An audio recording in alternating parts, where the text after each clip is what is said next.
Hello, beautiful people. What the fuck is Linnea, man? Why does she look like that?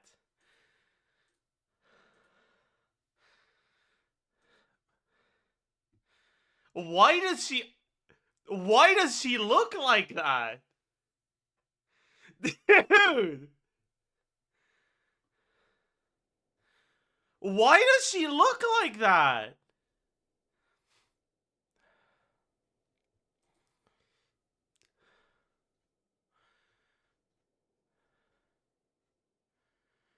Like, what? Okay, we're gonna... Ooh. Okay, so the plan for today was I say hi, hello, hello, beautiful people. I don't say hi to the uglies in chat. You know who you are, Linnea.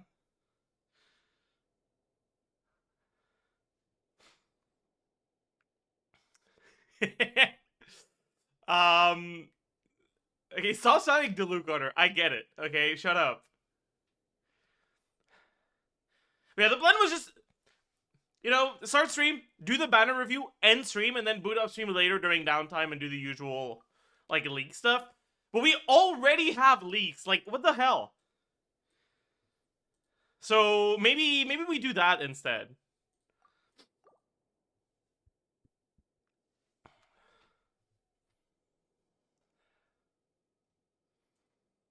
Hi chat. Good morning.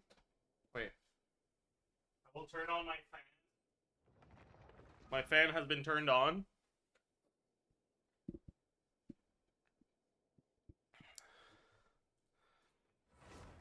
She's a bow character. What the hell?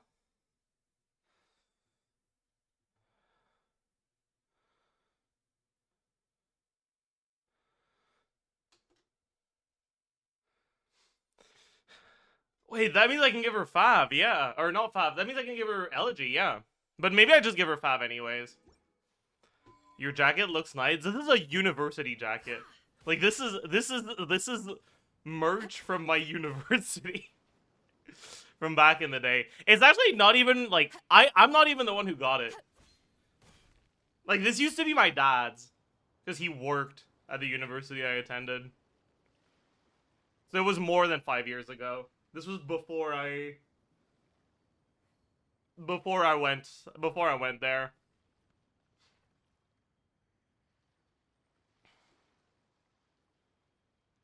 Back in my day when I was a wee young lad. Nepotism? My dad died before I attended, so there was no case of nepotism involved. Don't you worry about that.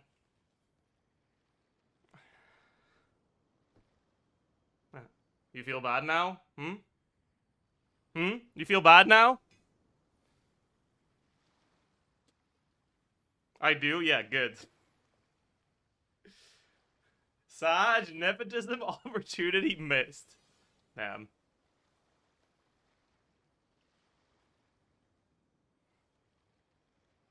That's true. It's okay. Even without the nepotism, I was still on the dean's list.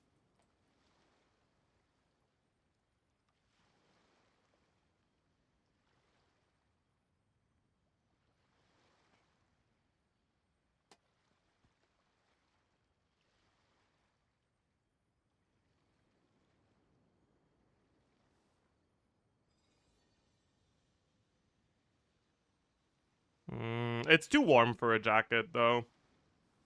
I'm gonna take it off.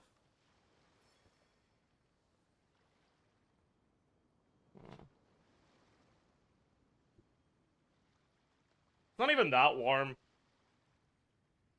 It's just that I fucking went outside to shovel my entrance. There was a lot of snow. I'd been procrastinating on it for a while.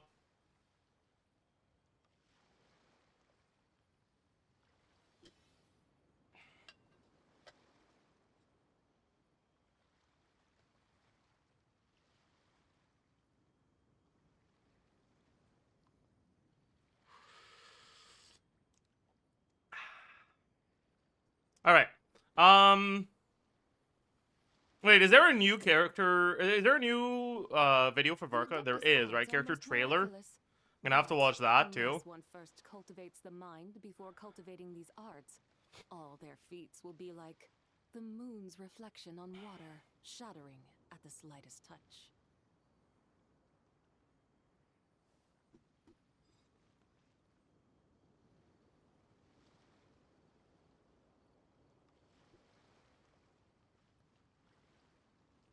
What the fuck do you mean, Gene Backshots POV?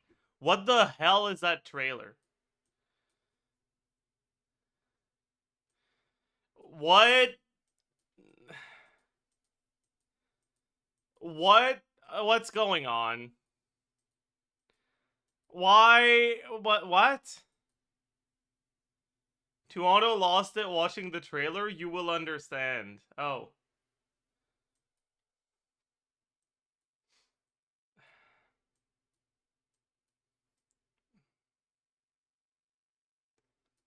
Finally, sex in Genshin. Oh.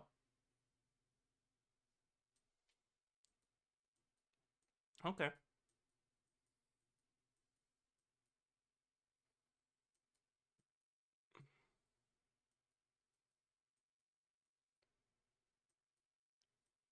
Alright. I mean, to each their own, I suppose.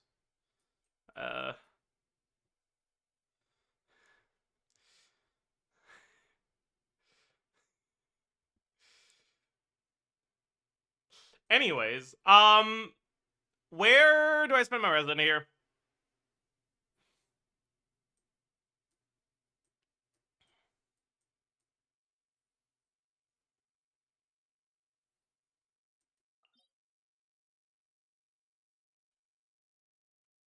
Wait, actually, yeah, I should read the Linnea leaks before I spend my resin.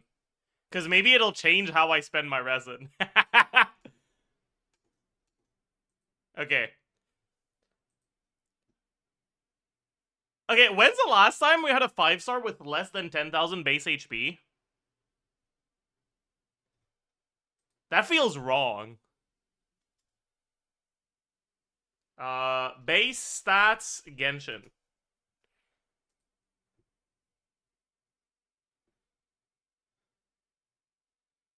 Sort by HP.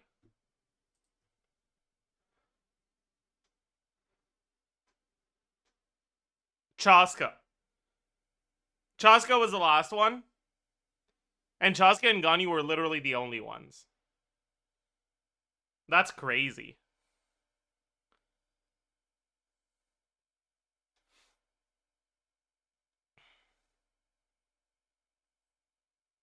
That is crazy, actually. Holy.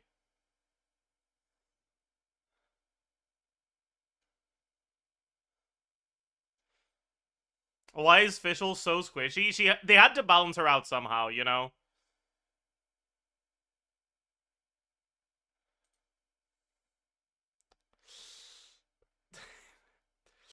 Alright, elemental ticks. Skill. Tactics. Lumia Hoyo Ho Ho. Okay. Adventure together with Lumi. Depending on how the skill is pressed, Lumi will attack in different forms. Lumi enters her super awesome form, continuously attacking nearby enemies and dealing AoE geo damage. If a moon cage is nearby, Lumi will additionally deal AoE geo damage that is considered lunar crystallized reaction damage. What is a moon cage? I assume it'll tell us later. Repeated tap. Time to show her true strength. Repeatedly tapping the elemental skill causes Linnea to feed Lumi shiny gems. Once fully fed, Lumi enters her ultimate awesome form instead of the super awesome form, dealing a particularly powerful instance of AoE geo damage considered lunar crystallized reaction damage, then switching to normal awesome form. What's the normal awesome form? They've described the super awesome form and the ultimate awesome form, but not the normal. Oh, it's described down below. I see. Super awesome form. Lumi uses wild hammering to continuously attack nearby enemies. Each attack deals 2 instances of AoE geo damage. I wonder how fast that is, because that could be good app then. Interesting. If a moon cage is nearby, we still don't know what a moon cage is. Lumi alternates between wild hammering and powered heavy hammer to attack enemies. Power heavy hammer deals AoE geo damage, consider lunar crystallized reaction damage.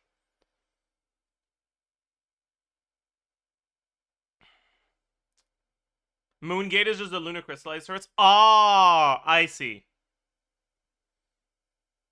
Or Moon Cage. I see. I see. That makes sense. So this is gonna happen trivially. Alright. Ultimate awesome form. Lumi uses her ultimate Megaton Hammer, dealing an especially powerful instance of AoE geo damage considered lunar crystallized reaction damage, then switches to normal awesome form. And normal awesome form just doesn't have lunar crystallized damage. So basically, you either have off-field damage or quick swap damage for lunar crystallize. And no matter which one you do, you still have off-field geo app. Like Durin, no. Both are still doing damage. It's just that one of the forms does the damage over time off field, and the other one is just when you swap to her, you use it.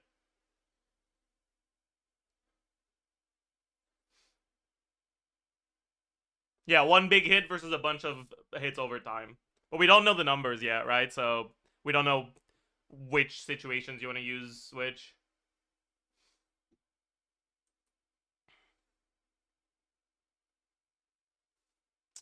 Elemental Burst. Memo. Survival guide in dire straits. Dire? Oh my god. Dire? Is that a Stygian Onslaught reference? Holy shit. Even master adventurers need proper rest. Linnea calls Lumi to enter her super awesome form. Wait a second. Oh, okay, never mind. I was about to say, does that mean that you can do the, like, ultimate form and then use the burst to go back to the super instead of normal? But no, you can't. Anyways.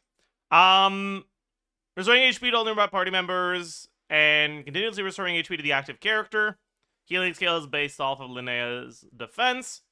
If Lumi is already on the field when the elemental burst is cast, her duration will reset and current form will not change. The current form will not change is the important part.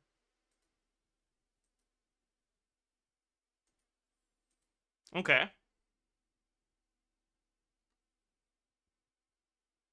Here's the thing, though.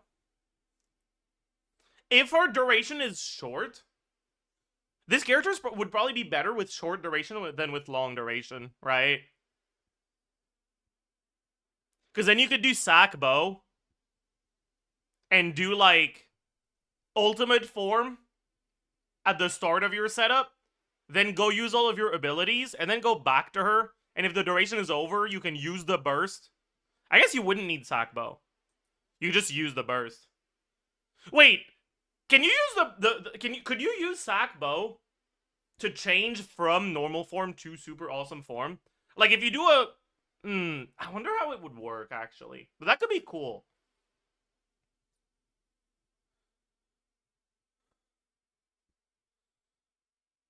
Also, I wonder if this is actually repeated tap or if this is supposed to be hold. It's probably actually repeated tap. Yeah, that probably is what prevents sack bow usage, right? I see. Yeah, that makes sense.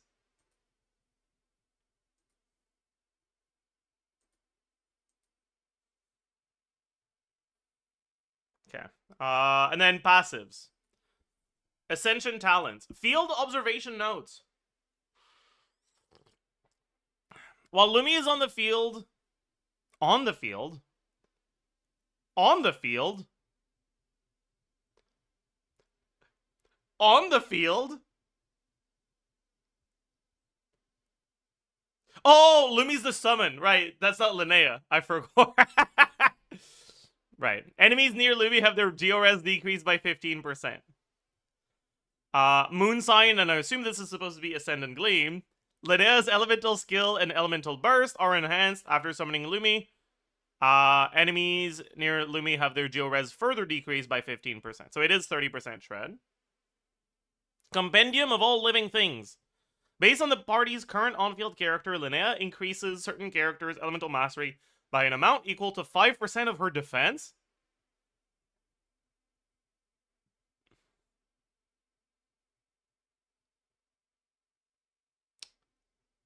Okay. That's okay. That's like alright. Yeah, that's like alright. Yeah, it's like generally gonna be around 120 EM, yeah. How big is that compared to Sucrose? Like full EM, full maxed out Sucrose for EM buff, it's about half. I would say. Unless you don't build any crit on Linnea. If you don't build any crit, you probably do more than half.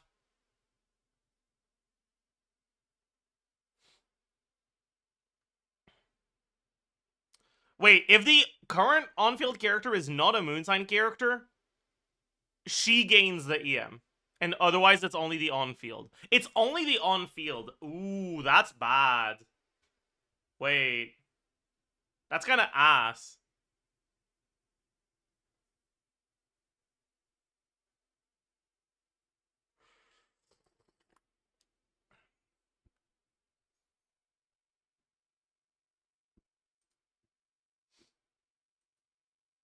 Okay, so her EM buff is kind of not that good.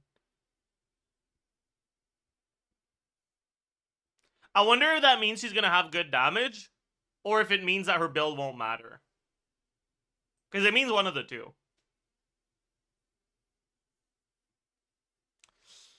Anyway, she's got the traditional Moonsign passive. 14%. Alright.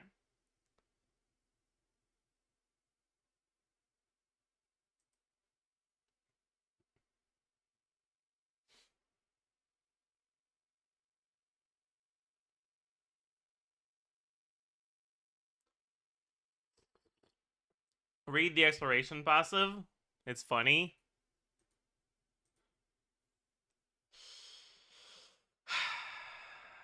When not in combat, her aim shot time is greatly reduced and become a specifically crafted, ultra convenient quick arrow, which produces different effects depending on the target's hit. If the target hit is specific animals, it transforms into the net. Oh my god. Wait, that's crazy. Holy.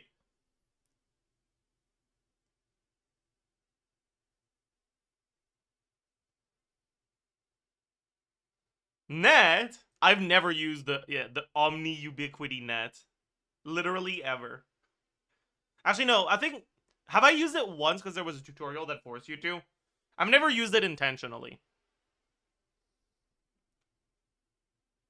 I used it on one of my other accounts, but I don't think I used it on main. Or on J.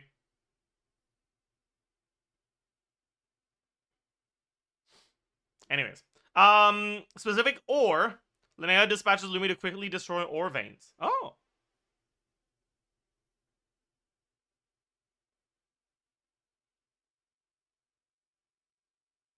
That's nice. You can just shoot at rocks now. That's cool. Damage dealt to enemies is reduced to 20% of its original value.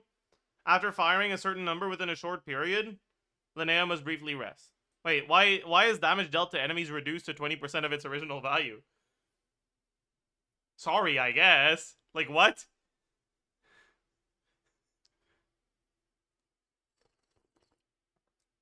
It's like a machine gun? Oh, I see. That makes sense. I guess it's like instant shot, right? But it doesn't matter because it's fucking... It doesn't work out of combat.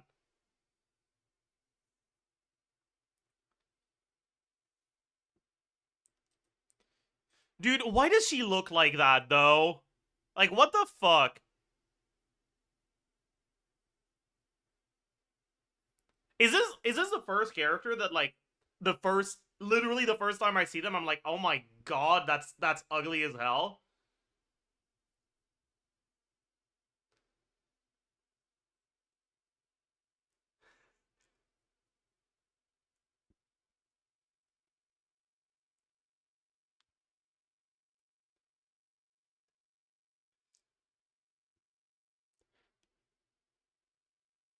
It's not even ugly. It's just...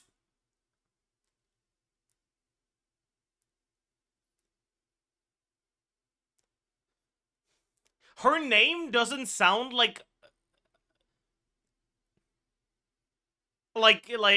something that would look like that, you know? Like, when I heard Linnea, what I was picturing in my head was a lot more serious and less whimsical. Yeah, it's an elegant name, you get it. And if I say the word elegant, you guys are gonna spam elegance, which means you agree with me.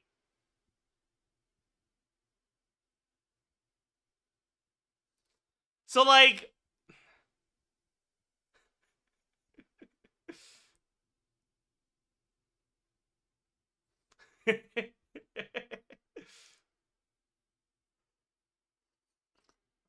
she's a fae, we knew that. I mean...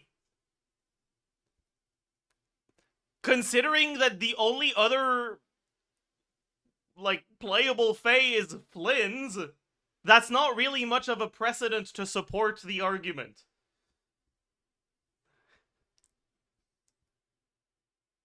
Says the man calling himself Zajef77. Okay, my bad. My bad, you're right, you're right.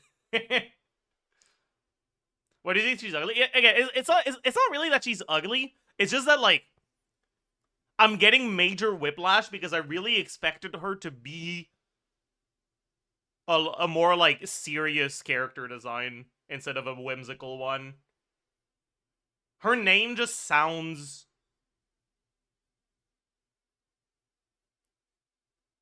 old. My Latvian friend said it sounds childish in Latvian. Oh, really? Really?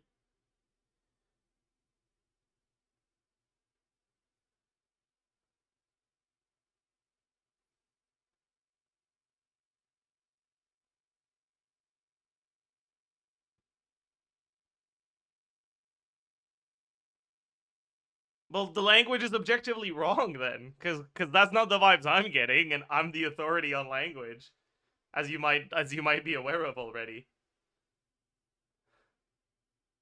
Like,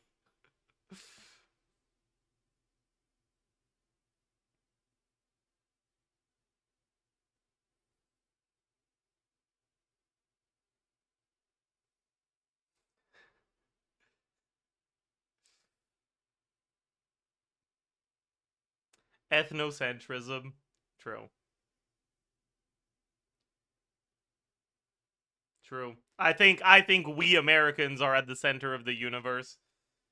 And any culture other than the American culture is terrible, actually.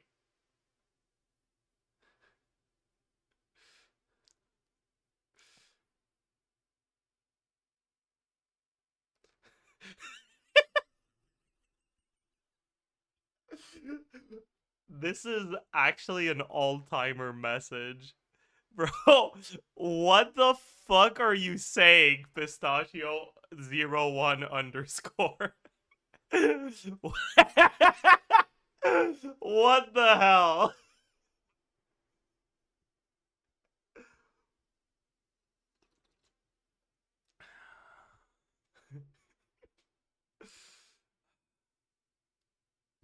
Okay, anyways. Hmm. Honestly,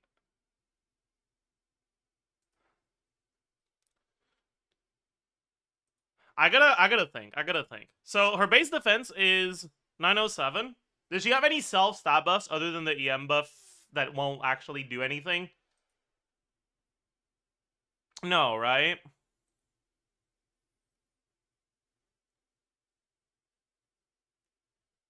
No.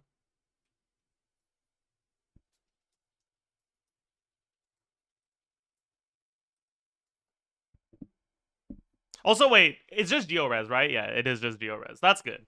Cons, we'll take a look at cons later. Cons don't really matter.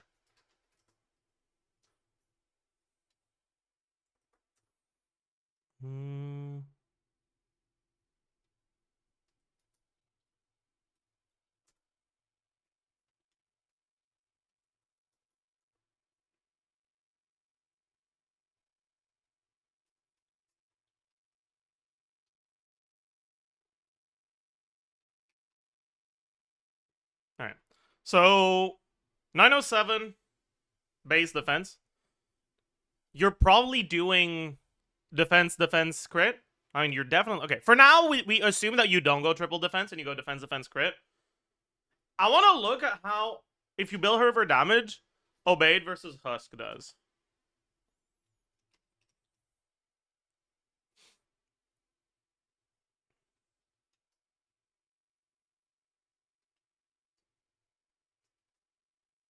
What bow would we give her? Is her burst important? No, right? Burst is just for the healing.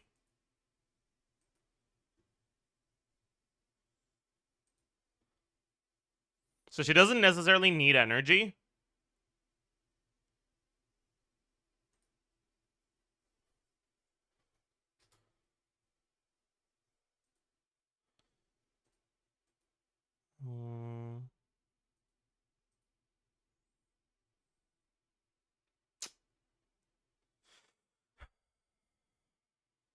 Oh yeah, I should tell them that I should ask them if they can make it so that the main stat and substat show up on all of them without having to hover. I feel like that would probably be better.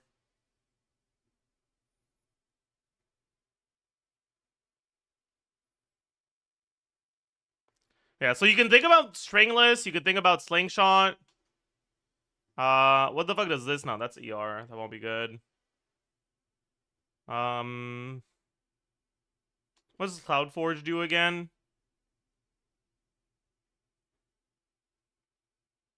That sucks. I forgot they made a bow for Sethos and it's not even good on him.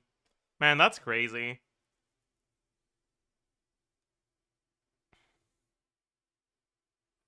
When Blue Mode gives energy, right? No, he gives attack. I know that's not good.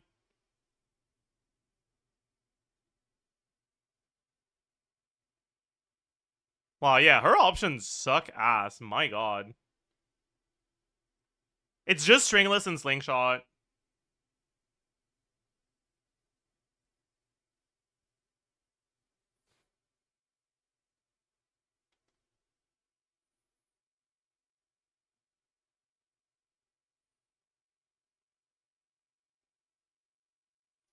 Include a harp. The thing about harp is harp gives you 44, 64 CV.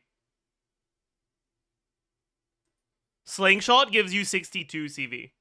It's literally 2 crit value higher. So harp and slingshot are basically the same weapon.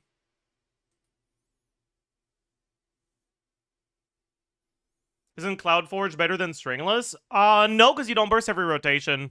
And the substat on stringless is higher. Right? Unless I'm an idiot.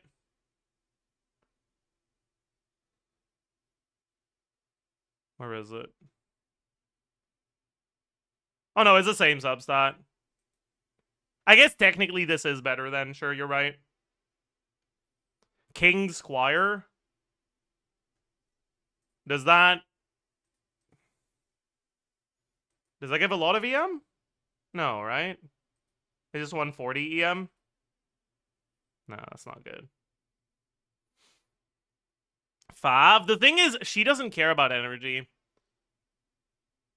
So if she has, like, any amount of actual damage, Fav will feel really bad to use. It's kind of like doing, actually, no. It's worse than doing Favi Nefa.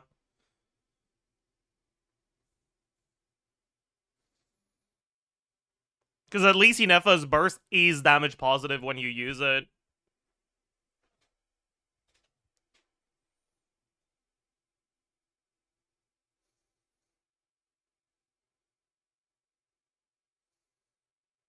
Is their damage really good? We don't know yet. We don't have any of the actual numbers other than the base stats and buff amounts. We don't have any of the talent numbers.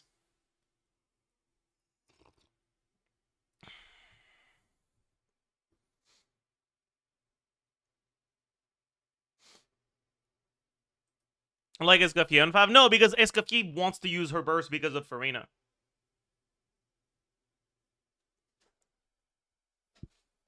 like, you don't need to use burst on Linnea unless either one, for some reason, it has an insane amount of damage, or you need the healing, right? But anyways, for now, I think we'll just assume Slingshot.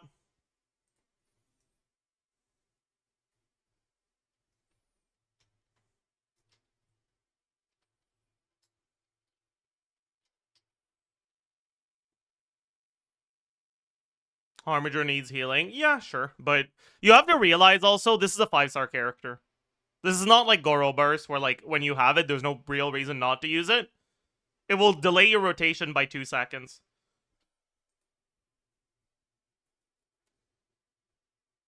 Like, it's a major DPS loss to use it. If it doesn't do a lot of damage. And I kind of don't expect it to do a lot of damage. Because it doesn't even say that it deals damage, so maybe it doesn't. Like, this might be a Mika Burst type thing where it doesn't actually have a hit.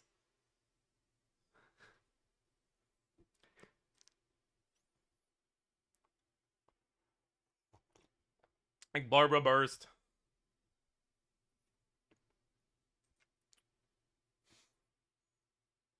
It's a reset on skill. Yeah, if the skill duration is short, then you might want to use it. But that also extends your rotation even more, because then in order to take advantage of this, you would have to use her skill, then swap out, and then use her, like, swap back to her and use her burst. So it's not only plus like 2 seconds for the burst animation, it's also plus another 1 second because of +1 swap. Might be like immediate bursts. Yeah, if anything, I would expect it to kind of be like that. But it doesn't do damage itself, so like it will be worse to use than the skill. But if the duration is short, it might be different. It's just, I don't know.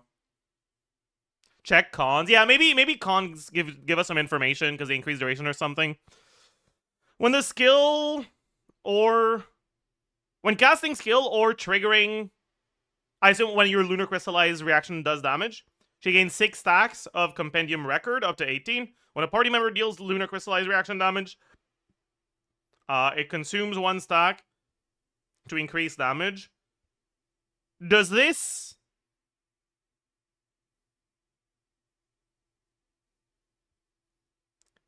work on the turrets, though? Because this says a party member, it does not say a normal charge, whatever, like Itlua Burst does. So I wonder if this works on the reaction damage itself. It says characters. Yeah, but who's to say that that's not considered characters doing damage?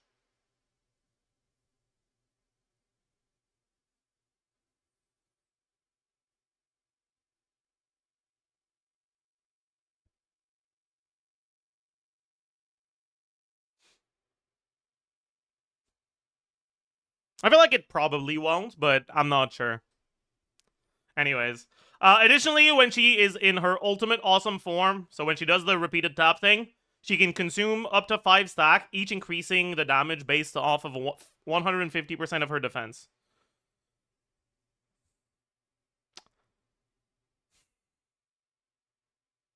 Okay.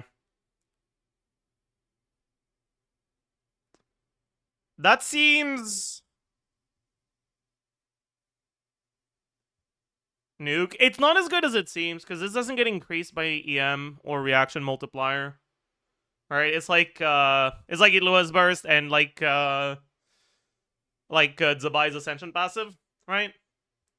It's a flat damage buff, so it doesn't get increased by your reaction multiplier. It's not bad though, don't get me wrong, right? But it's just each is 75 baseline, 150 if she triggers it on her nuke, right? 75 baseline if she does end up at 3000 defense, right? Is like 2250. Itlua's burst, for comparison. Alright, at talent level 12, if you have cons, is 450. Talent level 13 is a rounder number. 480 plus 160 from this. Alright, so it's, what, 640 of his EM? And he can get upwards of, like, around 1,000 EM. So it's 6,400. Or, yeah, 6,400. So it's about 3 times more than Linnea's.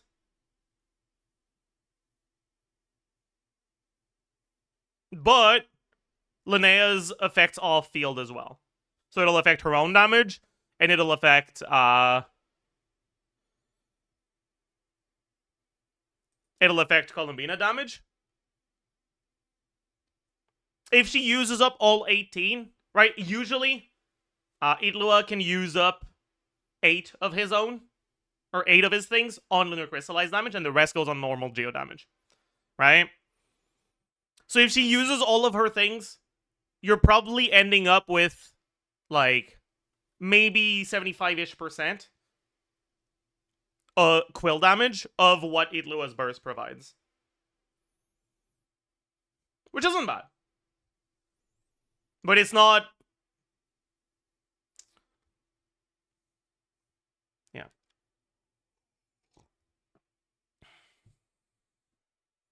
Wait, actually, I just realized there's no cooldown on this, is there?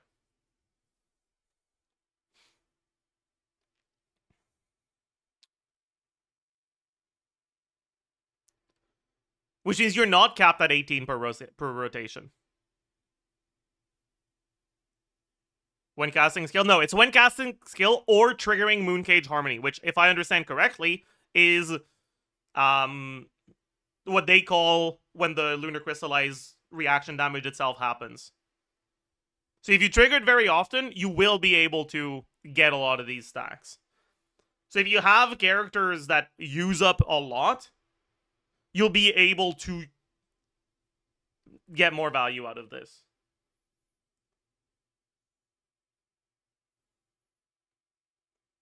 Does Dubai get a lot of extra lunar hits at higher con? I don't think so, right? Because she gets more E's, but she gets less N4s, right? Did she get any extra hits on any of her cons? I forgot.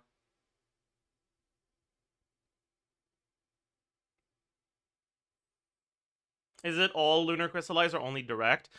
From the way it's written, it doesn't inherently dismiss all, but I kind of expect them to only include direct. C4.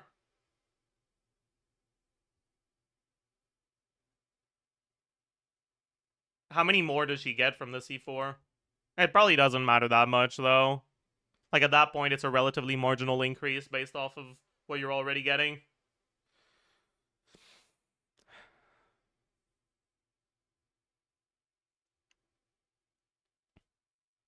Anyways. I mean, this is probably equivalent to, like, Durin early con, right? So it should be pretty good. But it gets worse the better your characters are, right? So it'll be more meaningful on teams that are more reliant on the off-field damage from Linnea and from Columbina, so like non-Zabai teams, than it will be for Zabai teams, but it still will be fine for Zabai teams. Yeah, like, this is a good vertical investment option for Noel mains, basically. That's the way you can think about it.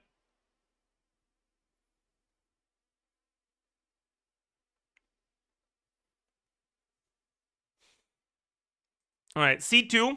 For 8 seconds after triggering a Mooncage Harmony, so basically full uptime. All nearby Hydro and Geo characters gain 40 crit damage. And Lumi with the big nuke deals 150% more crit damage. I wonder if this stacks with the 40 or if this overrides the 40. That's a lot, though. So that probably means that the nuke damage is going to be not worth using at C0.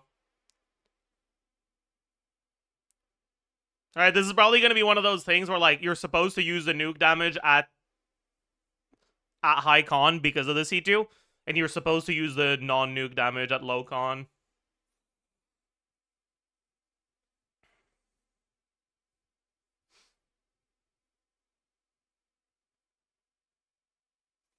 Wait. I'm gonna check something real quick. When does it say that it deals damage when... Okay, it doesn't actually say that it deals damage when you cast it. So maybe the repeated tap doesn't actually have a hit. And if the repeated tap doesn't have a hit, then you'll be able to do repeated tap, get your first hit from the nuke, and trigger sack off of that. And then get a normal tap, and you'd be able to double dip into her damage. But that's only going to be possible if you don't hit with the skill when you cast repeated tap.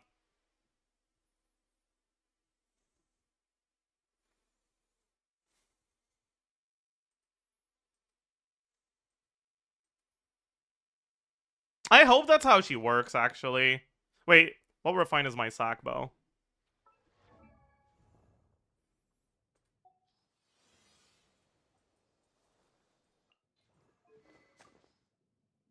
Okay.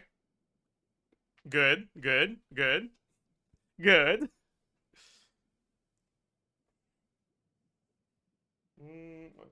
That's a little cuts.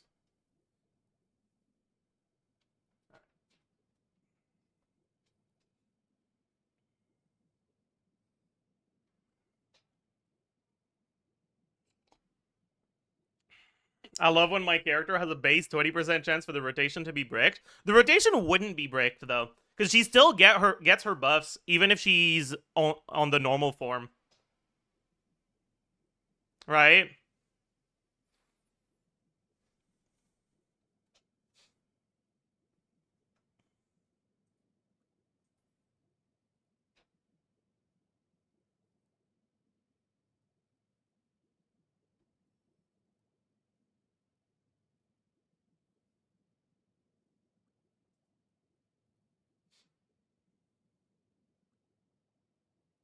But then she loses 50% of her damage? Yeah, sure. But, like,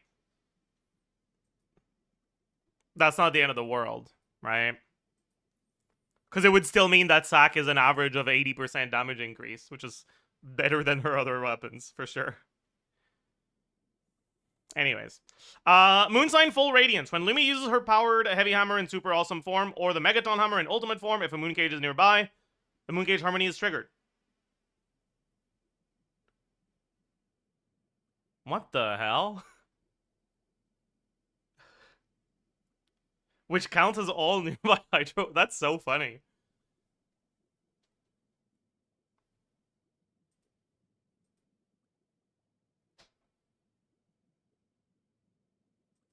Each lunar hit triggers... No. This is not each lunar hit. This is when she uses her skill. It's only once. Let's calm down. Let's calm down.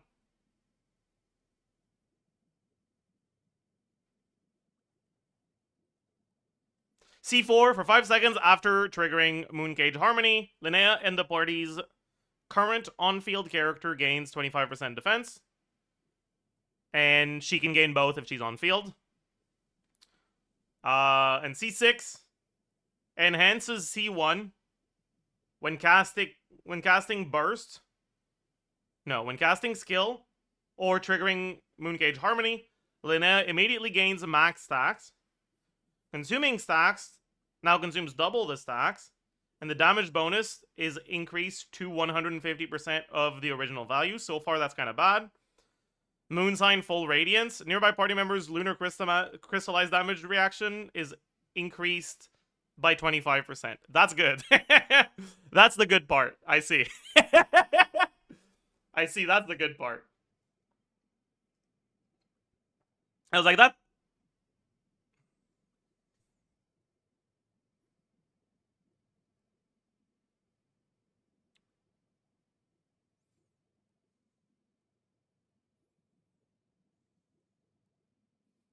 25% kind of small.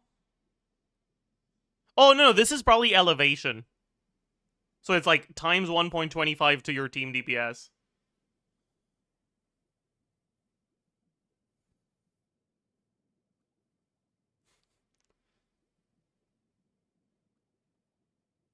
Stuff like that on cons is pretty much always elevation.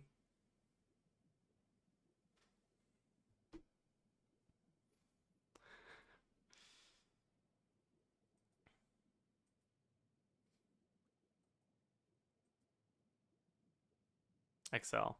Yeah, I mean, I don't think the cons really tell me anything. Actually, that's not true. I think the cons do tell me something. To me, the cons make it likely that her skill duration is pretty high. Because the cons are kind of hinting at the ultimate form not really being worth using at C0.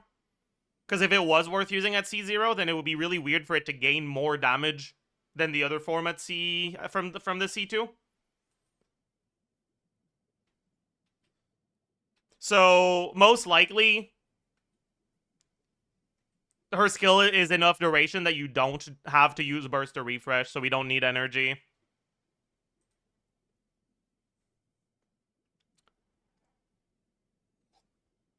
Is Banana looking like a real wheelchair? We can't really know that until we have numbers on her, unfortunately.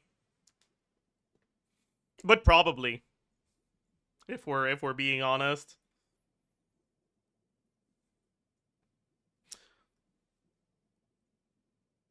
You know what the sad part is, though?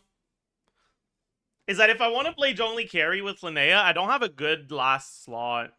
I kind of want a good Hydro last slot. But there isn't one.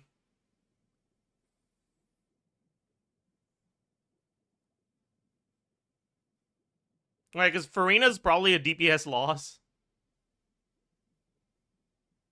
Aino's completely worthless. Like, I guess we could just use Inefa. But when I was testing, wait, let me open my dummy data sheet. When I was testing Zhongli stuff, I was getting more damage from Zhongli carry than I was with Binefa. When I was playing Zhongli carry. Like, I was getting more damage without Inefa. And that'll be even more the case with Linnea, right?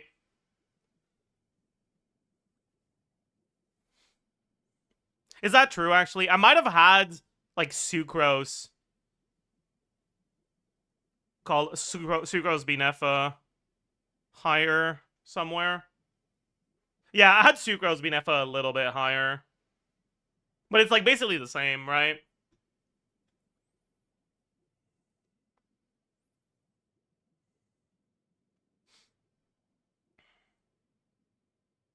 UFC 1 Zhongli? Yeah, but right now I'm not talking about general statements about the character. I'm talking about my own Zhongli carry stuff. Can you look at C2 again? Pretty sure it triggers Harmony on every hit? No, it doesn't.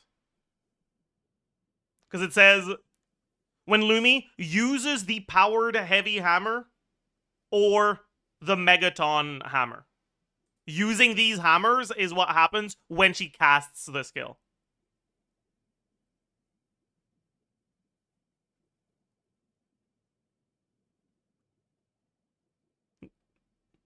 No, it's not.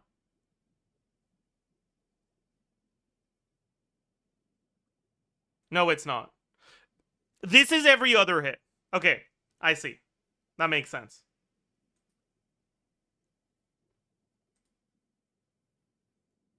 So every 4 seconds for the super form, you will get an extra Mooncage Harmony. Okay, I see. That makes sense. Okay, yeah, that's quite a bit then, right? That's like plus 15k DPS just from that effect. Assuming it's full uptime. Actually, it's probably more than that. Because your Mooncage Harmony probably does more than 20k a pop. With Linnea on the team. Okay. Interesting.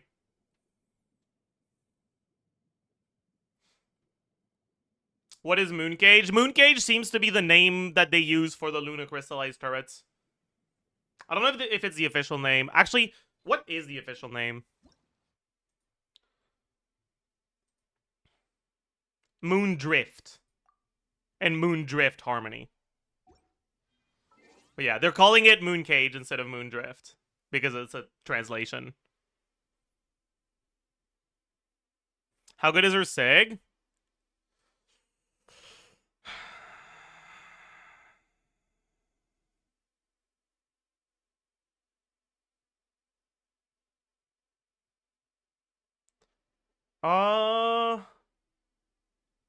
Does this 20% stack with the 40% for her own damage?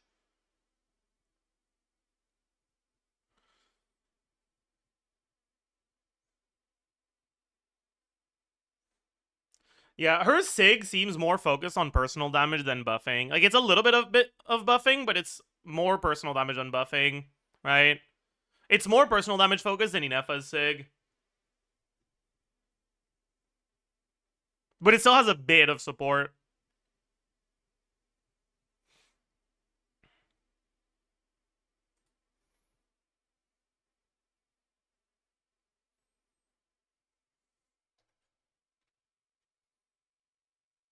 Anyways. Let's get back to this. Flat defense, like maybe 100.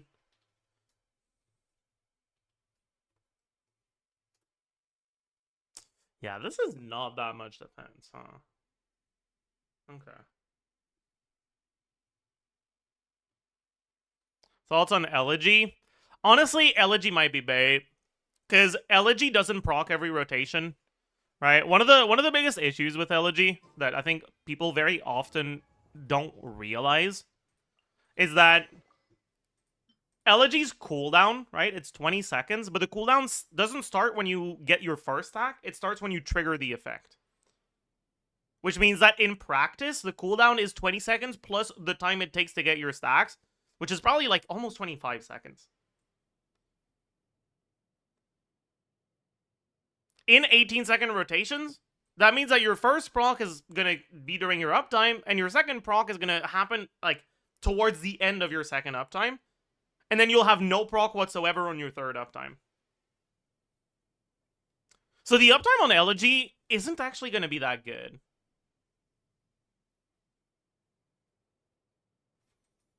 Now, that's not the end of the world on characters that actually get all the value from the weapon, but Linnea doesn't care about the ER substat because she doesn't really need ER because her burst is just healing. And Linnea's teams don't care about the attack percent from Elegy. I wouldn't be surprised if Elegy is worse than Stringless on her.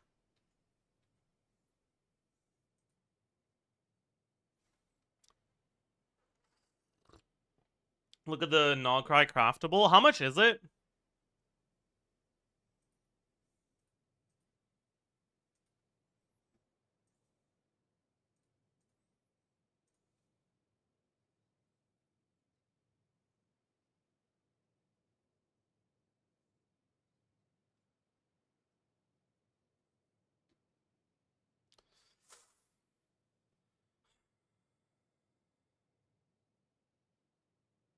Maybe?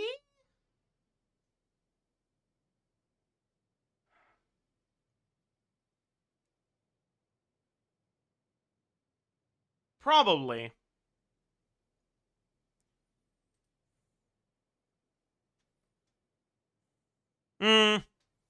Okay, does it reach 110k DPS KQM standard? No. Does it reach 110k DPS with like really good builds if you become a Varka main? I could see it, yeah.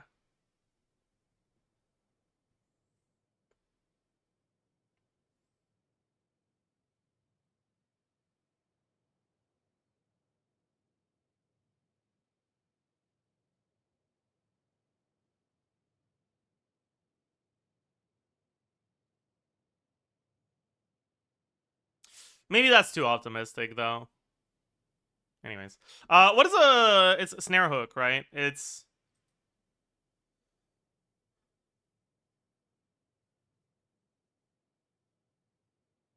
Okay, this is better than Stringless. I'm an idiot. We should not use Stringless. 240 EM. Even if the ER is completely wasteless, 240 EM is better than... Well, maybe she cares about the damage percent. Like, maybe her geo damage is non-trivial. Whatever. Snare, hook.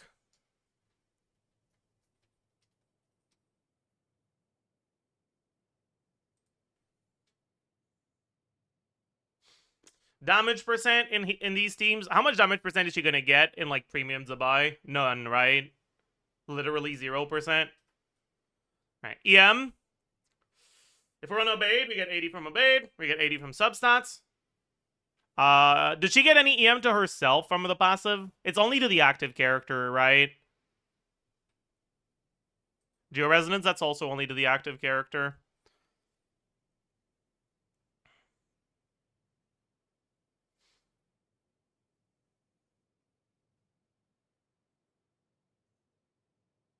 Idlua passive. There's no geo damage on that, is there?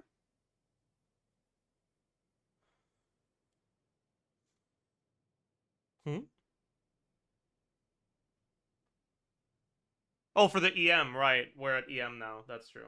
So plus 80 Idlua. Idlua Instructor. If we're doing Obeyed or Husk on her, Idlua is on Serenade. I guess I should have Serenade as well, then.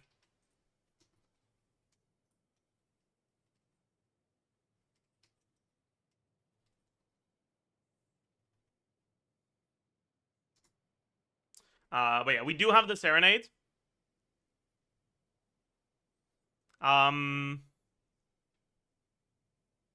What else do we have?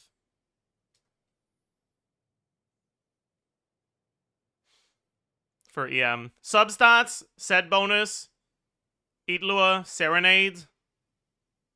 I think that's it.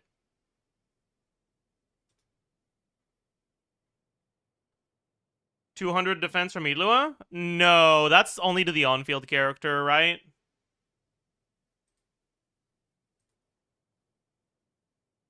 Yeah. Maybe she snapshots. Who knows? Surely. Klugi. EM substats. Did I not already say substats? Set bonus. Idlua substats. Serenade? I think I did. Lunar Resonance? That's not EM. Also, this team doesn't get it.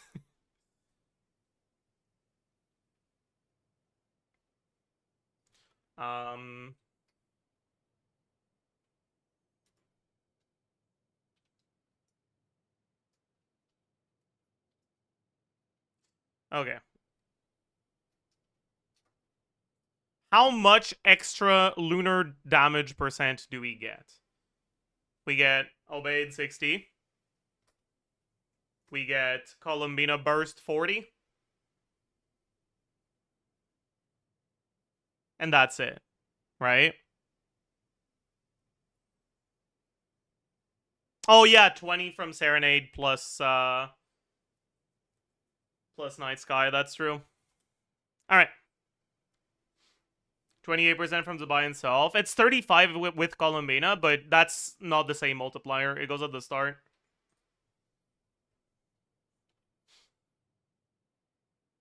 Crit value.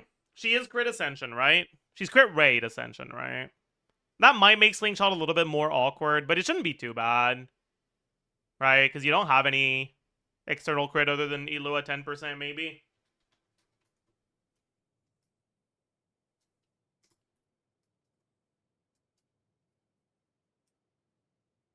Okay.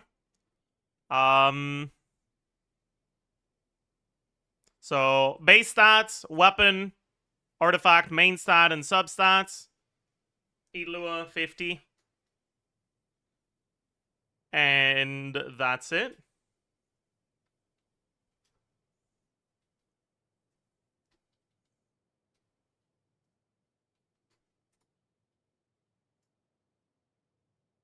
We'll look at Loco and Ilua after, don't worry. We'll do both. But I don't think it'll change the comparison for this anyways, so... Right, because... None of these sets provide crit anyways. We don't have damage, so we can't look at team DPS. So we can't, like, actually talk about whether a Serenade on her plus Instructor on Ilua is better. And,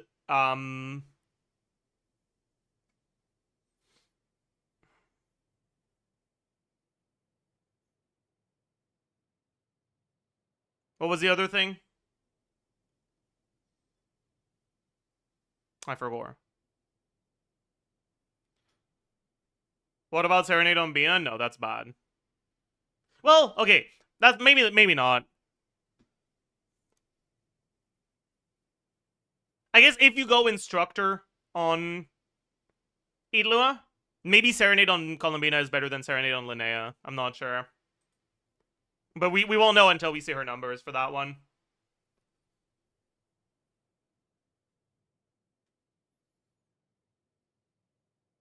Will Zabai still use Ilua in teams with Linnea? Probably because Ilua buffs Linnea. So, yeah, you're probably pretty happy to use that. Local on Ilua, maybe less so, though.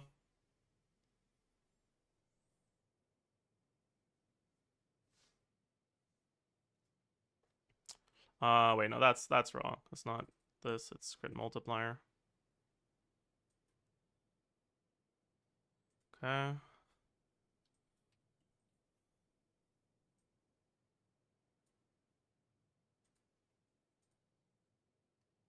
Yeah.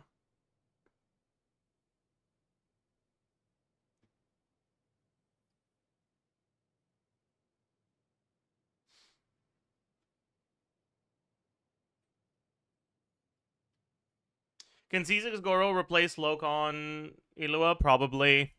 Because, like, at that point,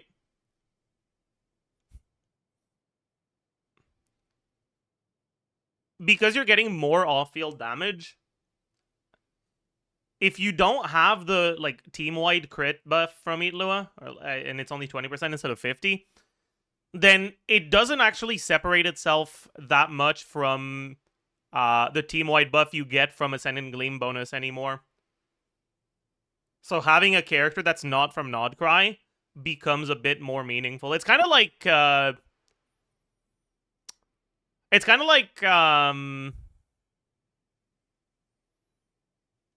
don't know if you guys remember a while ago now when we got the first, like, early Flynn's leaks before it was confirmed that you don't get an instance of lunar charge damage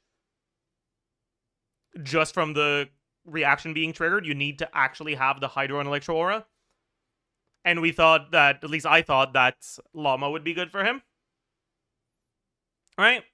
And when I did the calcs with those assumptions, Ino was kind of ass as the last slot in that team. Because Ino, like, a High-Con Ino is only good for Flynn's teams because the other options weren't that great. And if you replace Ino, you would get extra damage from the Ascendant Gleam bonus because you already had 3.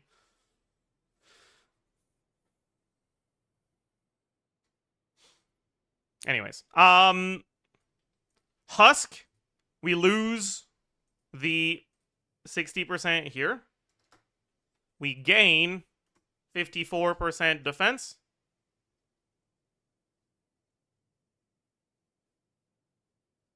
We lose 80 EM. We gain 24 damage percent. Husk might be better, chat. Uh-oh. Uh-oh. Uh-oh.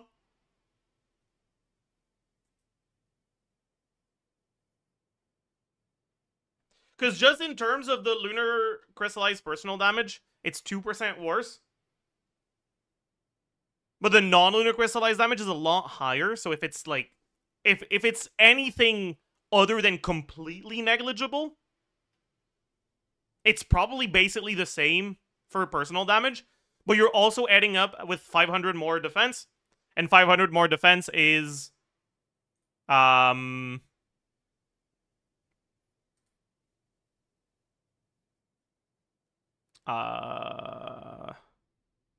25 more EM for Zabai.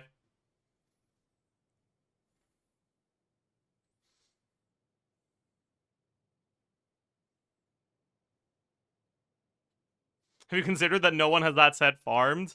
Yeah. Yeah. Aware. Okay.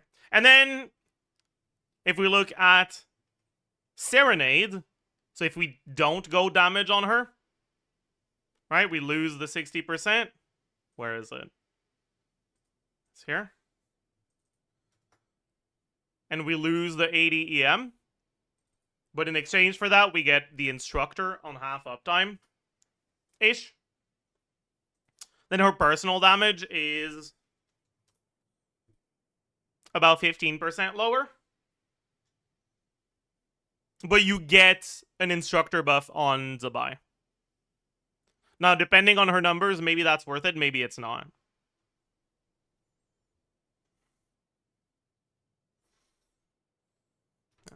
And then we can look at how good Snare Hook is here.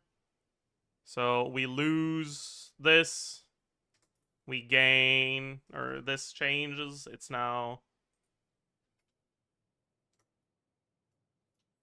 And we gain plus 240. Yeah, Snare Hook is dog shit. Unless you care about bursting every rotation, you shouldn't use it. I guess if you do care about bursting every rotation, it is better than Slingshot, though. What the fuck is Snare Hook? It's a craftable.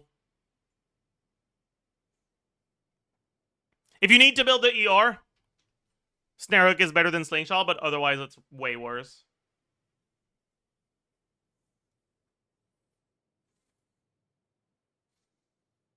With Harbinger, Snare Hook is better? No. You lose a lot of damage. And your rotation is longer if you burst every rotation. I'm pretty sure if, like, even assuming that on the rotation you don't have Linnea burst, you don't have the Harbinger passive, it's more team DPS to have half uptime Harbinger with Slingshot than it is to have full uptime Harbinger with Snare Hook.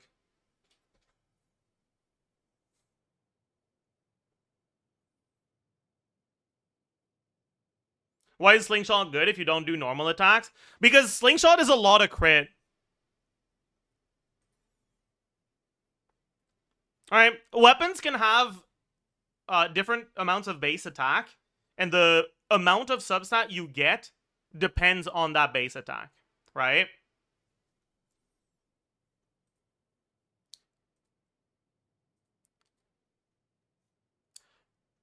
When you look at the 3-star weapons, it ranges from 448 base attack to 354, right? With the low end being 354, the high end being 448. So your substat is maxed out at 354 base attack, which is what Slingshot has. And on characters that don't care about base attack, because they scale with a different stat, that's not a downside. So all that you have is 31.2% crit rate. You need to realize, okay? Scion of the Blazing Sun is 18% crit rate. Even Viridescent Hunt, 27.6.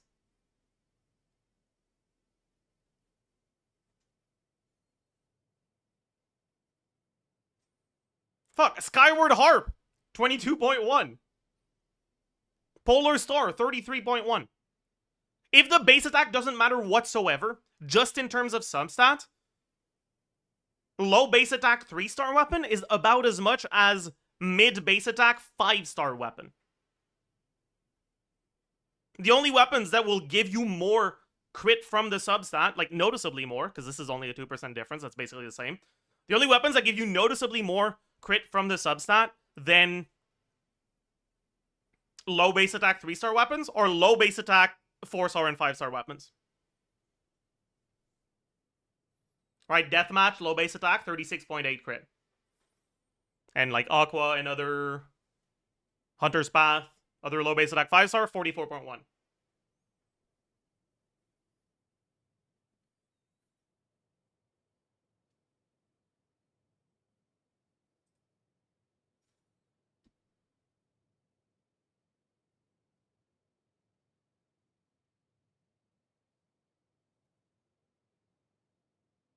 Same reason why Slingshot is good on Yelan, right? If you don't need to use her burst.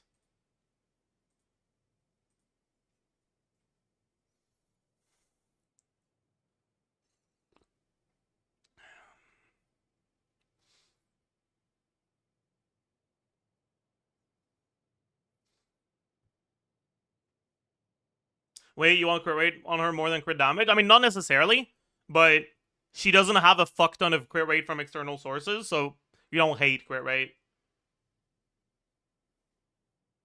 Like, baseline, right, with crit ascension plus slingshot, you're at 55 crit rate. So if you're on crit damage, circlet, even with Itlua, you can still get 35 crit rate from subs before you overcap. So it's really not too much of a problem.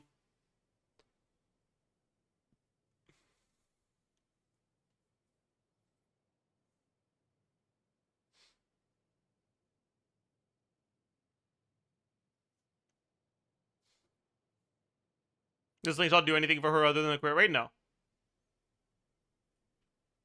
But her weapon options aren't the best.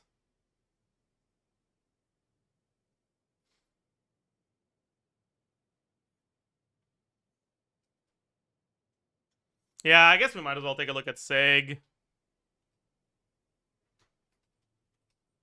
Alright, Sig is 16% defense, and I really don't know if I should assume that the 40 stacks with the 20 here.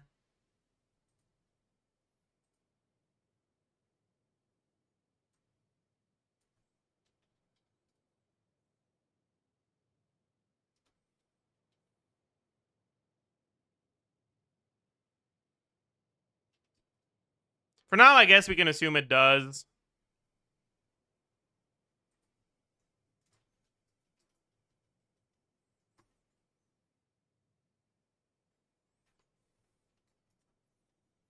So yeah, it's like 20, 30-ish. 32% increase.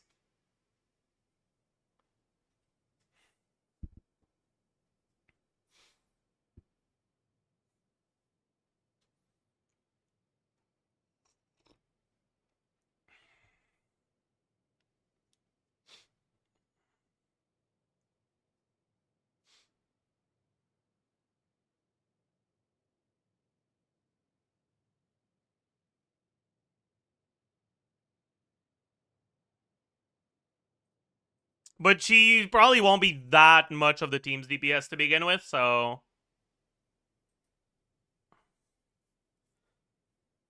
it's obviously not 30% team DPS upgrade, but it might be pretty good. Because there's also a nice little 20% Lunar Crystallize buff for Zabai. But 20 is not a lot.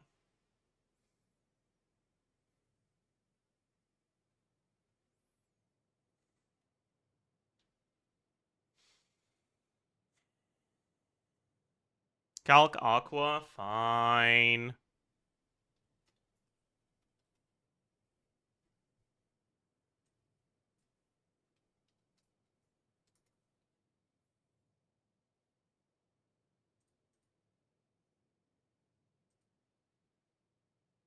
Oh, it's 88.2, not 88.4. My bad.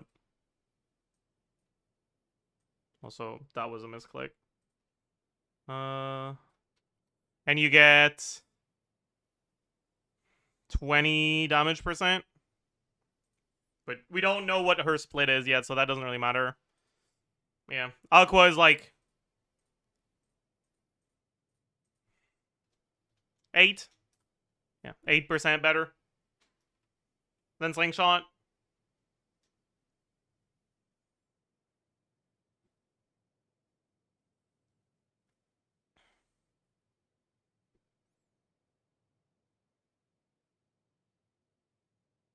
So it's nowhere near a flimsy Neferloma situation. We don't know yet. We don't have her personal damage numbers.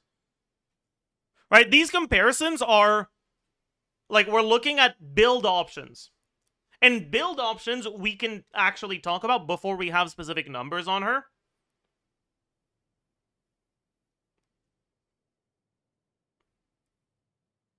because we don't need to compare anything that she has to the context of the rest of the game for build options.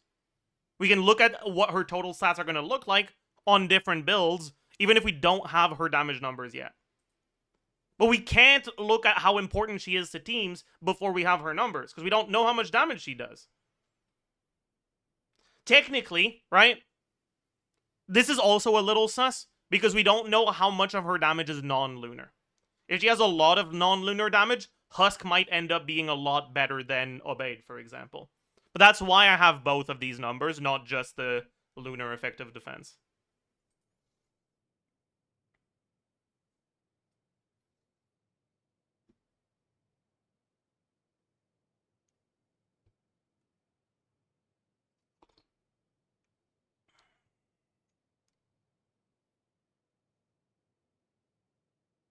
I guess we could also take a look at Night Sky.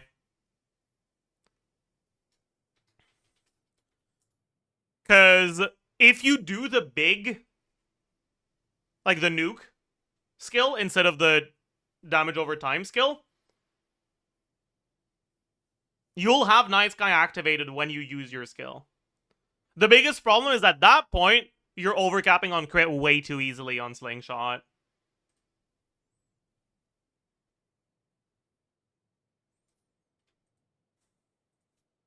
So we'll put an asterisk here. And we'll make this red. No. Yellow. Orange. Slight warning. You might have a problem here. Okay. We lose the 60% here. And in exchange, you get 60 crit value. It's not even that much better.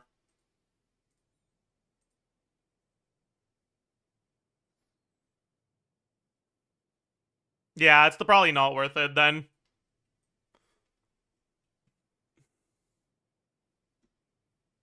You get 10% from Night Sky. You already get it from Night Sky on Zabai. It doesn't stack with itself.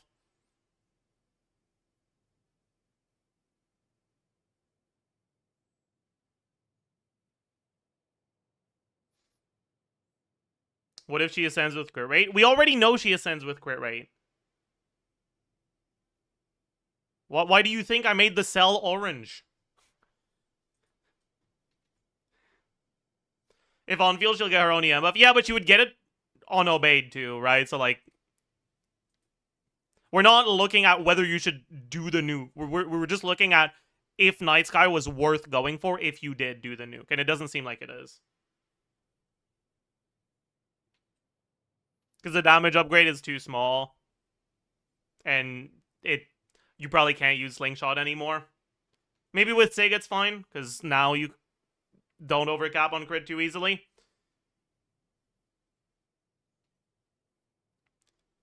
But also, if you're doing Hycon Linnea, even if you do the ultimate form thing, right? The C2, I feel like you're not supposed to. I don't know. This is really, really hard until we get the numbers on it.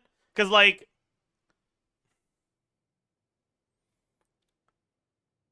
you lose out on so much. You lose out on, like, 4.5 extra. Well, no, actually, that's not true. We don't know the uptime yet, so maybe not. Oh.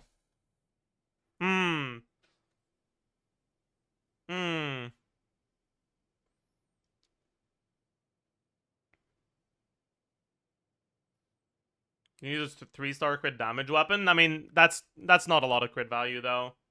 Because it's not a low base attack weapon. So it's a lot less appealing.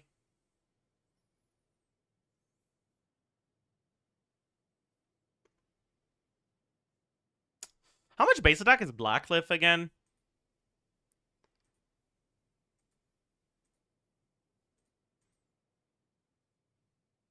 Oh, it's high base attack. Never mind.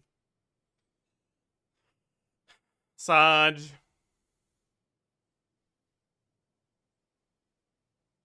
Are all of the Blackcliff weapon high base attack?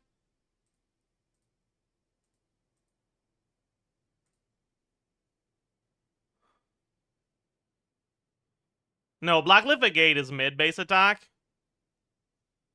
And Blackcliff Slasher as well, yeah, okay. Calc Stringless. Stringless is... I mean, again, the only case in which Stringless is better than Snare Hook is if she has a lot of non-lunar damage. But because we don't know her damage split between geo damage and lunar damage yet, we can't tell how good Stringless is gonna be.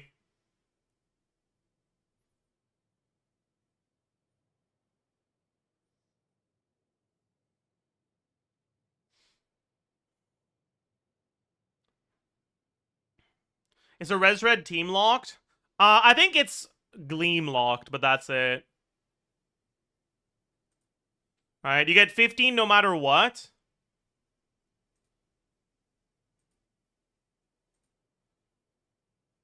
Yeah, you get 15 no matter what. And when you're gleaming.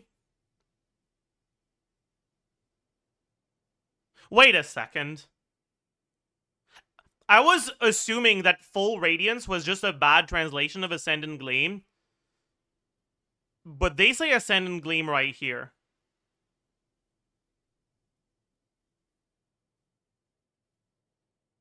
This might be 3 moon sign. Or 4 moon sign.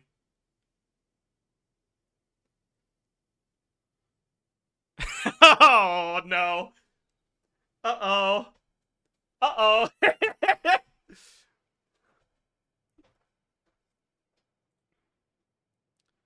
It does say full radiant.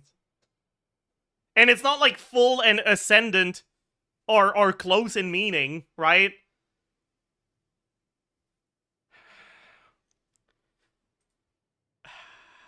Anyway, does anything else say full radiance anywhere? I don't think so. At least it's just the extra 15.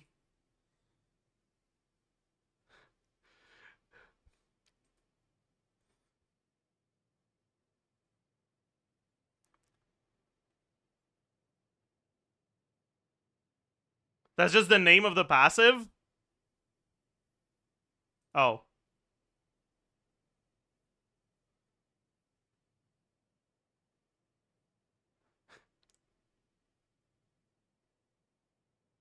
Is it?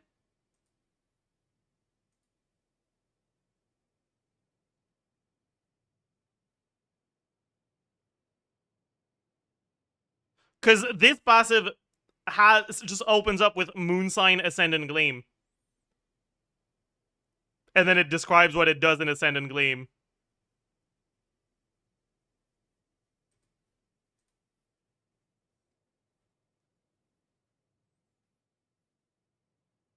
I don't think so. I don't think this is just the name of the passive. I think this is the condition.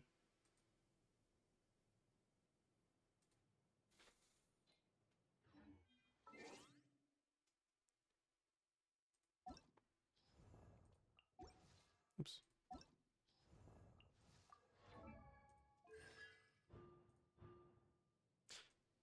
Yeah.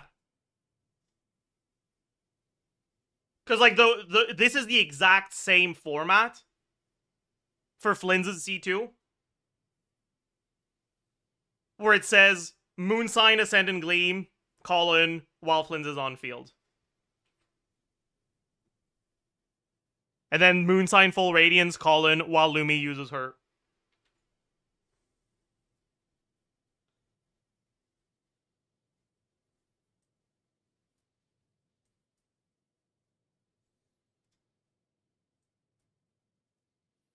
Oh yeah, and Albeid does say when your moon sign is at least Ascendant Gleam, which does imply the existence of higher moon phases.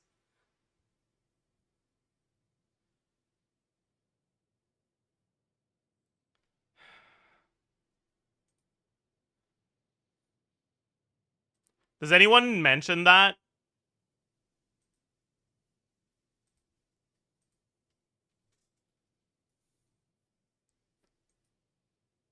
No.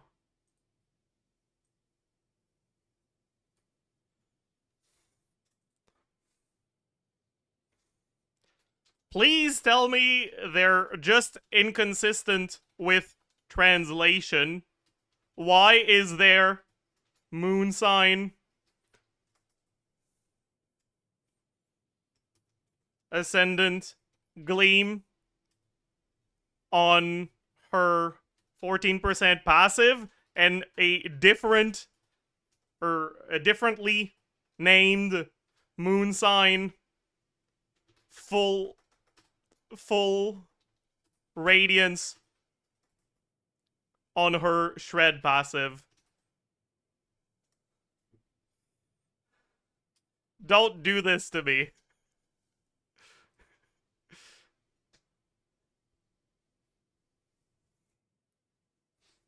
Please just be a mistranslation. Please. Please. Oh, man.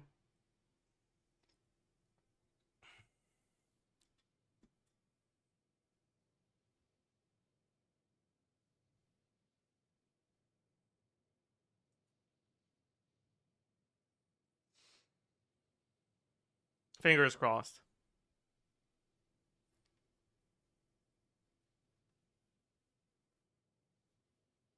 Remember that old leak about Colomina counting as two Nograi characters? No, we figured out where that came from, right? Because there was a tag of... There was a Columbina tag that counted as two lunar, but we assumed it was tied to the Columbina character, but it was tied to the Selene Chronicles +2 moon sign when you do it.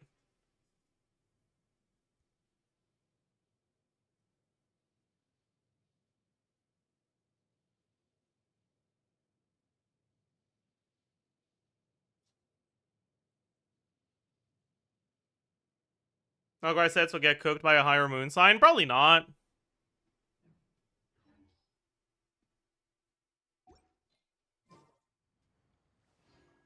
Like, Obeid already mentions at least. I don't know if these do.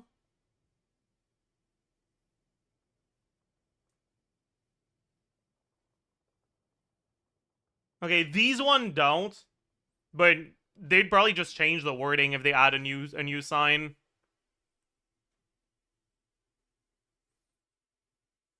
I don't think they'd make this set not work.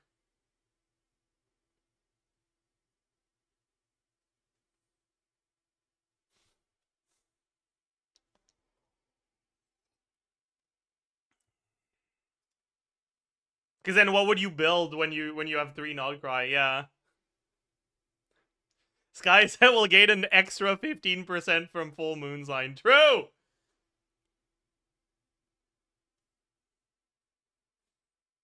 It's most likely a translation issue. I don't know if it's most likely that.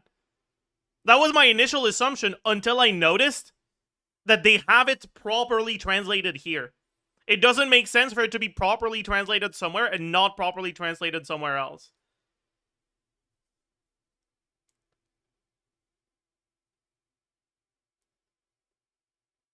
Like, maybe they fucked up. That's very possible. But it's also very possible they didn't. And this is just different.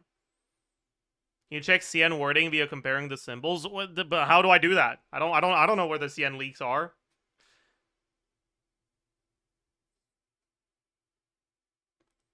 I don't know why they wouldn't have had that on any other Luna character. I mean, why didn't Inefa have any moon sign related stuff? Because she was released before. They added moon sign later on. What's stopping them from doing that with these characters? I read the Chinese text is just ascending lame. Okay, bet. I will believe you, chatter.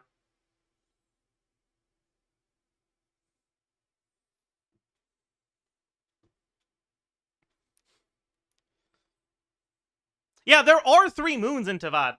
You know? It would make sense for there to be 3 phases. Or 4, I guess. Kinda. For a while there was 4.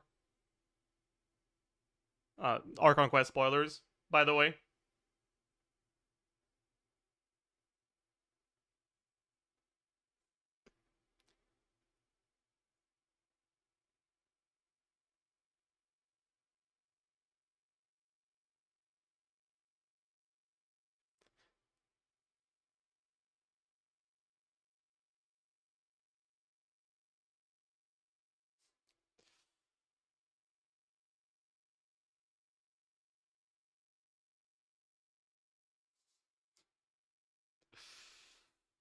Yuri.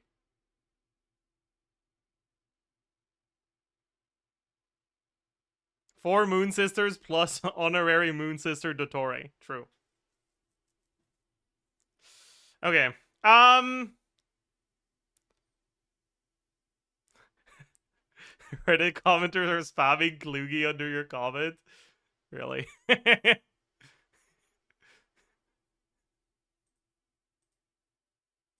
Bro, why don't your own comments show up at the top? That's stupid.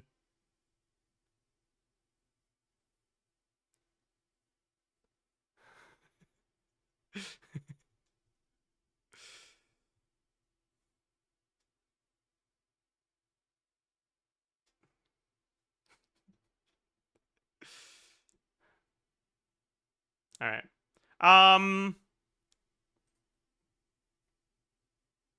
There was an actual answer? Yeah, I saw. Do you like her design? Okay. I could like her design. It depends on how exactly the repeated tap works and what the numbers on it are. If it's ever worth using, I think this is really cool. If it's just something you only use at high con, then that's really boring.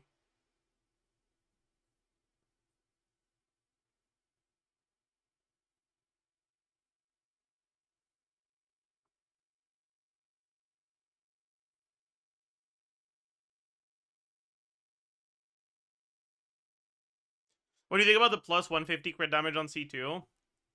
Initially, I thought it was indicating that you don't want to use this at C0. But now I realize that it's just to balance out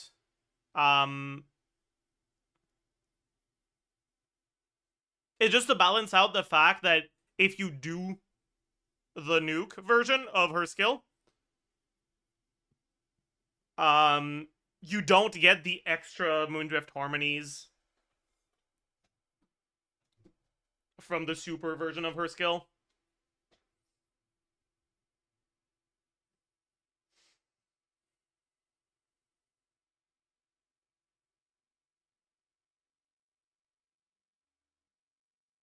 Would the nuke version be more playable for teams that want slower Geo app? It could work for that, yeah. The fact that you have that option is nice. Actually, no, it's not slower Geo app. Because when you do the nuke option, you still have off-field Geo. It's just that the off-field Geo doesn't trigger Lunar Crystallize anymore. Like, it doesn't have Lunar Crystallize direct damage anymore.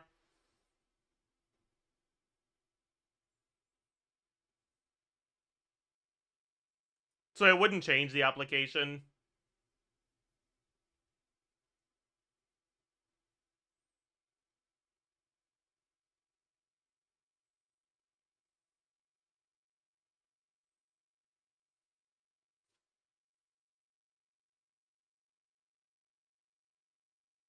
If her damage is decent, will she be a viable 4th slot for the other 2 lunar teams? I mean, viable, sure. For Nefer, she'd probably be pretty alright. Actually, no.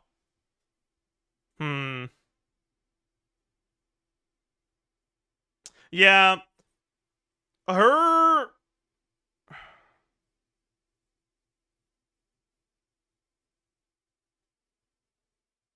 Oh.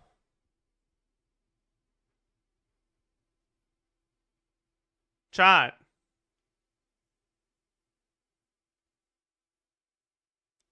The repeated tap form does not rely on you triggering Lunar Crystallize.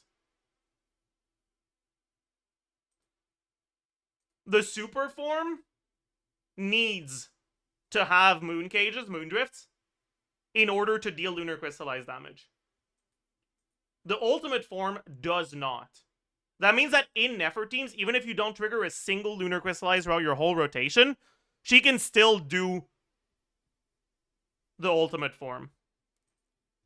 So you can definitely still use her in Nefertims. Right? Unless there's something else.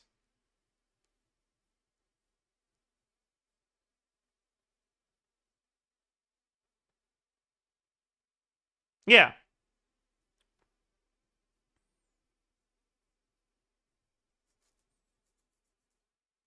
No way that ultimate form will be worth the time. I mean,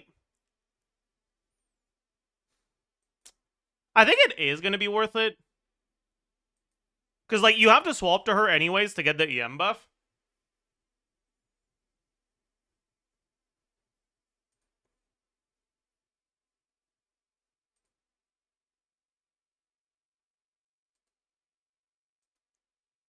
And she's your healer if you want to heal her. And if you're going to swap to her anyways, unless the repeated tap takes a really long time, which I kind of doubt it will. I think it's going to be relatively short time.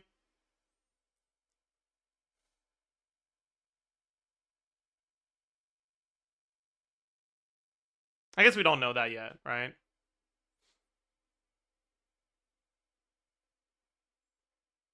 If it doesn't take too long, then it would be worth using.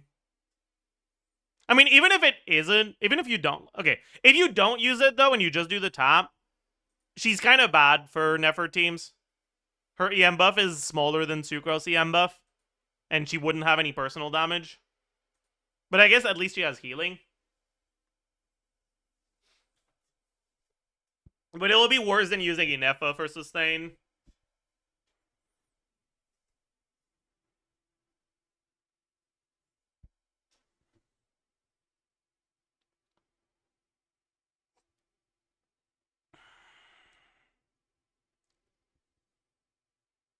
Can you explain her kid in Razor language? Sure. You can either...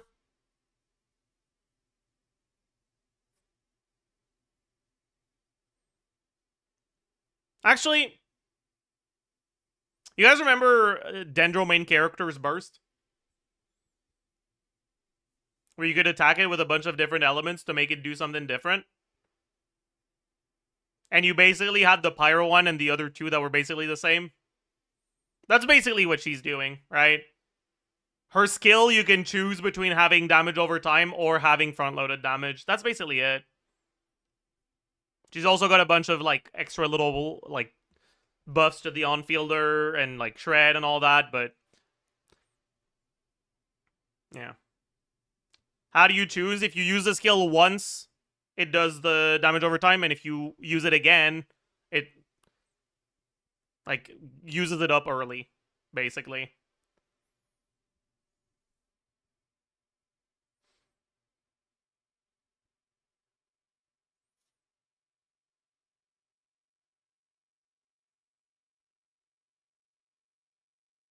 Are you sure the nuke doesn't have slower op? I guess we don't know.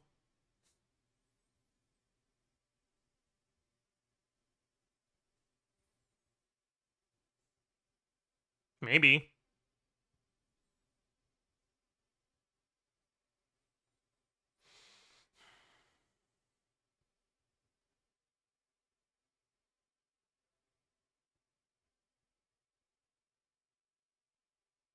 Doesn't normal also mode say half rate of hits? Does it? Oh, it says longer intervals. The thing is, it says longer intervals, but it's kind of fake. Because for the super awesome form, it alternates between geo hits and lunar hits. And the lunar hits don't apply geo.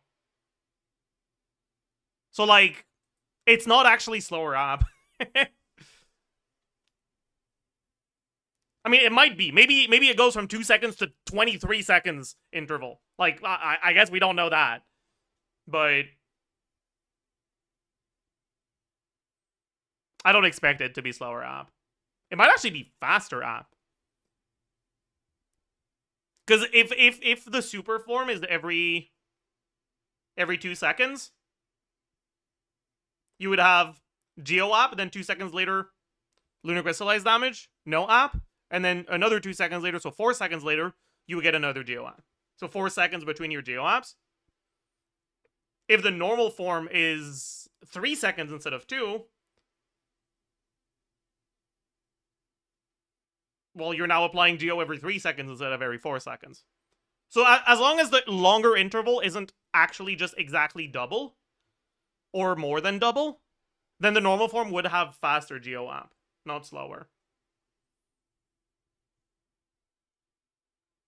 Why does geo app matter? It depends on the team. In teams where you have a lot of hydro application, more geo app means more moondrift and more moondrift harmonies, which is the lunar crystallized damage. And in teams that don't have a lot of hydro, more geo app means that it's going to be harder for you to get your application timing to allow you to do the shortened combos for Zabai.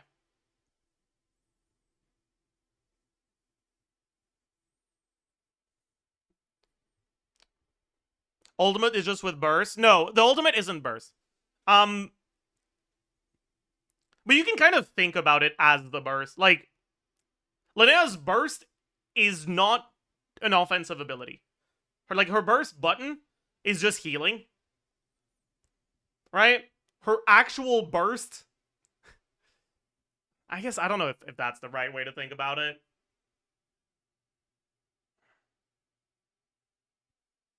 Is there another character that kind of functions like that?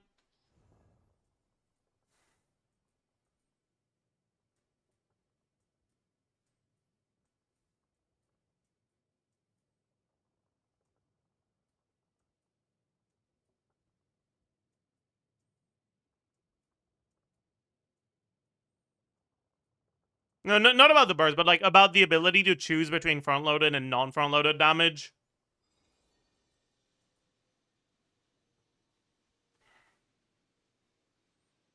Skirk? Yeah, I guess. It's kind of like Skirk. I guess it is kind of like Skirk, sure.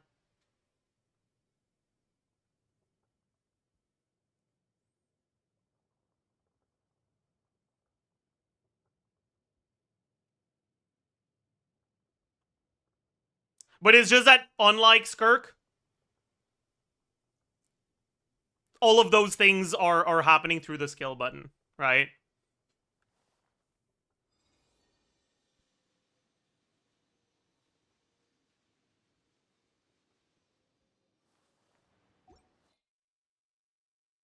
Skirk can store damage for Linnea, we really don't know. It's unlikely. I mean, it could be possible, depending, like, if you use Sack, maybe.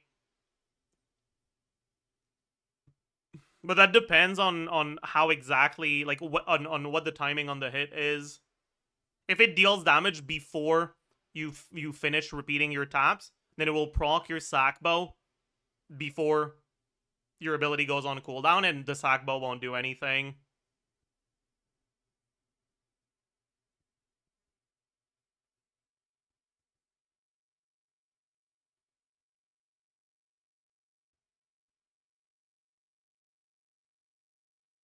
If you run Sack on Linnea, do you want to tap your repeated tap? The reason why you would want to run Sack is to get both. Right? Sack could allow you to get repeated tap. Right? Okay, basically, think about it this way, alright? Her skill deploys an off-field ability, and the off-field ability deals some normal geo damage and some lunar crystallized damage. The alternate version of her skill front loads all of the lunar portion, right? All that lunar damage that you would usually be doing over time, instead of happening over time, it happens at the start. And then what remains is just the geo, not the lunar anymore, right? But depending on how they make it work exactly, maybe there's a way that you can, with Sack Bow,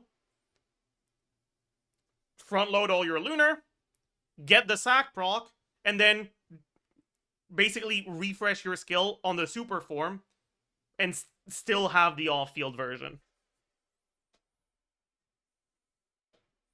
But that depends on how it works. Oh, is the resin capped? Okay. Bro, I don't want to have her on Obeyed. I'm gonna be honest with you guys. She is not going on that set. Let's go farm some more. Uh, let's go farm some more Night Sky and Serenade. Now comment on this. What is that? Oh, the Sigyn stuff. We'll take a look at that in a little bit. I gotta spend my resin first, though. Oh, we're not 200. You guys lied to me. Okay, never mind then. We don't need to spend my resin yet. Alright, we can talk about the Sigyn then.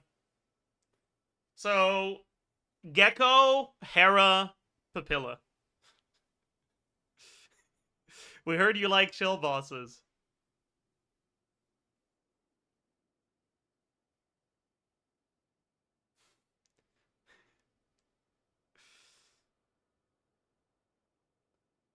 Yeah, Papilla is gonna be a joke.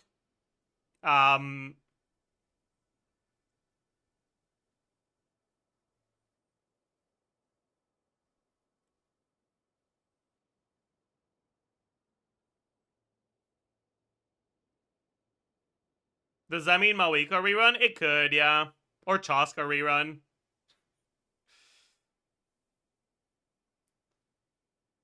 Papilla isn't a joke without Nalan characters, but it is. Like, that's the thing.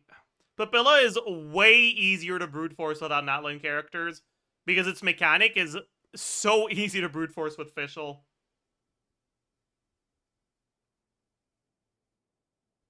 Fischl is just too goated at it.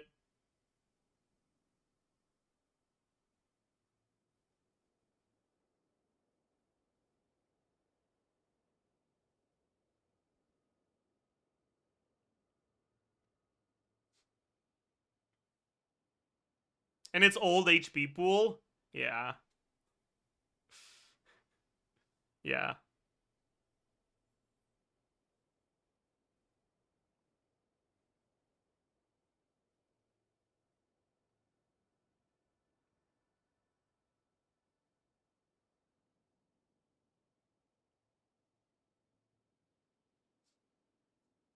Do you think you can clear Dire on main if Zabai can clear Gecko C0 R0?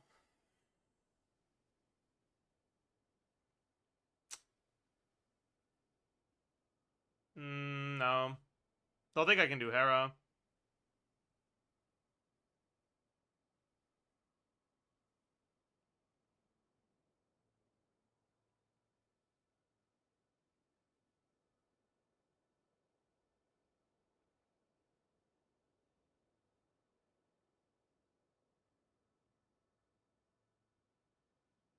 Just play Molani? No. Don't think Molani gets through Hera with my gear.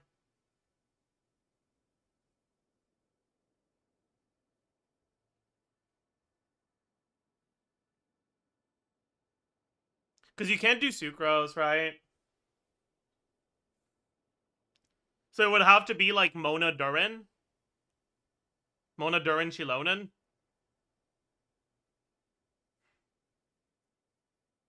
Maybe.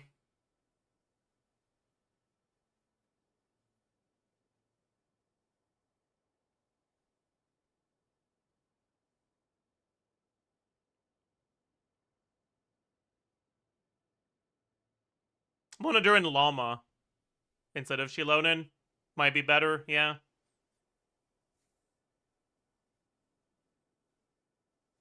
Yeah, that's probably better.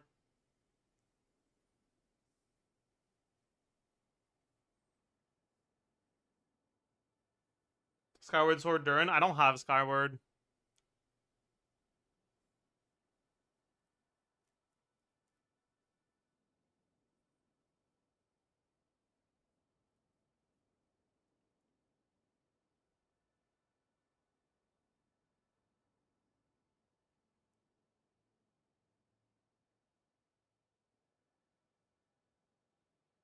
You cleared Crab Dire with her. Hera has less HP. I mean, yeah, but like Molani is like a perfect matchup for the Crab if you're willing to reset. Because when you're against the small crabs, your damage is tripled because you're against 3 enemies. And when you're against the big crab, your damage is doubled because you can get the double hit on the chomp.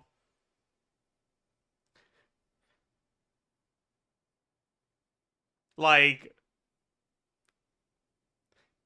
Molani's damage during uptime against the crab is omega boosted. Yeah, she's at like 400k DPS during uptime, basically.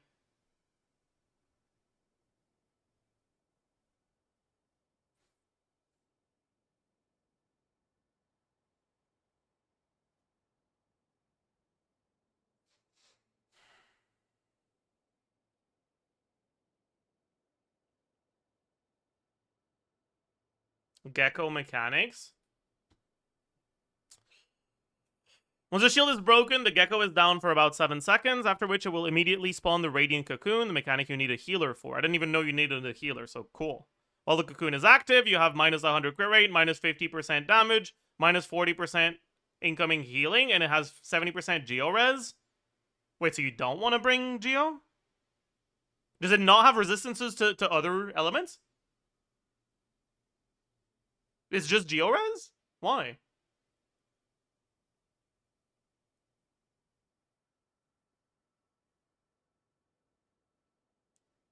Read, after you fully heal a character, you will clear the Radiant debuff on that character, and you will cause the gecko to lose its Geo-Res. Okay.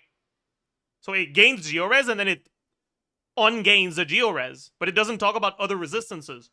So does that mean that other elements are better, or does that mean that its base resistances to other elements other than Geo are higher? Like...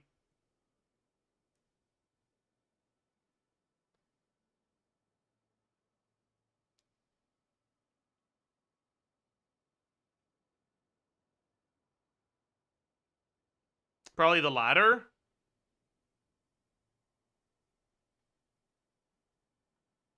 It's minus 100 crit rate, so why does that matter? I mean... None of these affect Hyper Bloom. So, like, if it has 10% Dendro resistance, you can just ignore the mechanic with Hyper Bloom.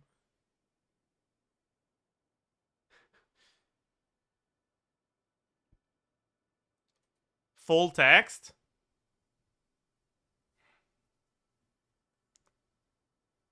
This doesn't help. They don't mention other resistances, only Geo resistances. Like, my guess is...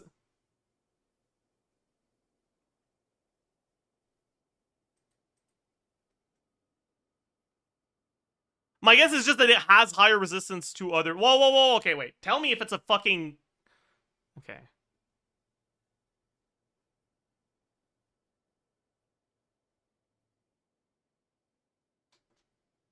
Dude, oh my god. Radiant Moon Gecko. Do we know what its resistances are? It's content creator server? Oh, okay, bet.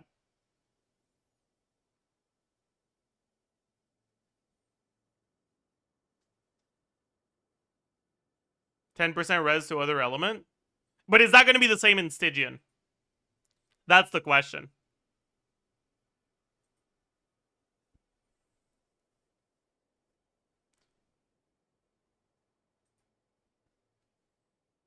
Anyways.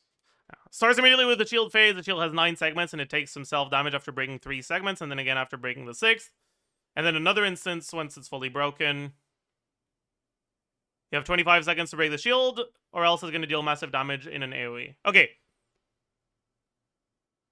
Is it just a normal Geo shield? Like, can Varessa brute force this?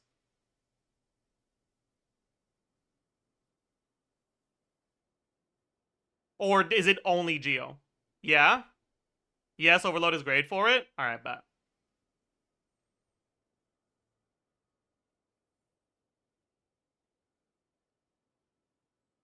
Does Chivalrous have enough healing? Time to swap the healing bonus circlet.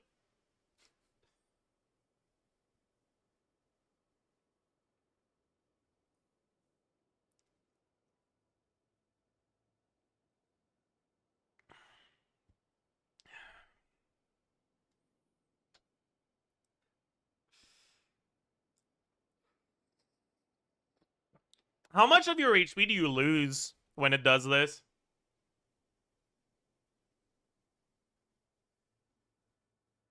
Like a third? Yeah, so Chivalrous can kind of heal through that pretty quickly then, no?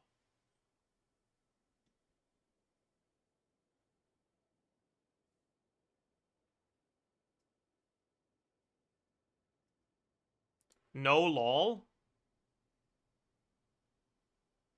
Minus 40 healing bonus? I mean, that's fine.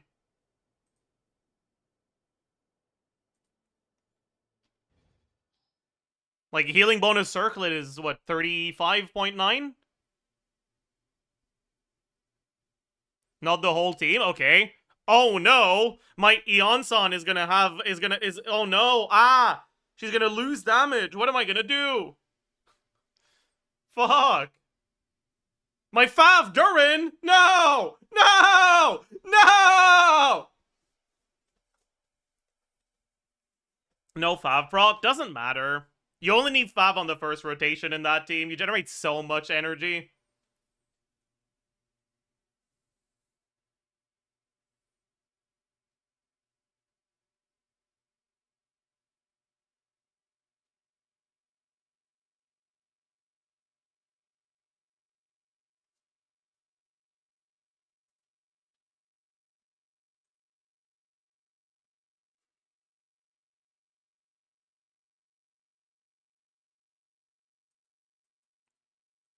Let me check.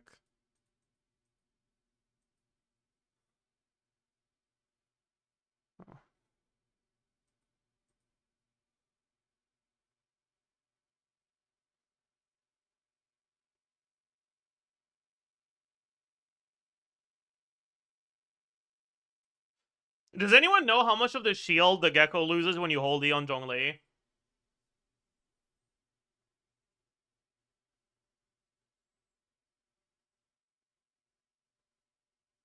2 segments?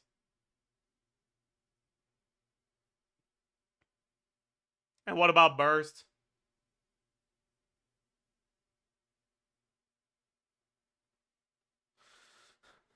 1? So Zhongli isn't enough then?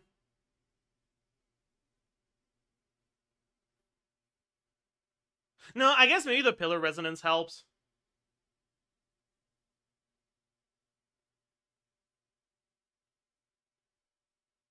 Watch the footage? You say watch the footage without sending me footage. Like, what the fuck do you want me to say, man?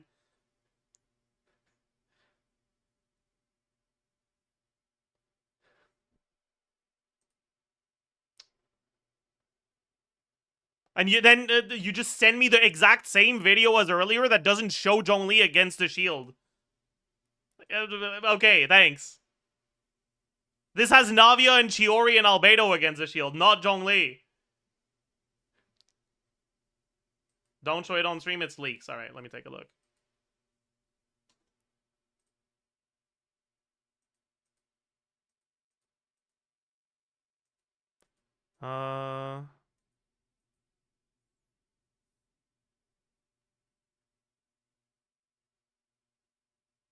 Okay, well, bro missed the pillar.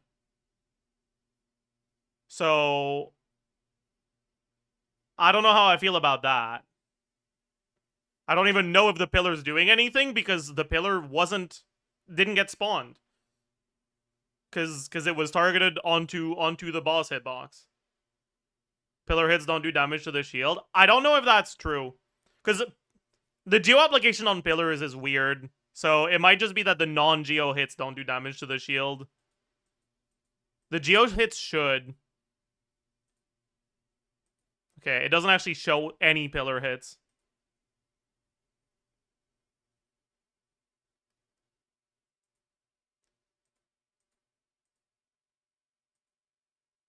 Two minutes of gameplay, not a single pillar hit. Nice. I can't.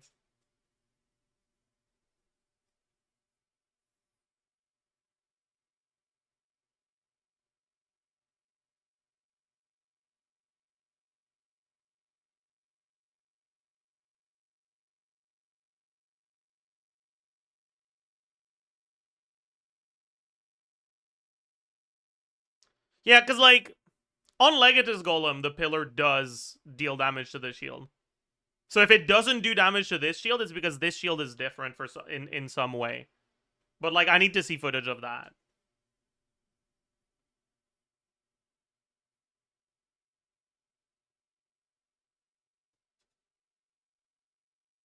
I mean, worst case, you could do, like...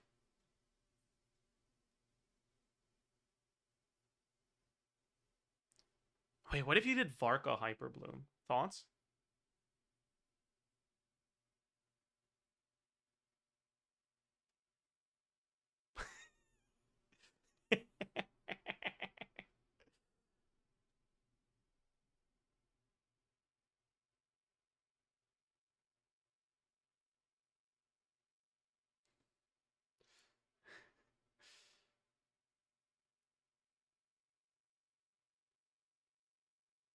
Varka does destroy the shield really well. Yeah, I mean, it makes sense. He has a lot of double hits on a Claymore.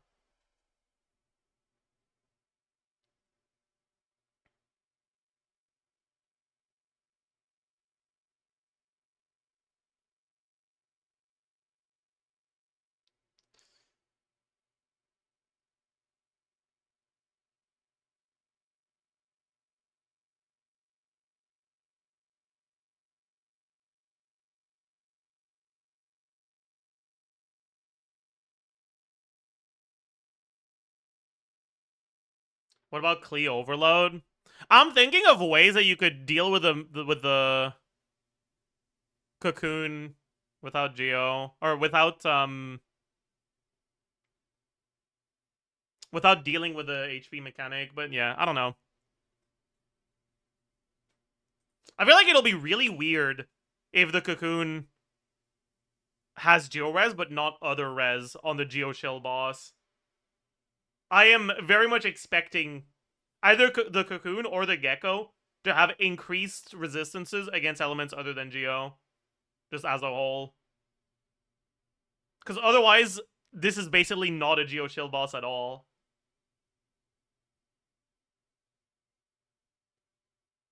Like, if anything, you're better off not using Geo. If you have a way to deal with a blunted, like, to deal with a shield without Geo, with any other sort of blunt attacks,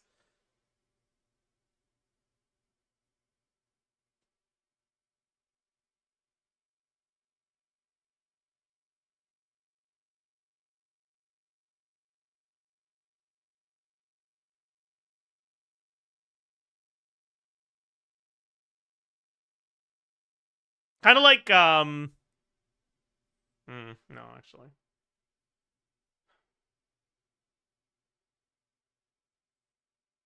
I mean, maybe it's just not a Lunar Crystallized Shell. Maybe the Lunar Shell is still supposed to be the Hera.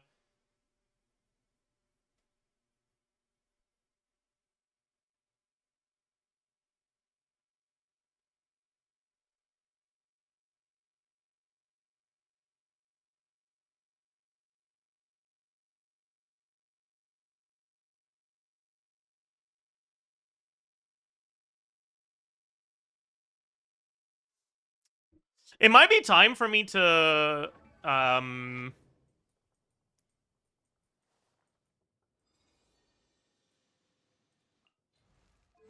me to level this higher. Oh. Oh, I don't even need to farm for it. I could just crown it now if I want to. Okay.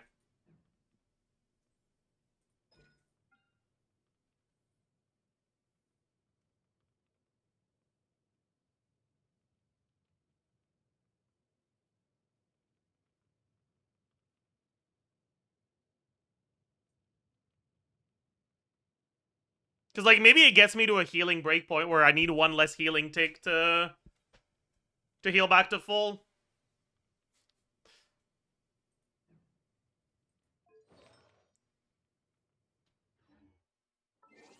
Why do you want to do that? Because the Gecko is the, like, radiant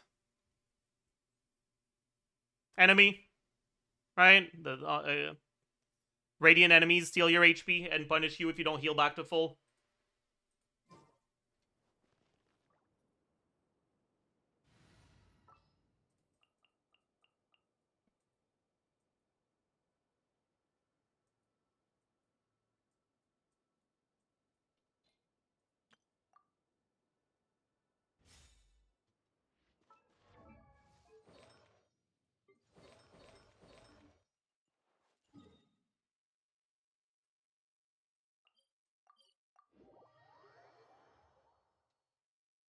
This might be a little annoying because this guy's pretty aggressive, so I gotta be careful not to, like, get hit.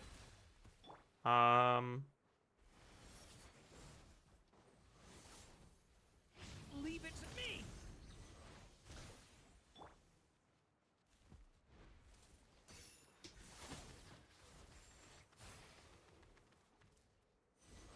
Start the clock. I think I might have fucked up.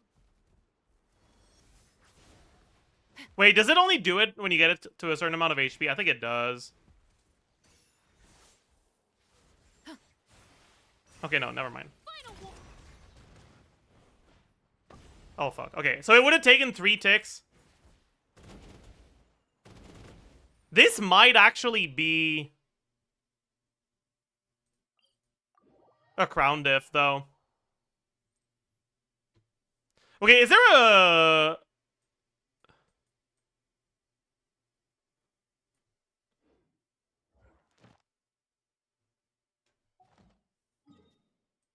What if you use 3 E's? The healing doesn't stack.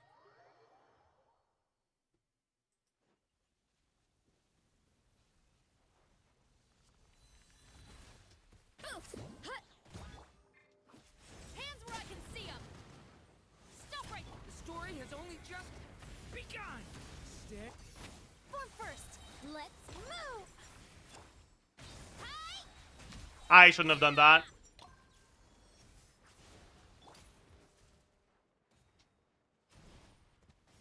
He's gonna die, isn't he?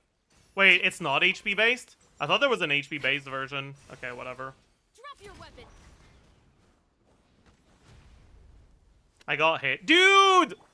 I hate this. How that attack hit me?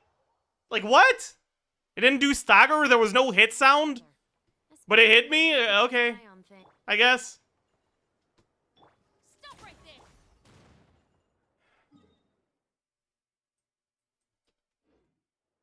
Yeah, why am I not just fucking putting a shielder on the team? Actually, that's a good point. What shall we? What is bro doing?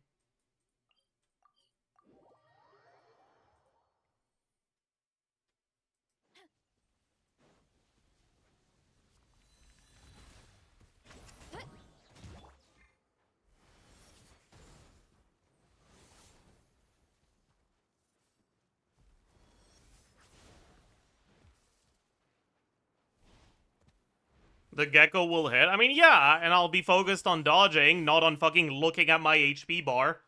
But right now I'm focused on looking at my HP bar, which is preventing me from dodging very well.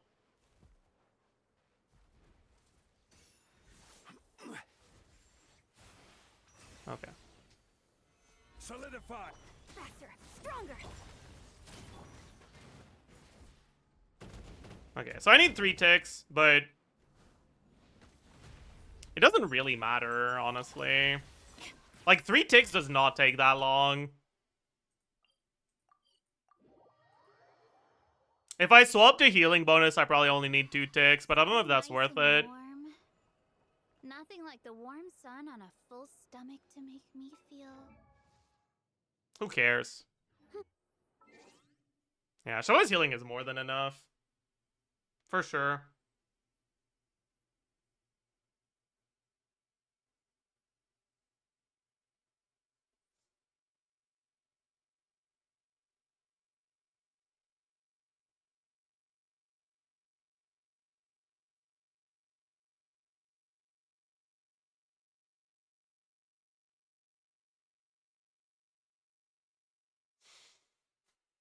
Alright.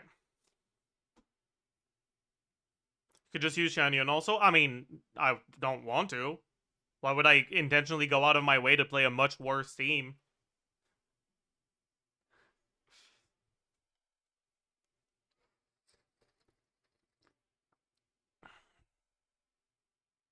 Dodging the mechanic might be an option. It does this mechanic twice over the whole fight.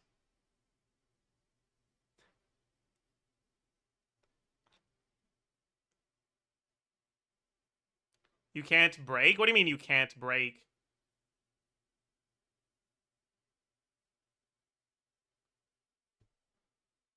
Huh?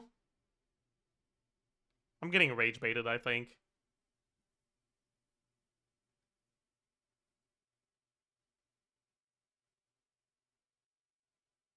With the Shenyun team? Oh. I mean, you probably can. Like, you're still playing a plunge carry. There's no way you can't break. But it'll be a bit slower, for sure.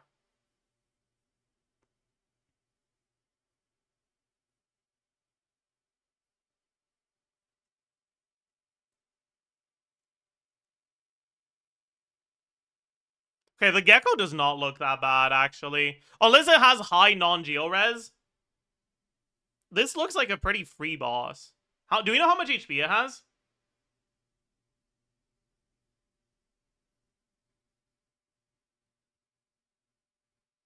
No.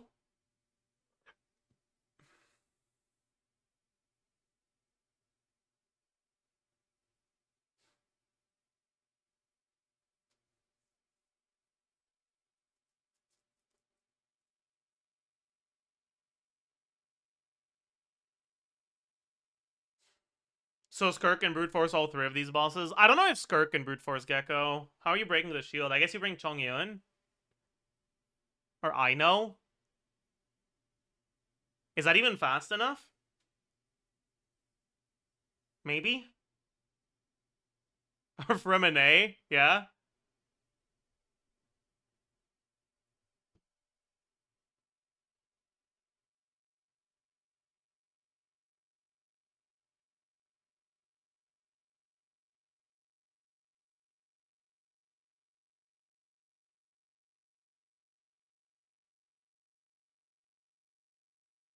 Rebozo. Hope you enjoy your hyping, buddy.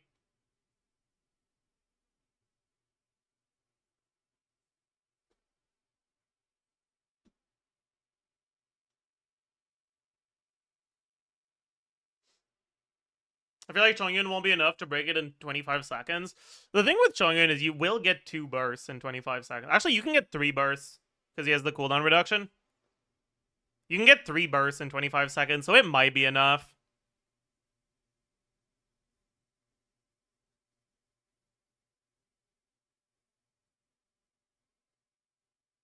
I don't actually remember. Does Chongyun C1 have additional, like, are the hits from C1 blunt? I don't actually know if I've ever tested that.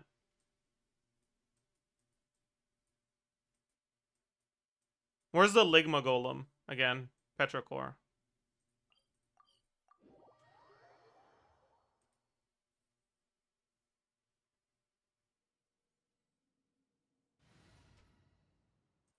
Yeah, let's put this back on that Hello, everyone.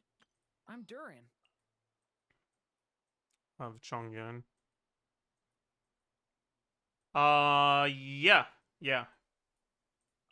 My demon expelling She'll be pretty mantra is solid. Probably upgrade over Shilonen.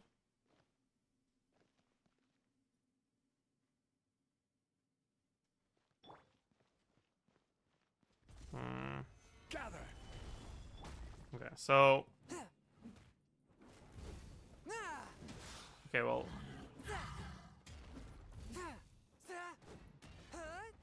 No, it seems like the extra hits aren't blunt. Unlucky.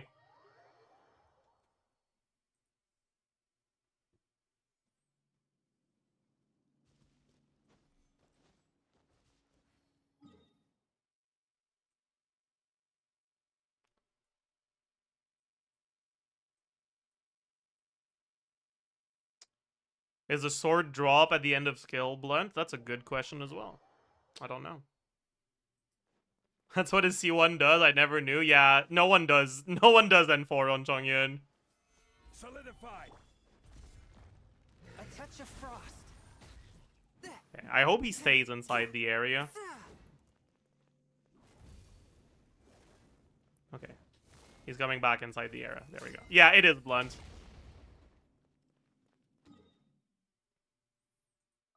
You should be fine, honestly.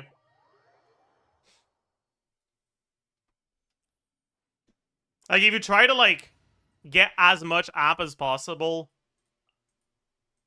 or as much blunt hitting as possible, right?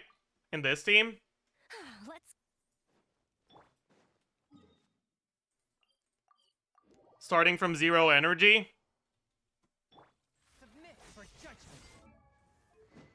on Fav Chongyun.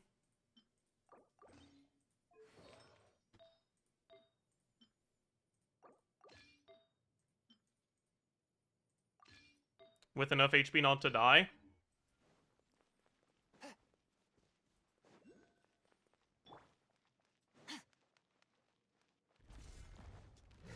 extinct. Off to the freezer. I missed my fucking particles, but it's fine. Spirit blade. Attack.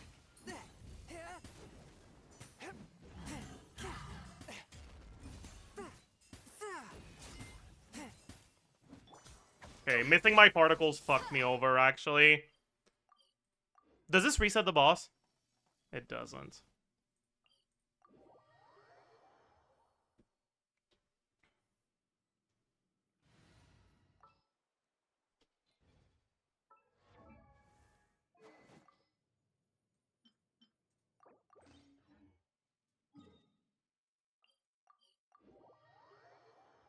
Okay, I can't start from 0 energy because I don't have the burst here, but we know that the set of particles from Skirk plus Escoffier is enough energy. Yeah, I might as well do this. A dash of frost. A touch of frost. Submit for judgment.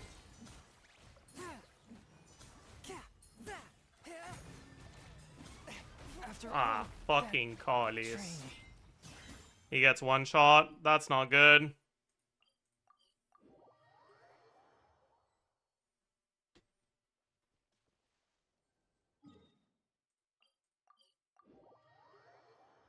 And we don't need the Farina particles.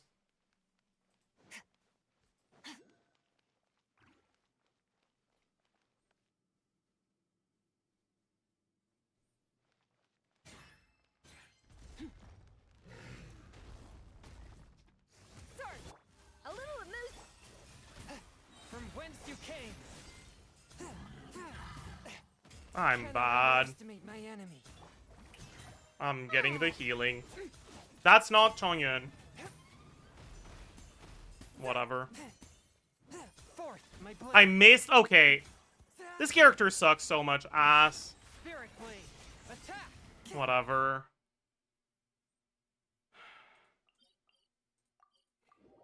He's got the same problem as Razor, where his skill makes him jump forward. So if you're not in a good position when you use it, he'll just go over the enemy and hit nothing.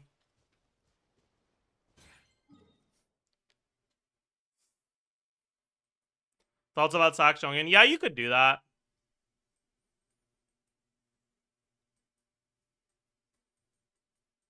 Anyways, alright.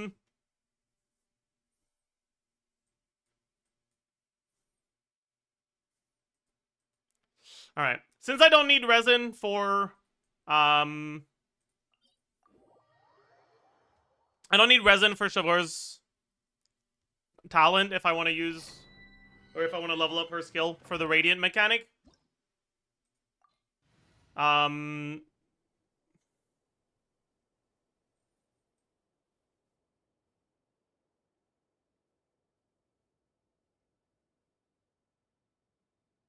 Why can't you use healing bonus circlet? What do you mean, why can't you? Why can't you have your name be green instead of pink? Like, you could. You just have to fucking do that. Like, what? What do you mean, why can't you? Why are you asking me why can't you do thing that you can do? Like, what? What the fuck is bro yapping about? Like what? What? Huh?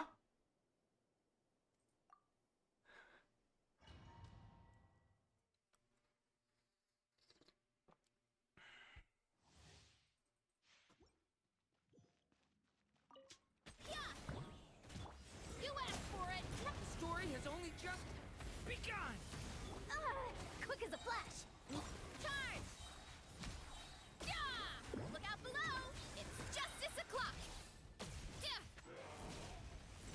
Have you seen Varga trailer? Not yet. We'll do that soon. I worded it wrong. Then what did you want to ask? Like, did you just want to ask if you can use the healing circle? You could. I don't know if it's worth it, though, because you don't need to heal that much. Unless the gecko steals a lot more HP than the moonfly does. It's like, I guess maybe it does. I don't fucking know. The story has only just... Stop right there! Controlled breathing. Hero incoming! Yeah! Yeah! Hi! Yeah! Hurry up, Brassa! Is that enough energy for him? It's not. I see. I guess that's fine. I have to use his skill. Okay, that's a bit annoying. I don't want to have to use his skill.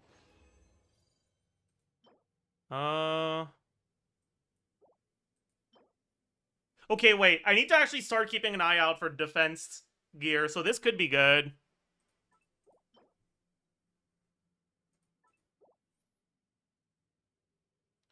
Because I'm going to keep my Columbina on Obeyed.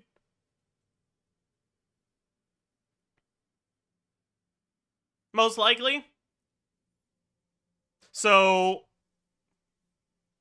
that means I would probably have Linnea on Serenade if I want to do Instructor 8 Lua.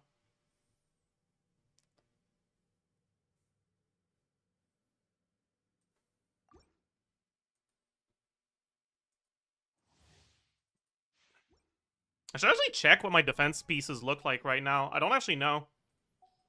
Who's going to be our placeholder? Kachina. Kachina will be our placeholder. Wait, actually, if it's going to be a Serenade set, it should be someone...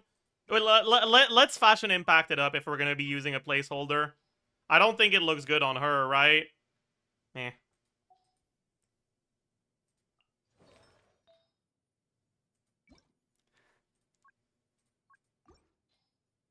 No. It's too light.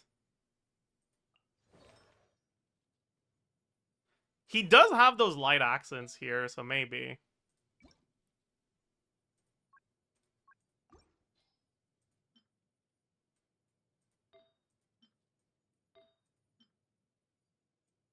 Okay, maybe.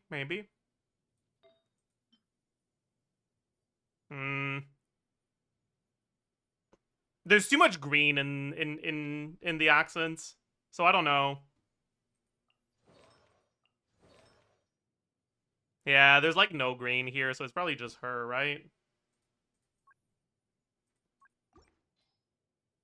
The pink is kind of clashing here. I don't like it.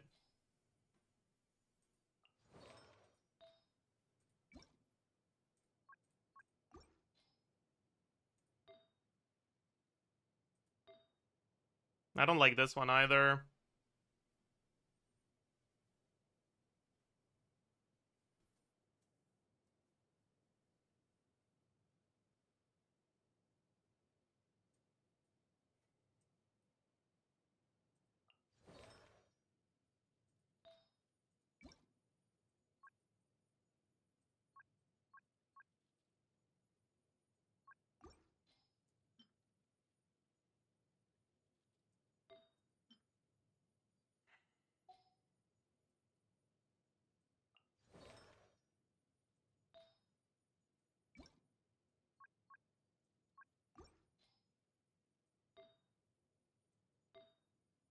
Okay, I think we found it. I think this is our placeholder. I like this one.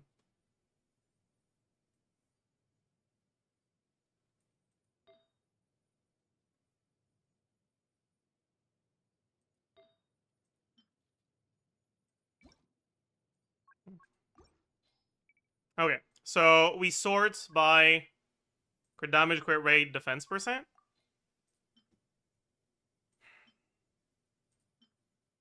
Okay, we don't have anything on the flower, right? I mean, we have this, but it already kind of fucked up the first roll, so I don't know. Crit damage, crit rate, defense percent.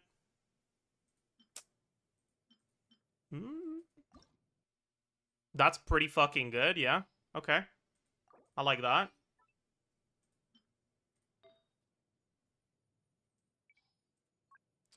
Defense percent. Okay.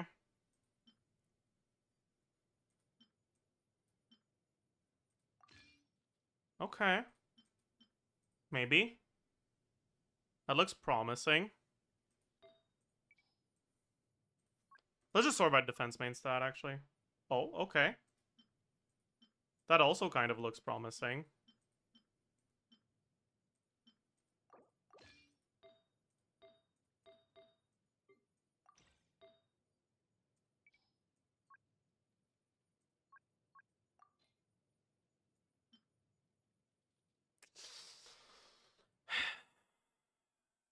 I mean, this is a good reroll target, but it's kind of bad right now.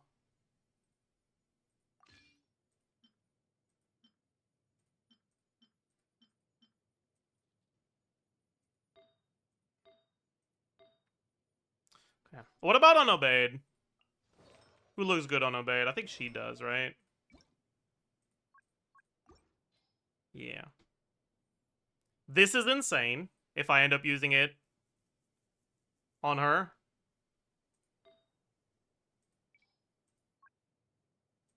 Which I would if I have her on this set. Goblet options are looking a little pathetic.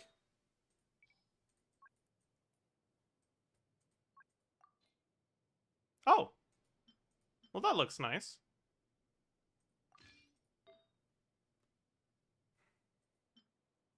I did have this. And this.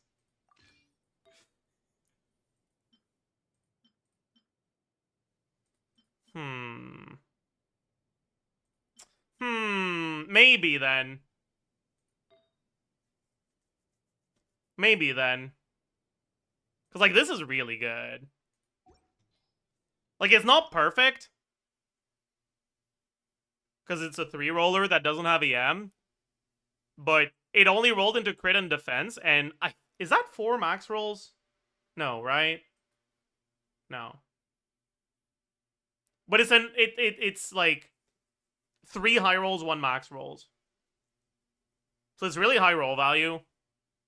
What about the defense? What's a max roll of defense? It's more than 7, right? It's 7 point something, I think. 7.3.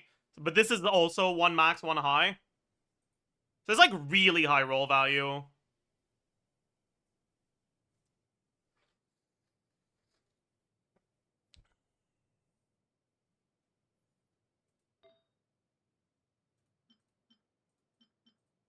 Let's see how this rolls when I level it, actually.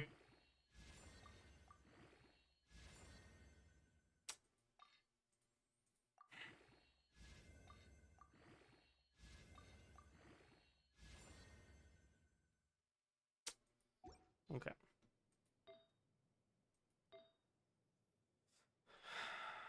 Okay. In that case, I think we stick to...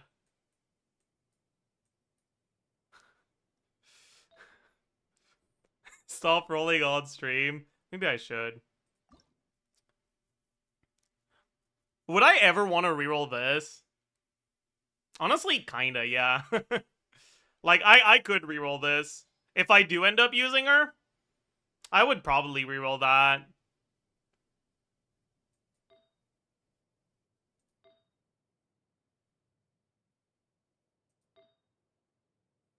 Because it's a 4-liner with double crit defense. And a max roll of crit damage at +0, right? That's a pretty solid reroll target.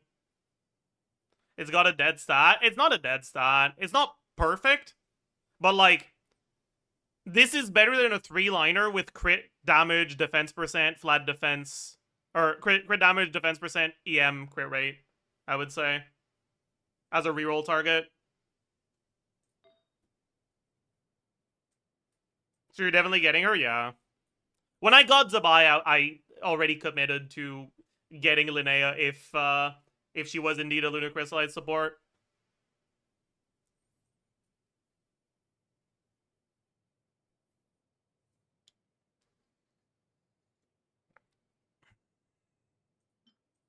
Okay, do I have anything at +0 with defense percent that could be nice? Like maybe this, but like, eh.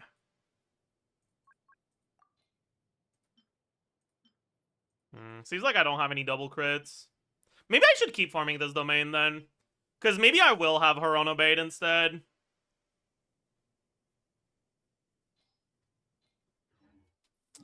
Yeah, that might be the play. But the thing is, in that case, wouldn't I just want to farm Husk? Probably not. Because Obeyed also lets me improve my Durin build and my Razor build, which is nice.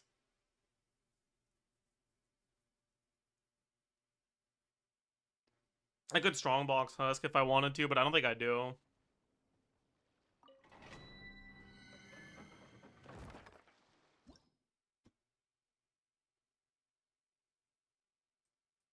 And your Varka build, he's free. Yeah, that's true. I'm also gonna be building towards my free Varka. Have you condensed for Stygian? You know what? I haven't. So I could do that today instead of actually using resin. Sure.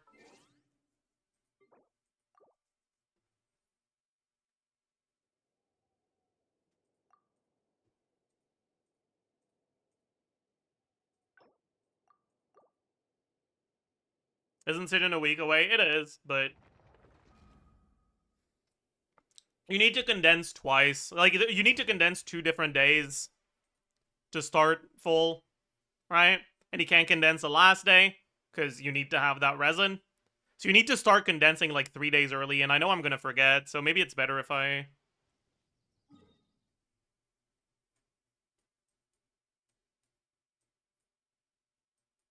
Yeah.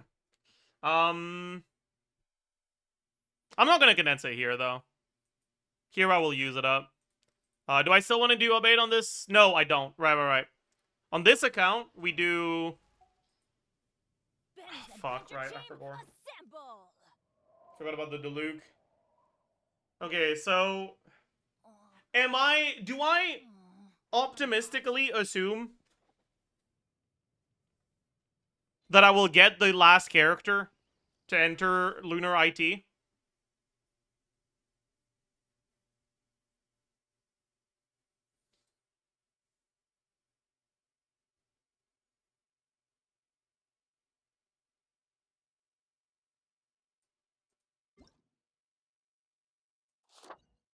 Dude, I wish one of these 4 stars was was +1 character in IT for me. I would have gone for that on the Flynn's banner. And if I get Flynn C2, then I get Flynn C2.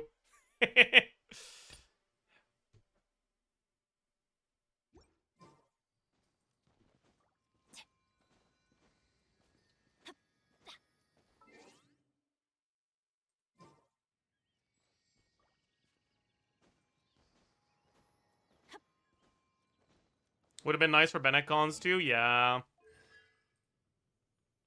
But we're pretty far from Bennett cons mattering. Right, we need 4 more cons for the next upgrade. So it doesn't really matter.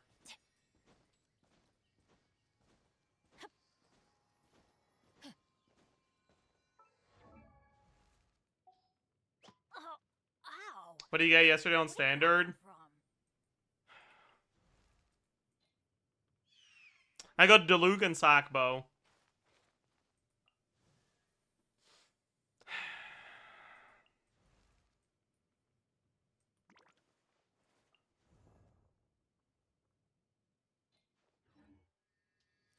Wanna pull in the weapon banner? Either Flynn Zig or a weapon from Aoika.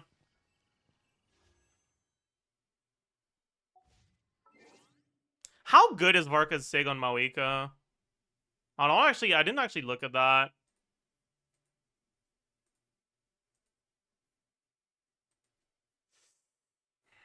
This doesn't matter. This doesn't matter. This does work.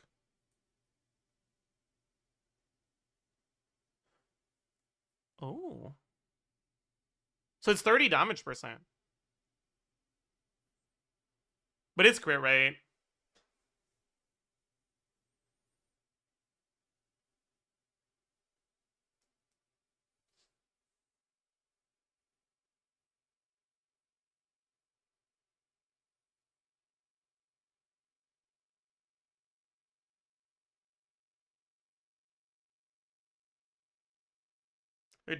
You mean to tell me attack speed doesn't make her bike faster? It makes the normal attacks faster, but not the charge attacks, I think.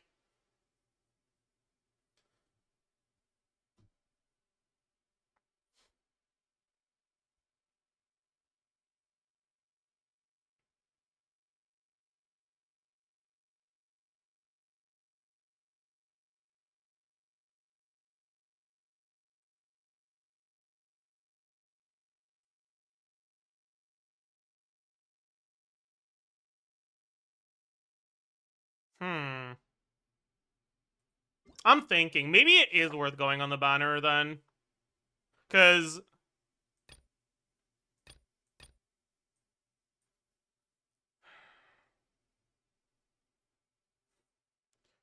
Favs would be nice. Would Sacrificer's Staff be useful?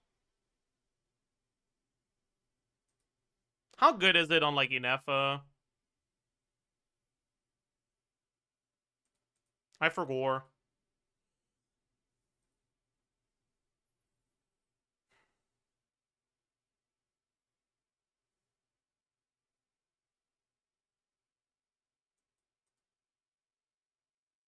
It's 24% attack passive.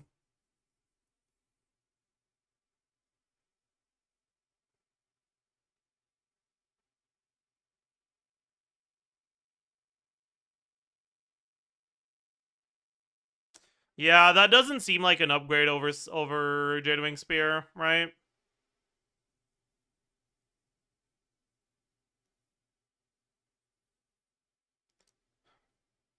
So Sacrificer's Staff would only be useful if I don't get Flynn's Sig.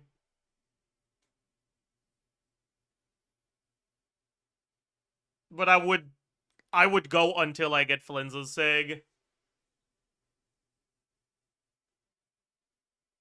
So it's bait for me. Yeah.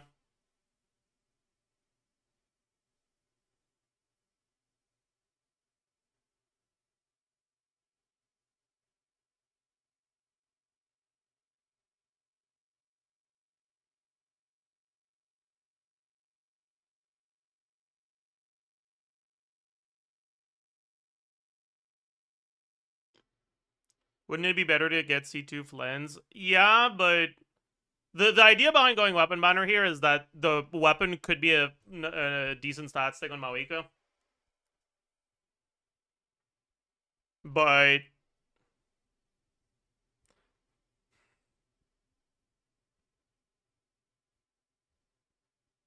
I don't think it's enough.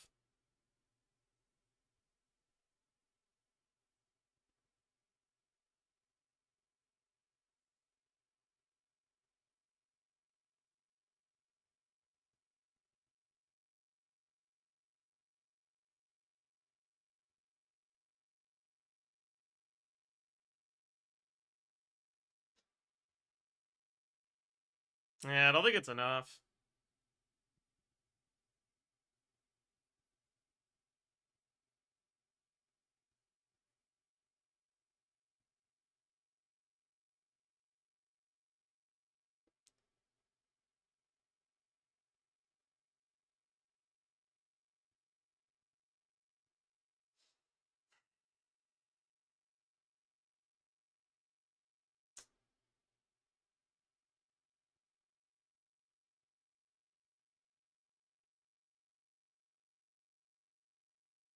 Can you check your Mawika build? I mean, that doesn't really matter. I can always just farm the domain again to adjust builds, right? Like, that's not really impactful.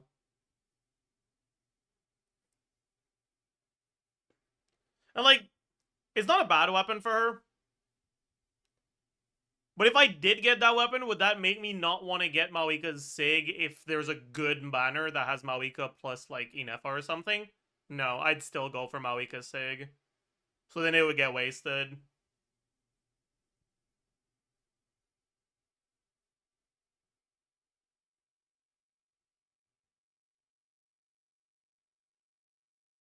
Is Varka relying on Farazan? No, Farazan's not good with Varka. Like, she's usable with Varka, but she's not good. She's not your best bet.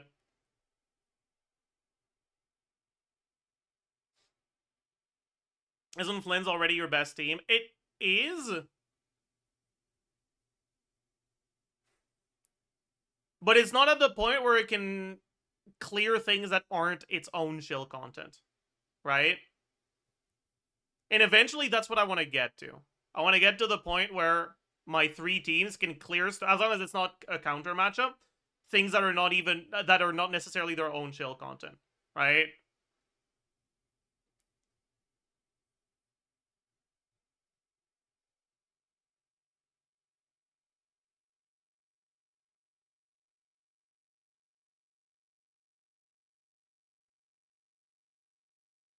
Shouldn't you start getting a 3rd team instead? I mean, what banner would you like me to pull for out of these that helps me get a good 3rd team? Yeah. None of them, right? So it's not about shouldn't you get a 3rd team. It's like what the fuck do I do?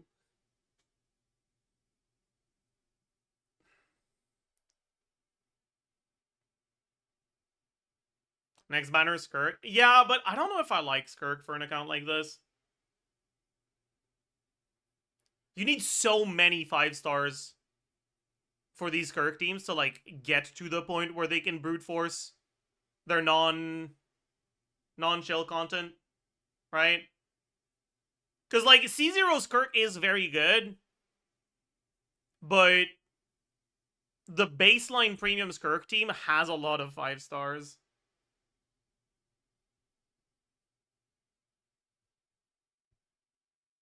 And by the time I get all of those, I feel like she's gonna get power crept anyways.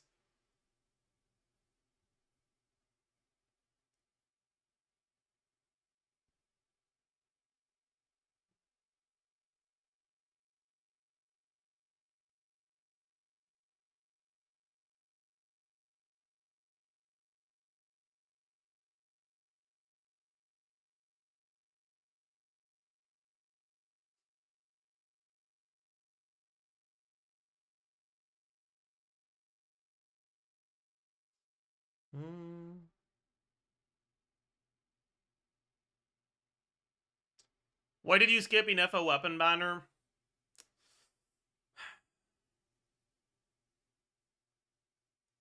Because I didn't have enough primos to guarantee pity twice, mainly.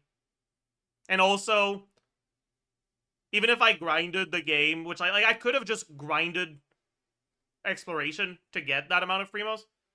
But, like, let's say I do that and I get unlucky and I end up losing the like not getting the weapon I'm pathing towards and have to use up like 160 wishes, 140, whatever, 150. I end up at like 0 primos left.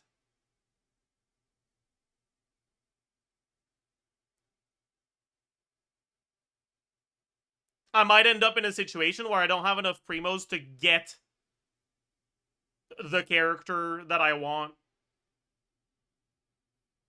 It'll take a long time to save up enough primos to guarantee 2 characters, let alone 3, right?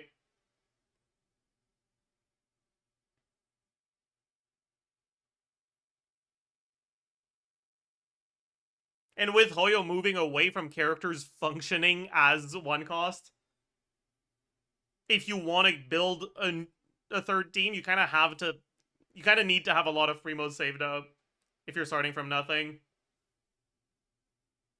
Right?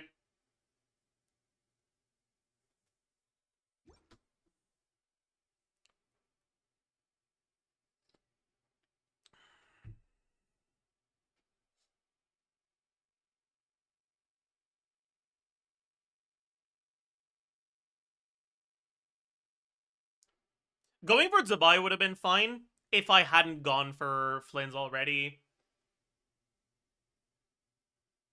Right? But the thing is, like, for this account, it's not just that I need the team to be one cost, it's that I want the character to be useful even if they're one cost. But also, I want there to be noticeable upgrades for vertical investment that are meaningful, right?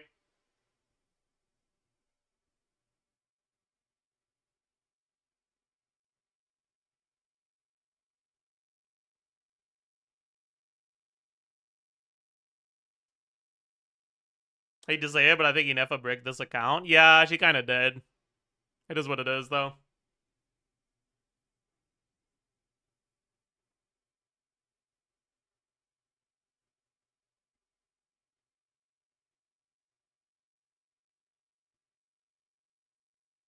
Why did Inefa break the account? Because getting Inefa basically made me commit to getting Flynn's, right?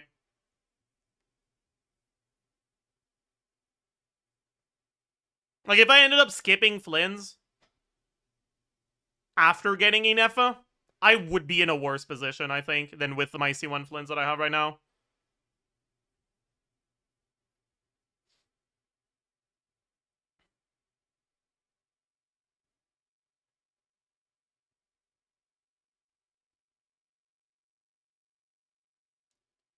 I would be in a much better spot if I had, like, Nefer C1 plus Llama, or Zabai C2, or Zabai C1 R1,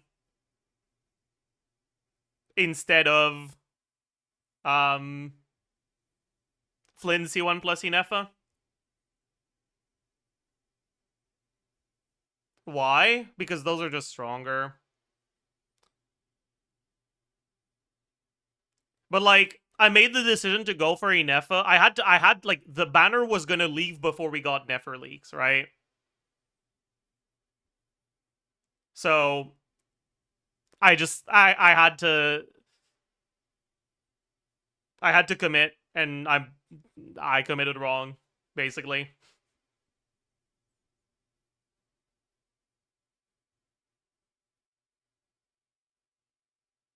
But they aren't making any shield bosses for Nefer. I mean, they're not making Lunar Bloom shield bosses, but, like, they're making Lunar shield bosses every patch. And it's not like I'm gonna have more than one Lunar team, so it doesn't really matter.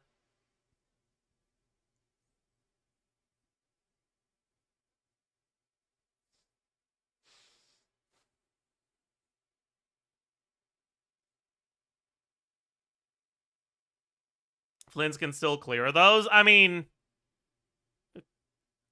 sure. But Nefer would clear them easier, and also, once we're not at Lunar Shield anymore, Nefer will have a better time, right? Remember, we're not talking about C0 or 0 stuff here. We're talking about vertical investment. Right? The reason why Inefa bricked my account isn't because Inefa Flynn's or just Binefa is bad. It's because the vertical investment in Flynn's teams is worse than the vertical investment in other Lunar teams.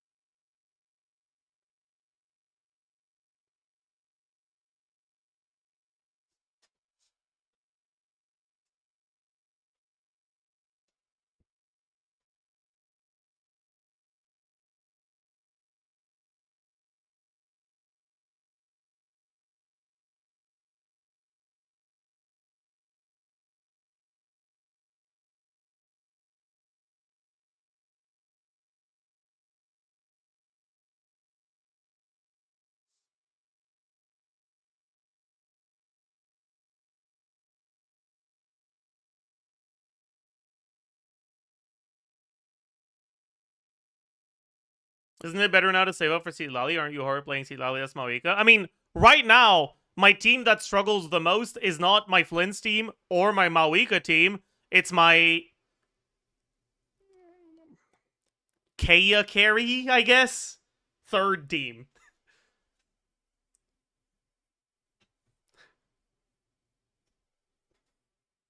But the thing with Mawika is, like, I don't necessarily need to get Seed Lally. Unless I end up going for C2 Seed Lally, if I manage to pick up Shavar's Khan's on banners. Like, let's say, for example,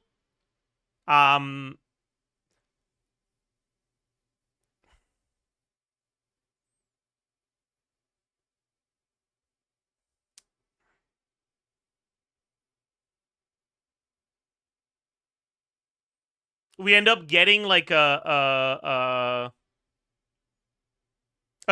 a banner kind of like the Varessa Shilonen banner, right? But with a support other than Shilonen that I would actually want to get. And I can actually end up getting Chevaleur's Cons on a banner like that. Then my account will be in a state where pulling for Mawika's Sig in a Chevaleur's team would be way better than pulling for Citlali and trying to force Mawika in a melt team.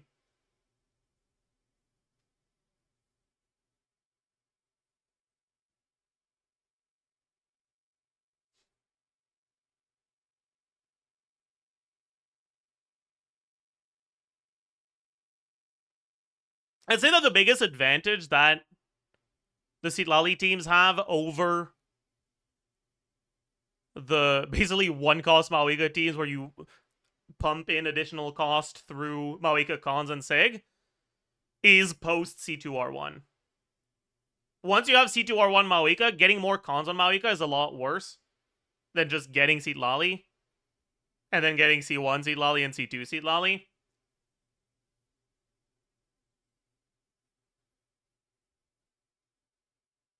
But I don't know if I want to have that much investment into the team. I feel like C2R1 Mawika is going to be enough.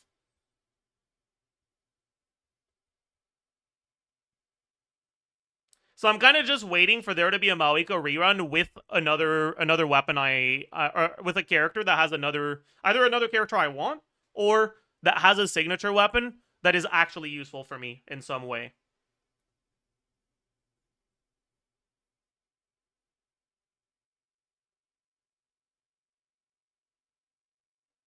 I mean, C1 Mawika struggled against a dog already. If you're talking about my Mawika, did you see the fucking team I was playing? She's C2, not C1. But, like, did you see the team I was playing? Do you see the weapon I was using? Like, these things are obviously assuming I end up getting fucking Chevaleurs somehow. I do need to get Chevaleurs, obviously. Or I need to get whatever future character they release that fulfills a similar role of, like, enabling or, like, restricting you in some way, but giving you a lot of buffs to make up for it.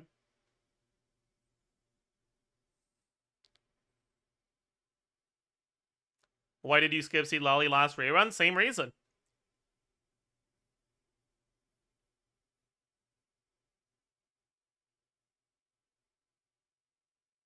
You kind of forget C2R1 is basically a whole premium team. Yeah, and it's also way better than most premium teams. Every premium team, actually.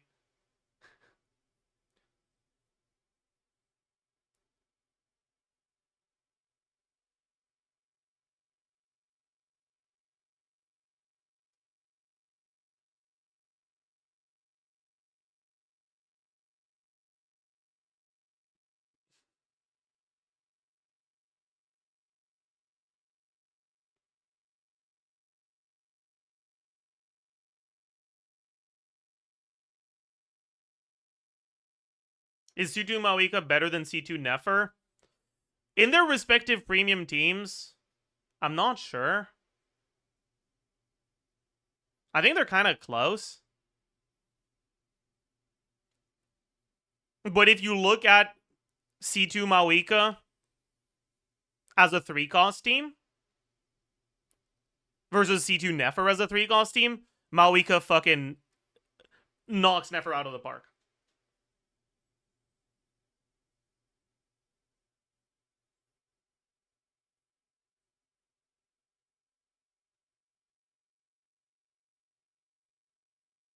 Right? Cost baiting. But, like, I get what you're saying, but it matters right now. Because we're talking about an account that is not starting from having a bunch of old characters. We're talking about an account that was started when Dire was released, you know? Like, cost is basically the only metric that matters here.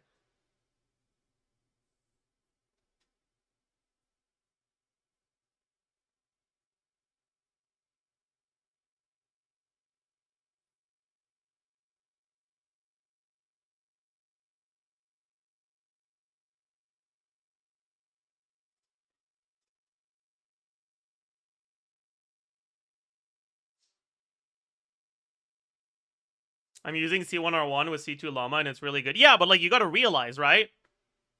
That's 6 5-stars.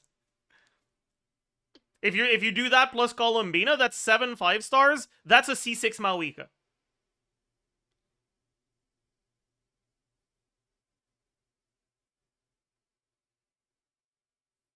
Like, yeah. Or a C2R1 Malwika with C2 Sitlali.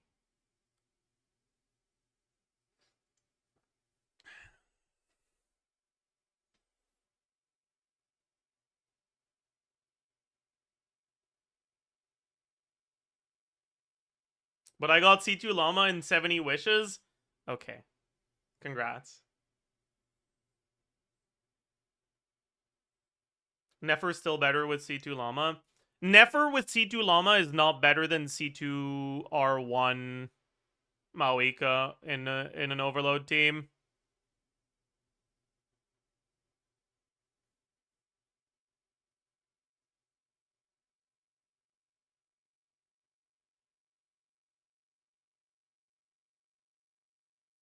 Even with Bina, that's one more 5-star.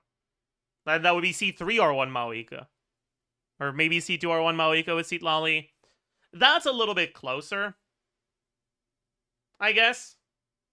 But, like, in any case, it doesn't matter, right? Because, like, I can't do that on my account because I already committed to my Columina being in a Flynn's team. Right? If I get Nefer, I would have to play Nefer without Columbina. And that's not gonna be a good idea.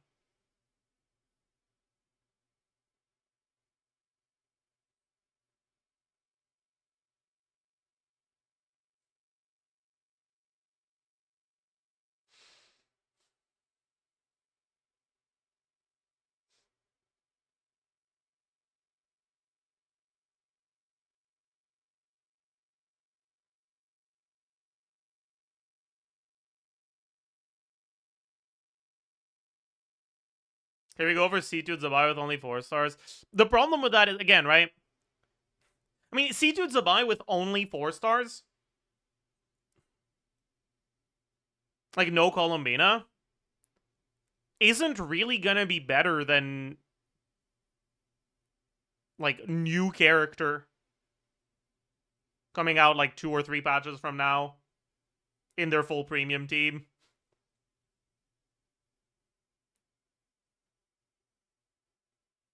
And also, I already have a Lunar team, and with Stygian being so matchup specific, I would rather, if there's going to be 2 teams that are as strong as one another, I would rather my second team not be Lunar. I'd rather it be something else.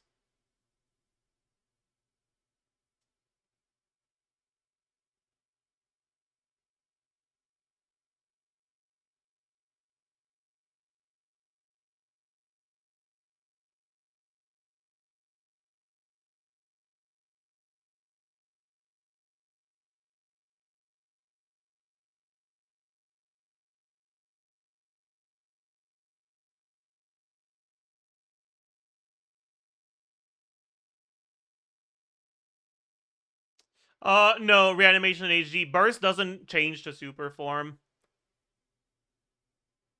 Because when you do Linnea ultimate form, after you do ultimate form, Lumi doesn't disappear. It just goes to normal form. And if you burst, it won't override normal form with super form. So you'll still be on normal form.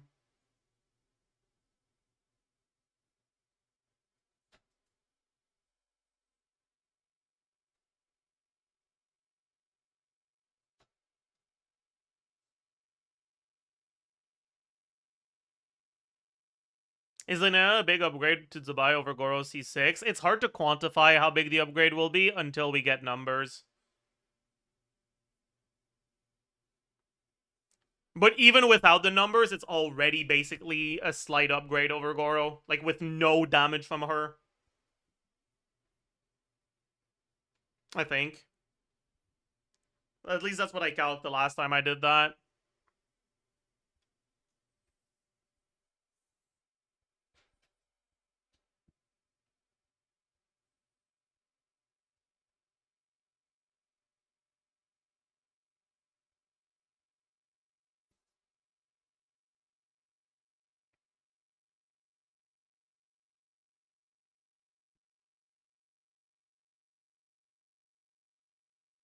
The buff is a bit lower when I put the stats into the optimizer. But she's also shredding for Columbina. Goro's defense buff doesn't buff Columbina.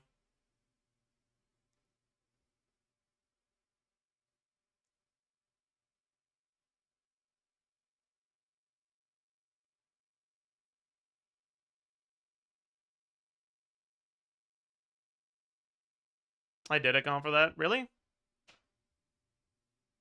Yeah, I guess when I was doing calcs initially, I was assuming the EM buff was team wide, and it's not. Okay. I mean, we'll take a look at that. What's her best set? Can't know until we have the numbers. Likely either Obeyed, Husk, or Serenade. Did I spend my resin? No, I didn't. Where did I want to spend my resin? I said I wasn't sure, right? I said I wanted to probably level my characters. Yeah, for IT, but like I don't need to do this unless I get one more character anyways. Because if I don't get one more character, I can't enter Lunar. Come on.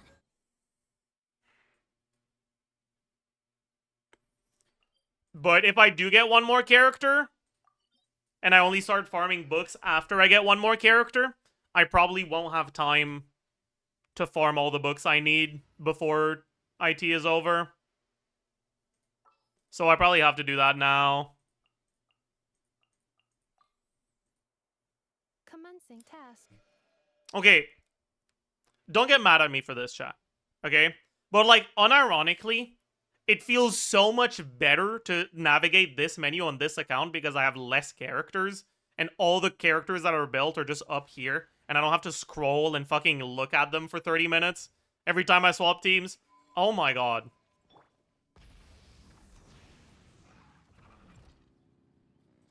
Bro, what are you what the fuck are you doing?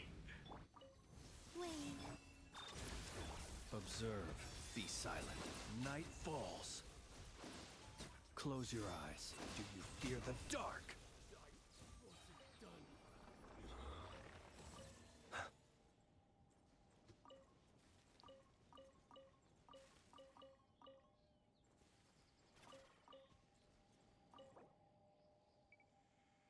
Yeah, I think I'll just use all my resin on this. I'll have to farm for them eventually anyways.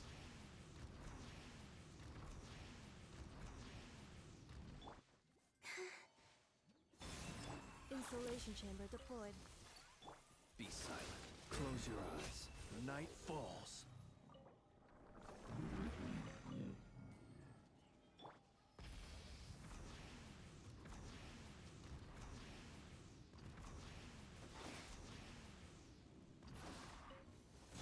Surge. Defensive mode engaged. Close your eyes. To dust.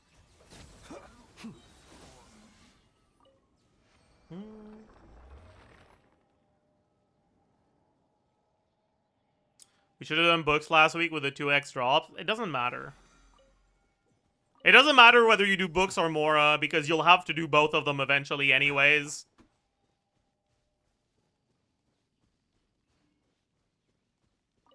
Oh no, instead of spending 20 resin for Mora and 40 resin for books, I had to spend 40 resin for Mora and 20 resin for books. Oh, what about... Oh no. Oh no. What a...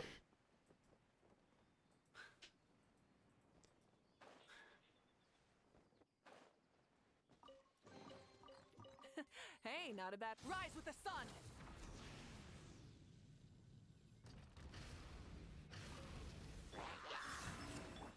sequence initiated. Be silent. Do you fear the dark? Do you fear the dark? What the fuck, chest respawn? Yeah. I'm not telling you guys how I did it, though. Sorry. It's a secret.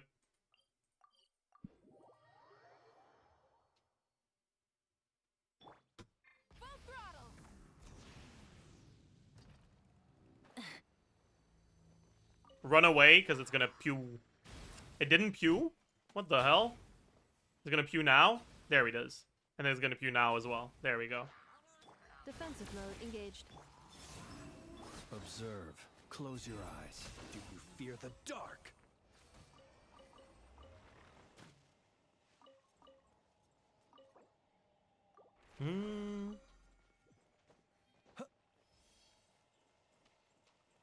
What happened to Jay after you achieve the point where you can brute force? I will keep vertically investing until I can get 182nd clear. And after that, I don't know, we retire the account, I guess. It's not like that's ever gonna happen, though.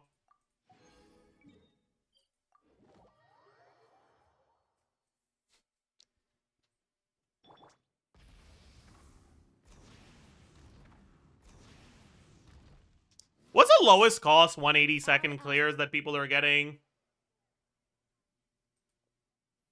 Is this not enough info to calc? No, there's no numbers. How much damage do her attacks do? It doesn't say it anywhere. How could that be enough info? C0R1?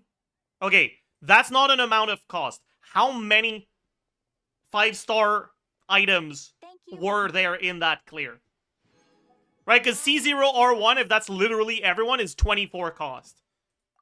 That's high as hell.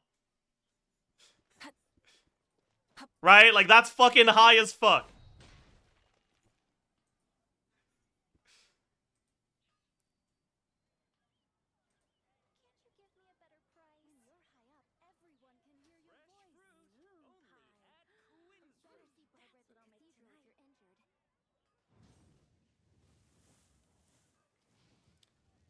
Right, so that's 8 cost.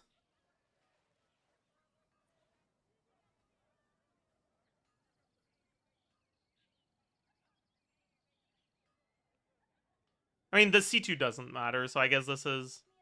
Wait, does the C2 matter? Is the C2 the 2 seconds of Petrify? Instead of confining themselves to the heavens, God should broaden Or is their that the horizons C4? in the That's world C4, below. okay. So this is basically 1 cost.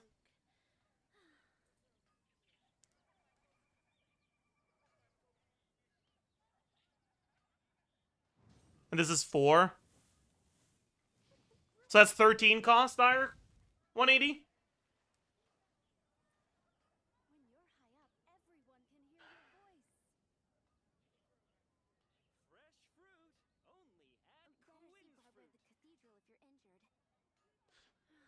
I gotta watch this Molani clear. What the fuck?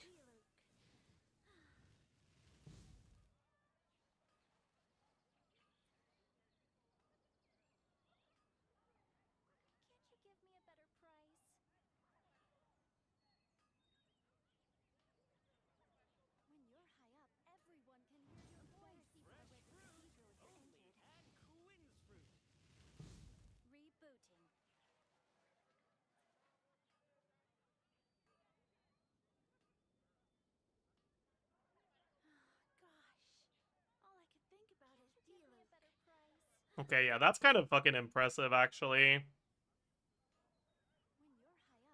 It makes a lot of sense. They're getting good RNG on the Molani bullshit. Which is very funny. Adventuring is right up my alley.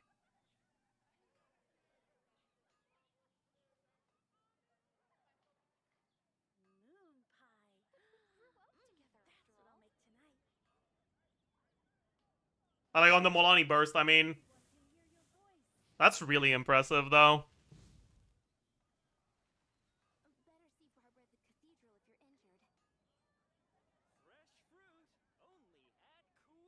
Yeah.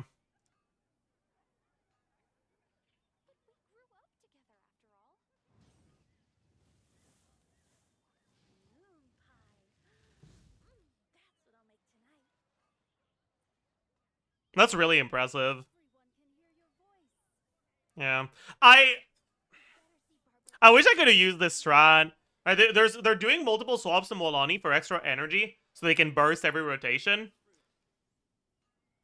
You can't do that with Widsith, because then you're gonna proc your Widsith at the wrong moment. Right, this is kind of a Sig only thing.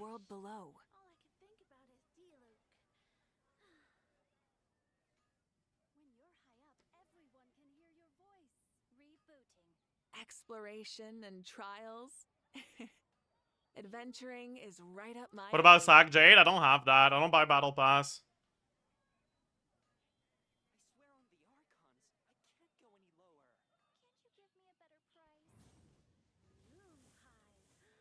Yeah, that's very impressive.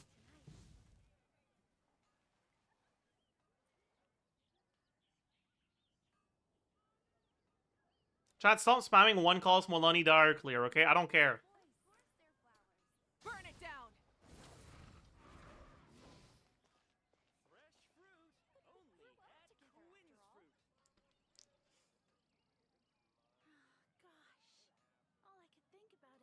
But yeah. This... Maybe I should get Molani, honestly. But the thing is, like, this boss specifically is, like, Omega Molani shill. Assuming you're willing to reset. Alright, like, something I talked about earlier today. In the crab phase, your damage is multiplied by 3, and in the down phase, your damage is multiplied by 2. And humans are the same. Right? We call that light hope. Like, it is...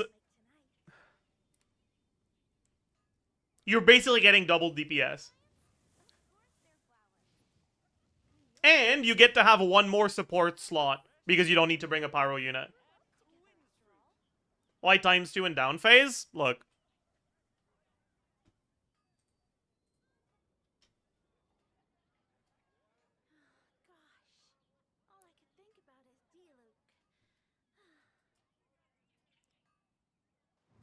You see this projectile that's coming from this guy here? Look at the damage number doesn't show up because it happens mid-burst animation. But look at the health bar. 700k extra damage right there. It didn't happen here because they have the breakpoint that it doesn't need it. But there would have been another 700k extra damage there.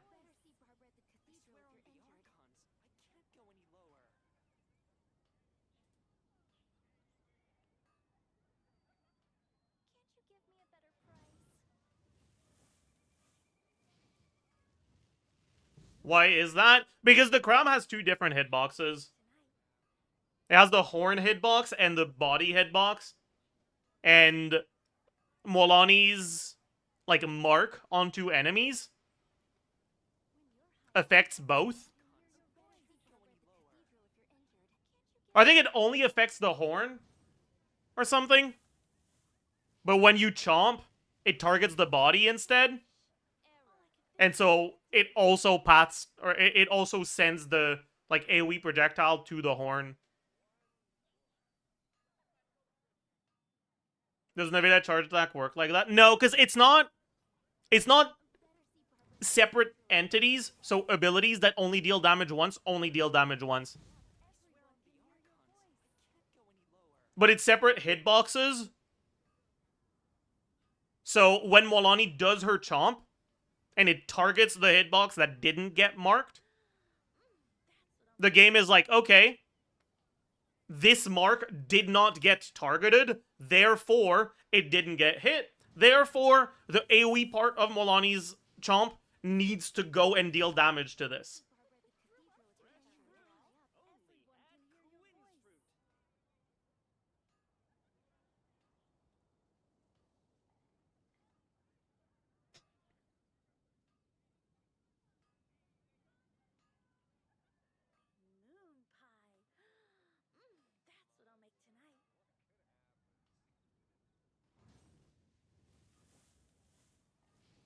You're saying Molani's broken, basically? Yeah. Molani has a lot of clunk, a lot of bugs. And a few of them are beneficial.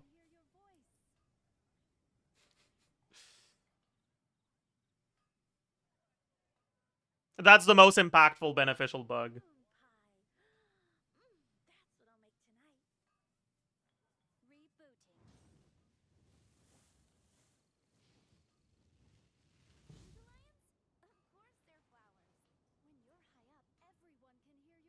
Who would you say is the least clunky character? That's a good question. Who is the least clunky character? I mean, there's a lot of characters that have, like, no real input issues. Like Flynn's. Like, what the fuck could even feel clunky about Flynn's?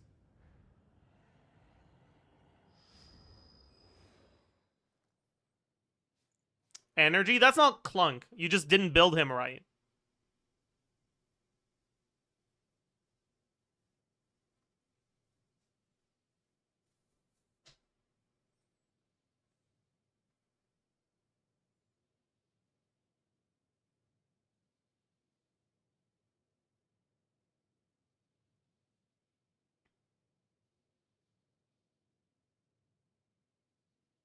Has to be Nivedette? No, Nivedette has clunk.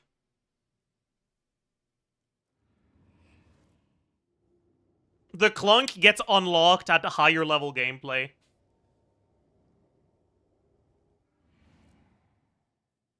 But it is there. Right?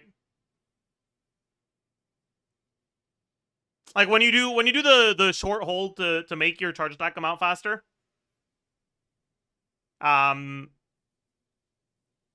Depending on how Nivedette's body or camera, I'm not sure, whatever, is angled, sometimes you won't instantly pick up the balls. And if you do the short hold instead of just holding normally, it'll pick up 2 balls, and then it'll try to release a charge attack, and it'll just do the normal charge attack instead of the good one.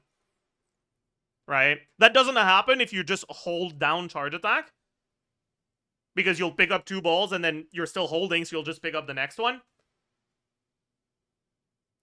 But, like, you're not supposed to do that. If you want to play Nivedette optimally, you want to do short hold. It's a meaningful DPS upgrade. So, in my eyes, it's meaningful. It's meaningful clunk. It's relevant clunk.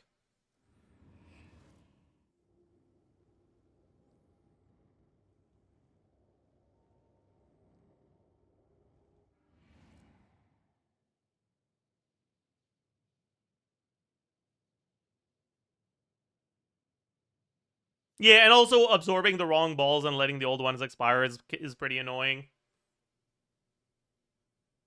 And like, I saw people talking about Skirk, but like, Skirk has a lot of clunk if you try to play her optimally. Sure, you can get away with brain dead gameplay, but it's a meaningful DPS upgrade to do the combos.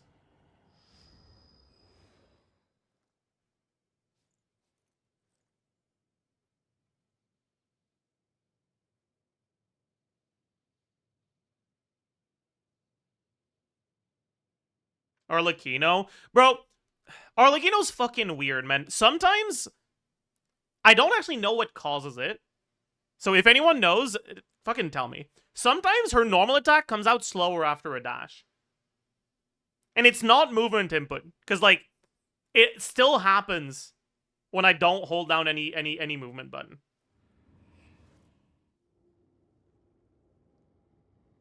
It feels like her animations are inconsistent in terms of how long they take. And because of that, when you do N3D on Arlecchino, your second N3 hits at like 2.4 seconds. So if it gets a little slow for some reason, it'll go past 2.5, and then you get the time rule ICD reset, and then it applies Pyro, and you stop reacting because you've applied Pyro as an aura before you got your Cryo. And it feels so fucking bad. It feels so goddamn awful.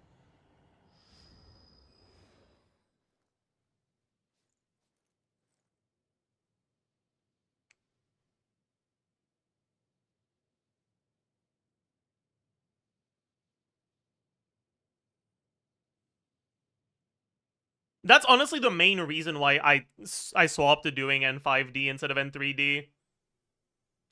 16-second melt Kino is the fraudest thing ever to be TC'd. I disagree.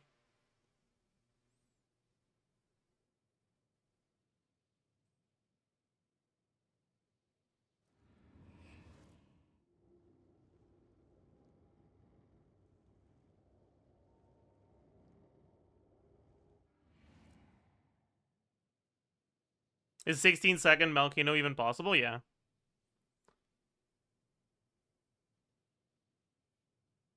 It's like 16 point something, but like, yeah.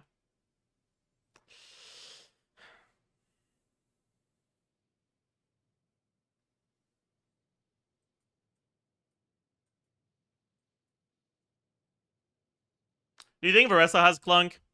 A tiny little bit, but not much.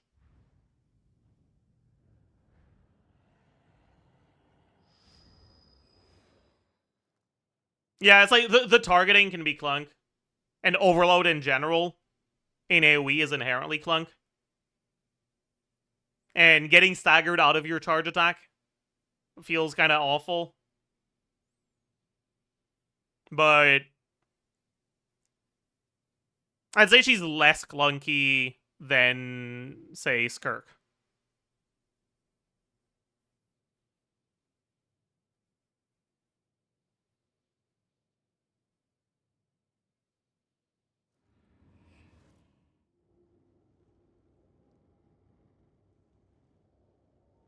Because, like, it's clunk that you can learn to play around.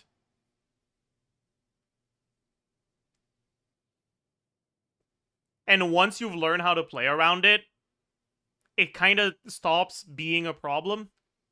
It stops being something you need to, like, actively work with. Whereas with Skirk, you always need to be fucking locked in to do the good combos. And there's always the possibility that you dash one frame too early and lose the fucking N5 hit, or lose the N2 hit, and feel like a fucking idiot.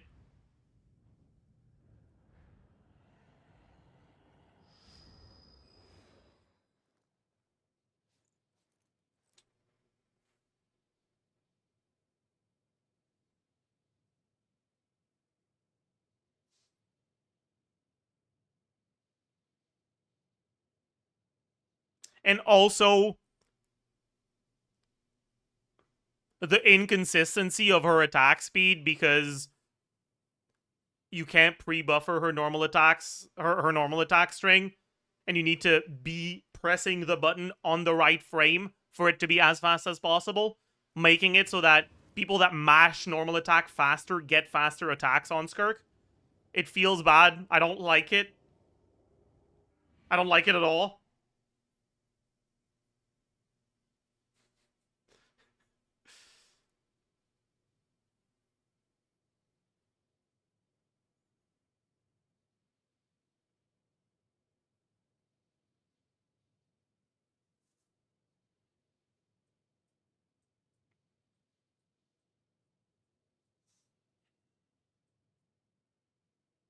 Who is? Is there anyone that's less clunky than Flynn's?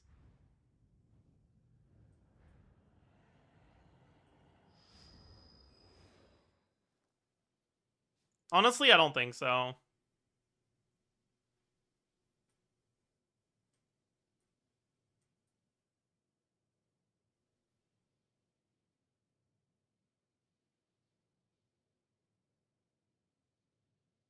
Chaska?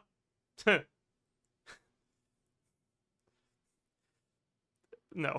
Like, don't get me wrong, Chaska's not that clunky, but like,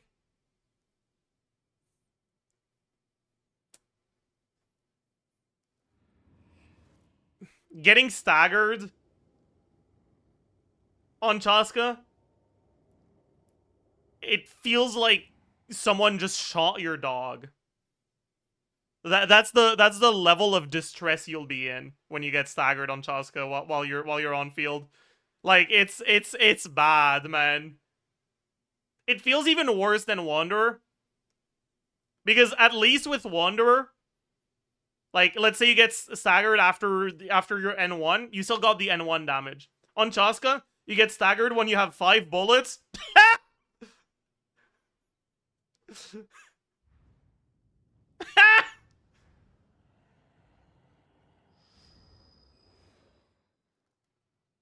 And because dashing uses a lot of Night Soul, you can't even dash out of the knockdown animation.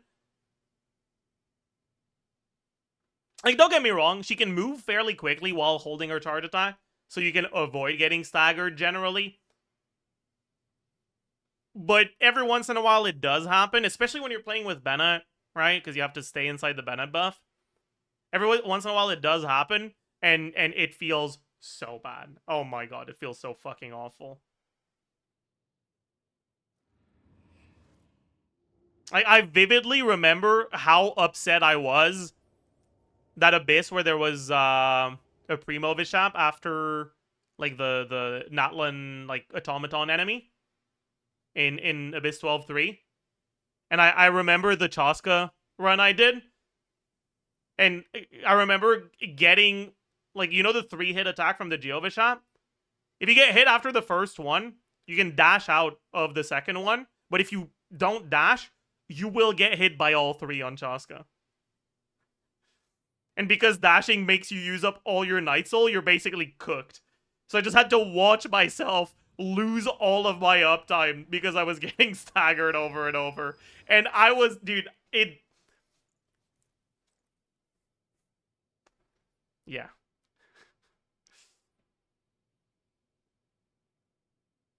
Yeah. Raiden least clunky? No. Raiden is pretty clunky.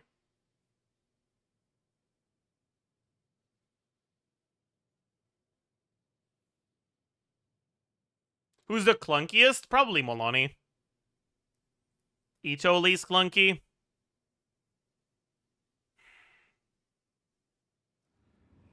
I mean, he's not that clunky, but...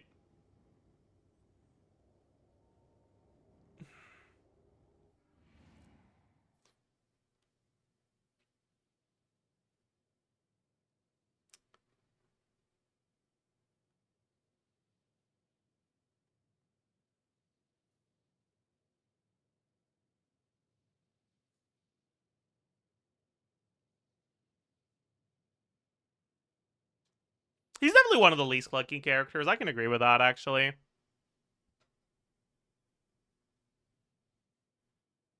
Well, that is until you swap to him and use your burst too early so you don't get the fucking defense buff from Goro.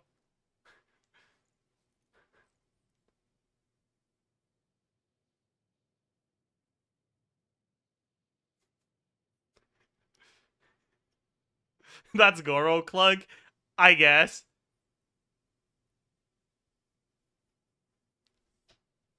That's possible? Yeah.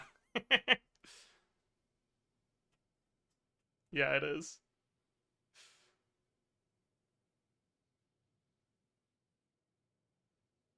Goro's like Bennett, where he doesn't apply it as soon as you swap in. He applies it periodically to the on-fielder, which means that if you swap to Ito and then immediately use burst, you will convert your defense to attack before you gain the defense buff from Goro. So you'll just not have it at all for the whole duration. Because Ito doesn't actually have defense scaling. Actually, does he have a defense scaling directly on the kit in one of the passives? Or is that just Red Horn? I forgot.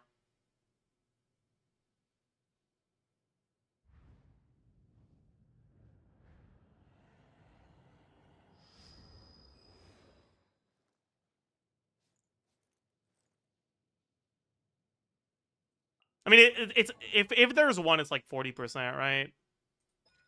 Oh yeah, 35% of his defense. Yeah, no one cares, man. Like, you'll still get the defense buff for that, but not for his actual charge attack damage, which is most of his damage.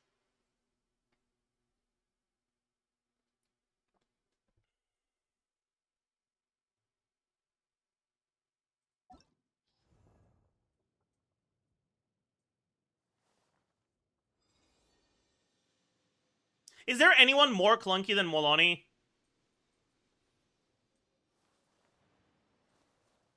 Actually, yeah, there is. There is. Ganyu, no. Deya, no. I don't think a single person has mentioned the one. Well, it's not actually one character. But I guess it is one character. It's not Gaming, but you're on the right track.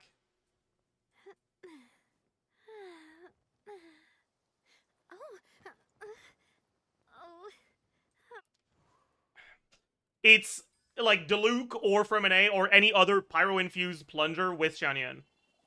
That's the clunkiest fucking shit in the game. For sure.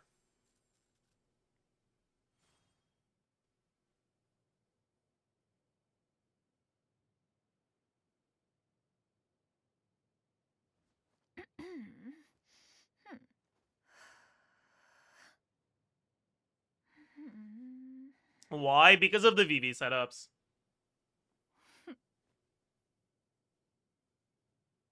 Client above 200 ping is worse. I mean, client above 200 ping isn't clunky. She's just, like, bugged in a way that makes her deal less DPS. Like, you just do N4E instead of N3E. And it's a bit worse, but it's not clunk. It's just worse damage. Like, it's not clunk, it's jank. That's different.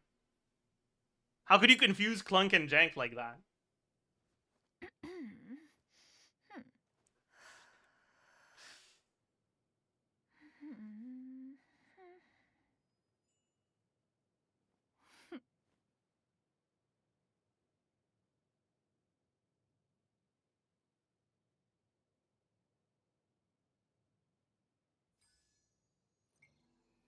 Ning is giga clunky too.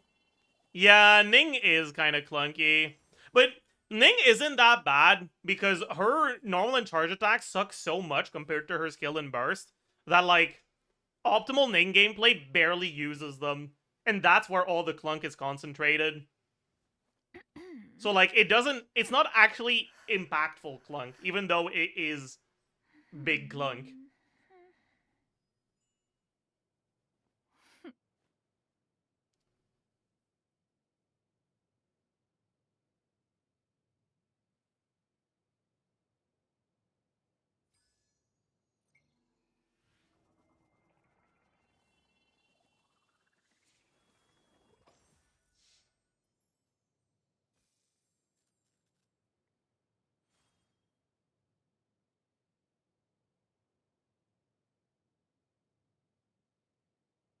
Gaming is so clunky. Meh. I don't think he's that clunky. Cause, like, a lot of the Gaming related clunk is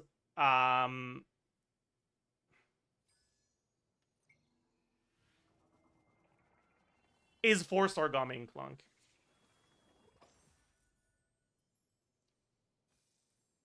It's like all the clunk in the 4-star Gaming teams is concentrated in Bennett, Diona, /Sucrose, and Rosaria.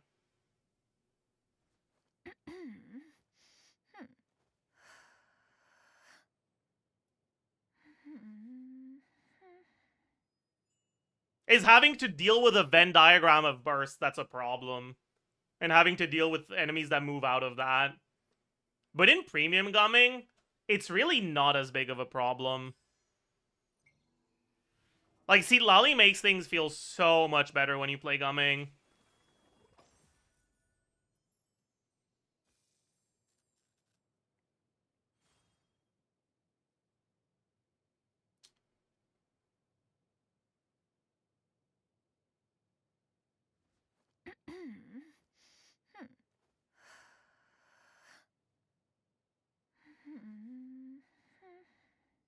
And, like, juggling can feel clunky, but juggling isn't even something you should do in melt Gaming. Like, you can do it for fun if you want, but the main upside of juggling is that you can plunge more often. But you can already plunge often enough to melt every reactable, or to melt from every cryo up on Seed Lolly if you don't juggle. So juggling does nothing, basically.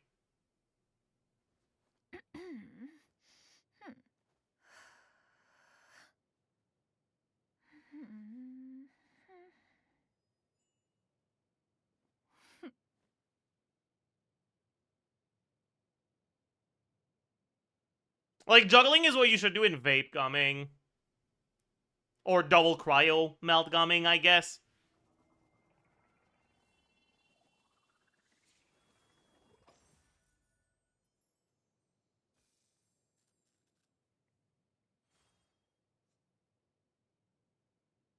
Juggling gets you faster plunges, though, for uptime. Not really. Because you have to delay your first plunge by a lot in order to juggle. So if you don't juggle, yeah, your plunges are happening at a longer delay in between them. But your first two plunges happen really quickly. So, like, by the time you get to the end of your buffs, you've basically done the same amount of plunges.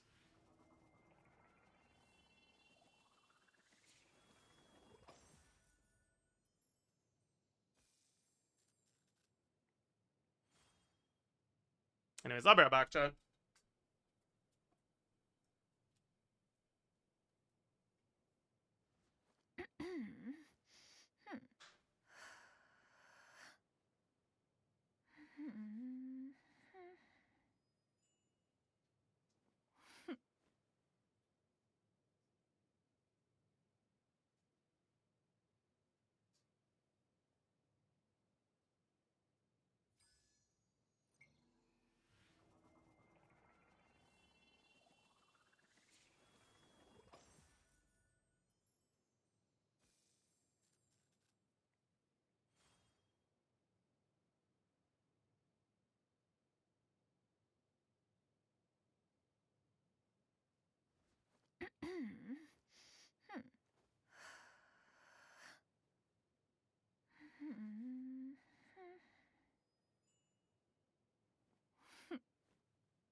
Alright, I'm back, chat. Hello.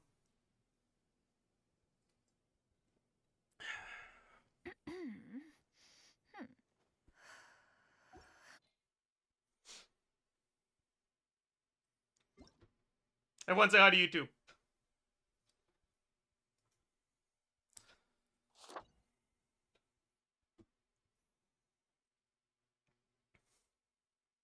What patch is this, by the way?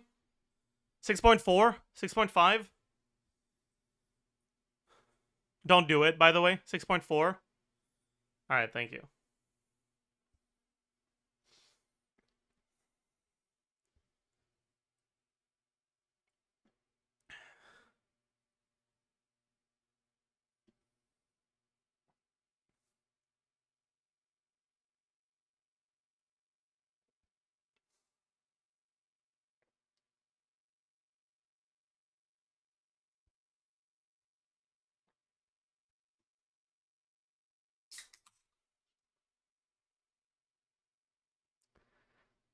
Hello, beautiful people, and welcome. Hi. To the Genshin Impact 6.4 Phase 1 banner review. Varka is here. And we are excited about this fact.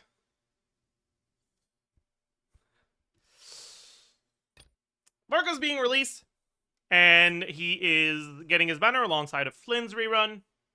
4 stars are Bennett channeling Sucrose.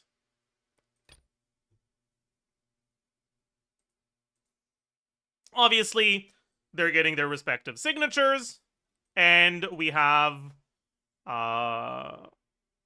Sacrificer's Staff, Favonia's Sword, Favonia's Greatsword, Sack Frag, and Sack Bow. Which is a pretty interesting, interesting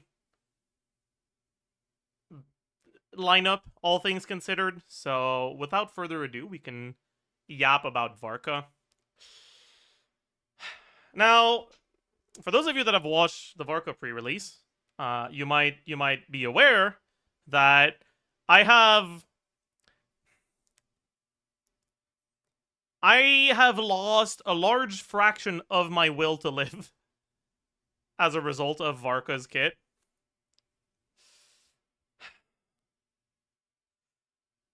Honestly, yeah. I think Varka is a set of missed opportunities.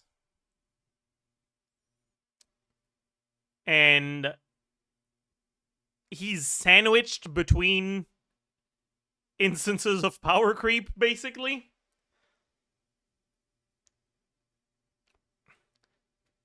And honestly, he does not stack up. He doesn't square up against the competition in a very impressive manner. If you've done the story, right, you may have noticed that Varka's really good at acting like he's part of the team. And they really conveyed that very well, very accurately in his gameplay. Oh boy. Okay, like, exaggerations and jokes aside, Varka's not a bad character. The biggest thing is, I mean, if you've been following this channel for a while, you've heard me repeat this over and over again. Nodcry has marked Ohoyo releasing the floodgates in terms of the power creep, right? They kept power creep to a minimum for a long time, where they weren't necessarily making new characters noticeably stronger than what was already existing. When they made instances of things that looked like power creep, or were some sort of power creep, it was mostly just ways of more easily getting to the damage ceilings that you were kind of already seeing on other characters. And sometimes those old characters would get buffs from new artifact sets, stuff like that, right? Like, if you look at how a national team did in 1.0, right? No catch, no emblem, right? You were playing, like, Dragon's Bane, Crimson Witch, Ling.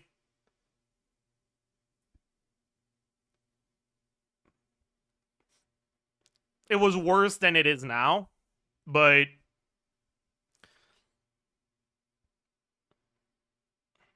when it comes to, like, what the ceiling was for a pretty long time, it was never, like, that much higher than how those 1.0 strong teams performed at a given time.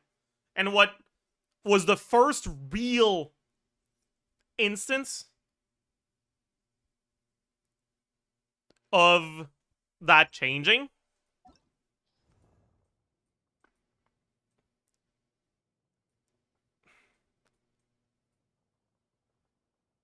had major issues, right? Like, the first characters that were, like, actually giving you results noticeably ahead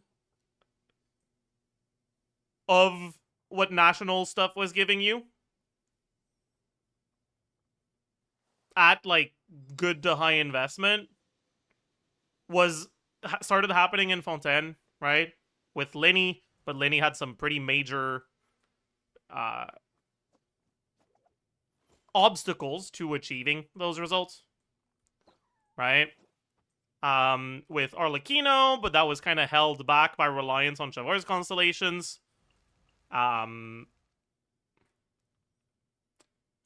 Neuvillette with Farina was like a bit above, but it wasn't even that far above.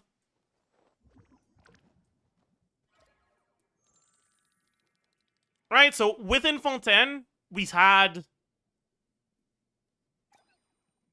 quality of life upgrades to similar ceilings, and slight ceiling upgrades with major clunk issues.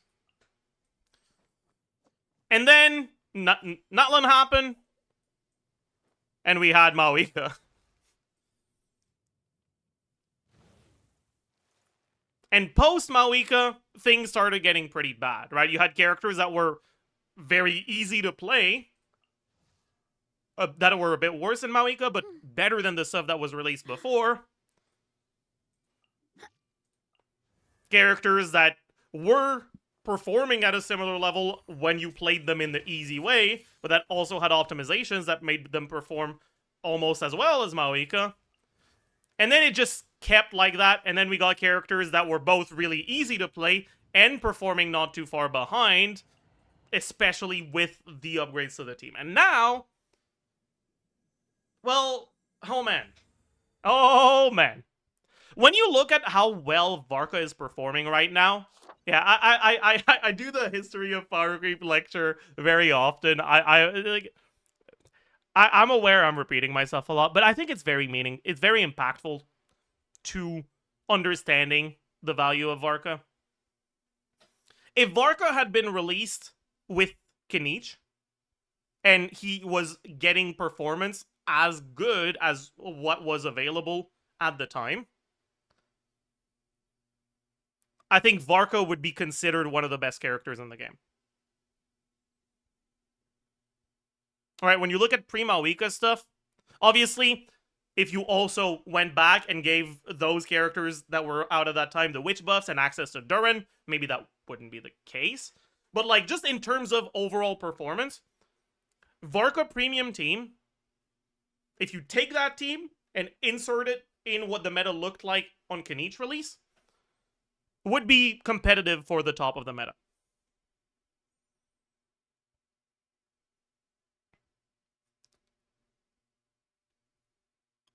In current day,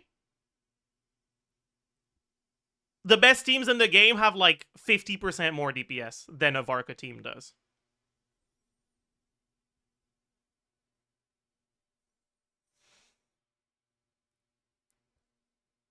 It's not that Varka is the character that, like, is completely worthless, right? A lot of people have compared him to Dea, myself included in some way, right? Like, I think the title for my Varka video is basically the same as the Dea video, but with Varka instead of Dea.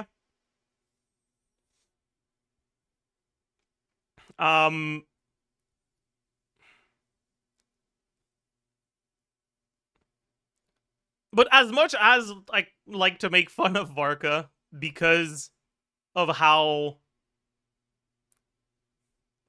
disappointing performance-wise he is compared to other recent releases, he's not anywhere close to a Dea situation, right? When Dea came out,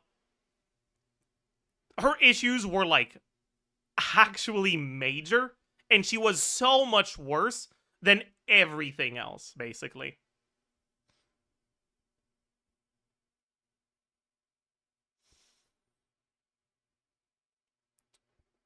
Varka's not nearly as bad. And when you look at his teams in a, like, with a different lens, when you think about it as, okay, well, Varka is a character that is intended to be able to do elemental damage of a few different types based on the content, it does make sense for his overall numbers to be lower than the best stuff.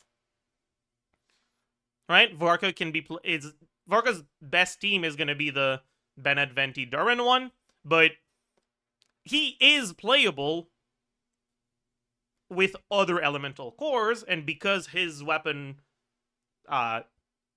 gets or infuses with the other element you have on your team, you can effectively play Varka as a pyro carry, as a cryo carry, as an electro carry, or as a hydro carry. And the thing is, with content being designed around the balance of new units, Varka, as a cryo carry, is gonna struggle against cryo shell bosses. Varka, as an electro carry, is gonna struggle against electro shell bosses.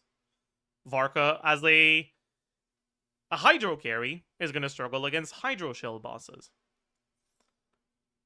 And this is one of those create a problem, sell the solution thing, where, like, a really, really, really, really good Varka build is going to be able to clear, say, Secret Source Automaton even without R1. But for most people, you're going to try to play Cryo Varka against a Secret Source Automaton. You'll see, oh, it has like 15% of its HP left when timer runs out. His signature weapon is more than a 15% damage increase. So all I need is get Sig, and now my Varka will be able to clear it.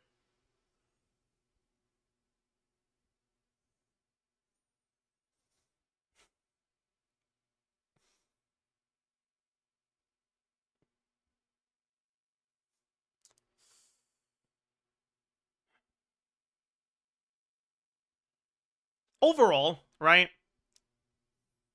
One thing I also want to point out is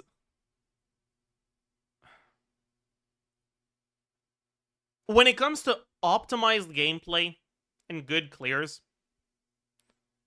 or optimized gameplay, good builds, the actual amount of DPS required to clear bosses, other than the Lunar Shell bosses we've had,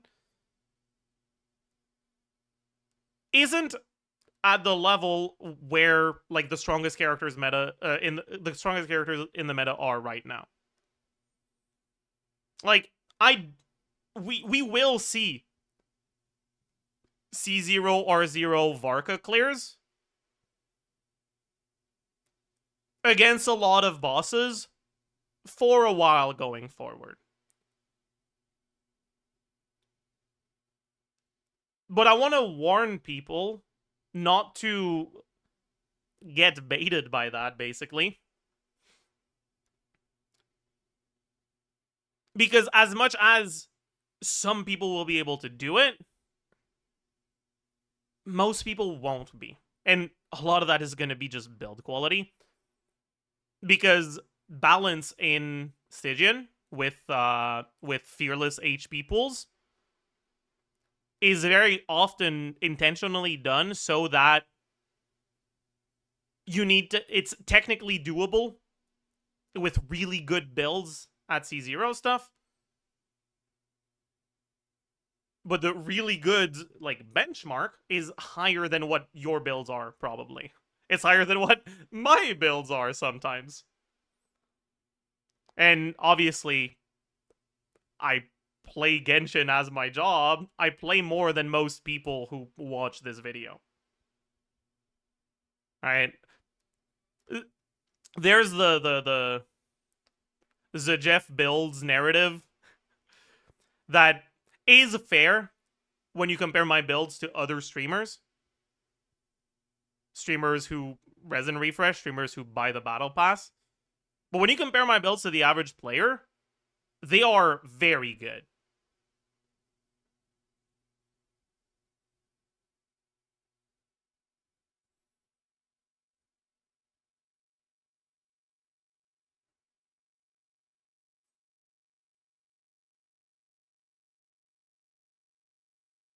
Anyways, getting back to Varka specifically,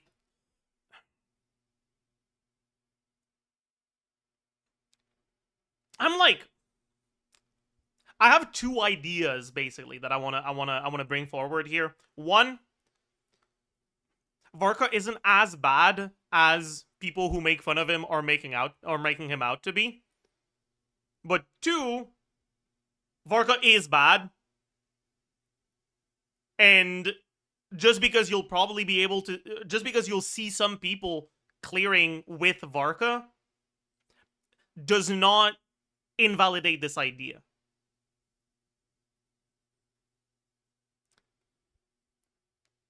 And those are clashing ideas, but I don't want anyone to be too blinded by either of them that they missed the other one.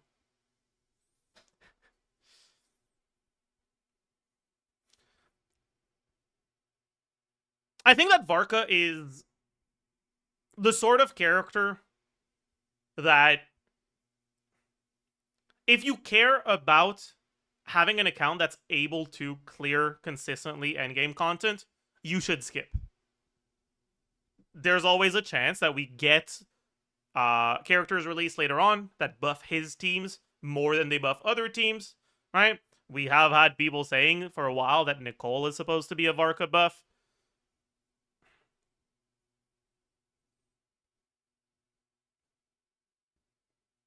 But any sort of changes that happen with, or in the future, with, like, characters or weapons or artifacts or anything like that, that just isn't out yet, you can always reevaluate after that and decide to get him on a rerun. So I think it's more important to evaluate him in his current state. And in his current state, if you care about meta enough for that to impact your pull decisions, you should skip Varka. I've joked about Varka being free for a while. I want it to be true, but yeah, it is what it is.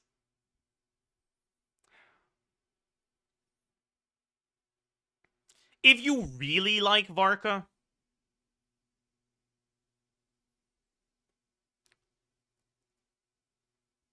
he's gonna be able to clear things.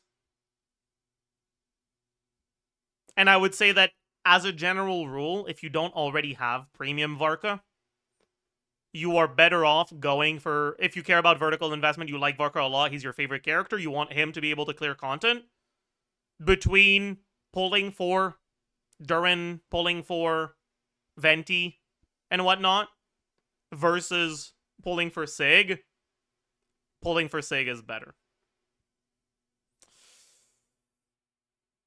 Also, if you only have enough primos for one 5-star item, Razor with Varka's Sig is better than Varka on a free-to-play weapon.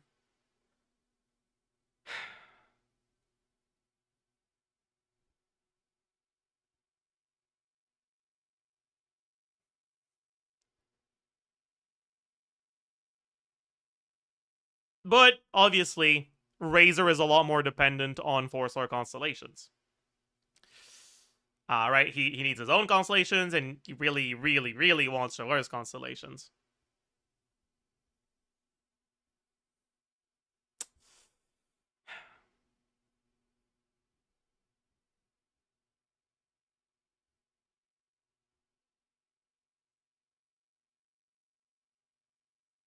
Yeah, and Bennett constellations as well.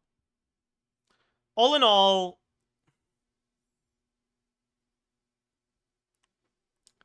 what I want you to take away from this banner review is, if you are someone who is expecting Varka to be able to get you to a point where you'll be able to clear content you otherwise wouldn't be able to clear, you're delusional. It's you need to reevaluate your perception of him. That being said, if you are aware that he won't get you to clear new breakpoints, and you just think he's cool,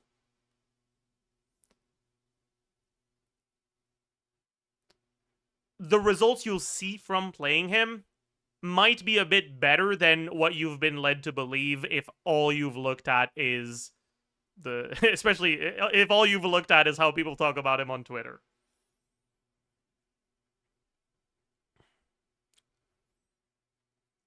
Personally,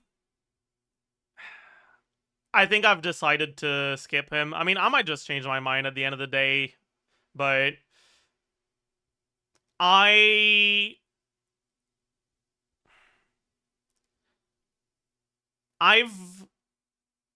ended up pulling for Zabai, and my Primogem stockpile right now is a lot lower than it used to be.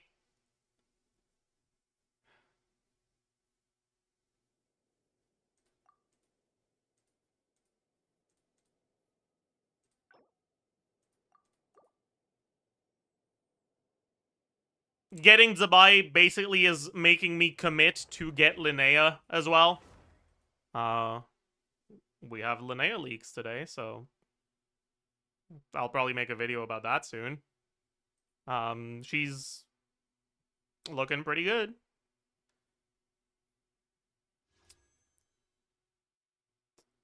But I'm down to less than 30,000, right? This amount of Fremos is not enough to guarantee 2 characters, not even close.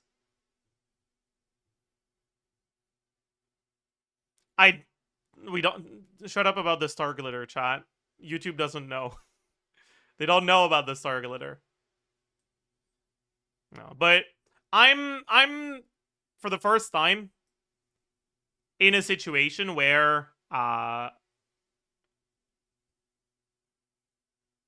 for the first time since basically Inazuma, because I skipped a lot of characters in Inazuma, and then skipped a lot of characters in Sumeru, and then skipped a lot of characters in Fontaine, and then I pulled everyone in that one. And I was at 100,000 primos saved up, and well, I'm not anywhere close to that anymore. And I'm not at a point where if I keep going for all the characters I want to get, I'll probably reach 0 primos. And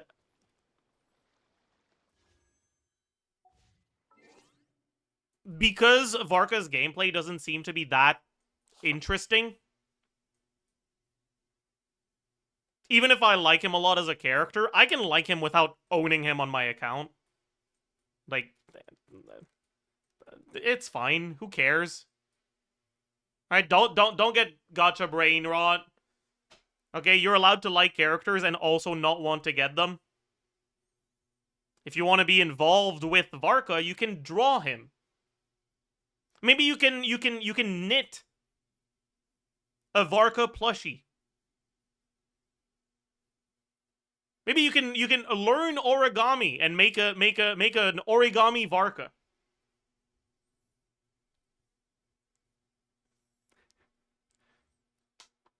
You don't have to obtain the character in the game.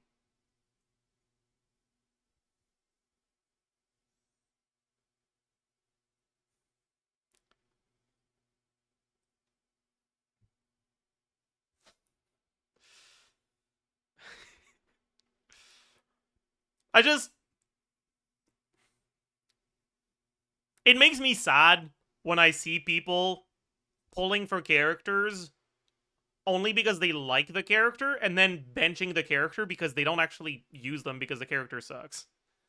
Like, him being on your account is not a mark of how much you like them. You can, yeah, open up AO3, go write some fan fiction, alright?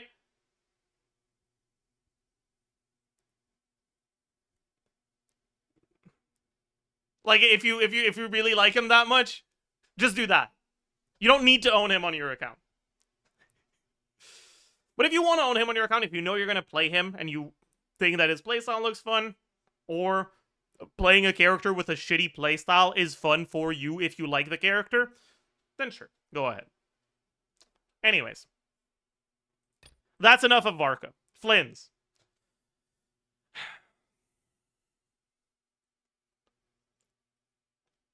I recorded the Ask Zajef Flins recently, so if you want to have detailed thoughts about him, you can go watch that.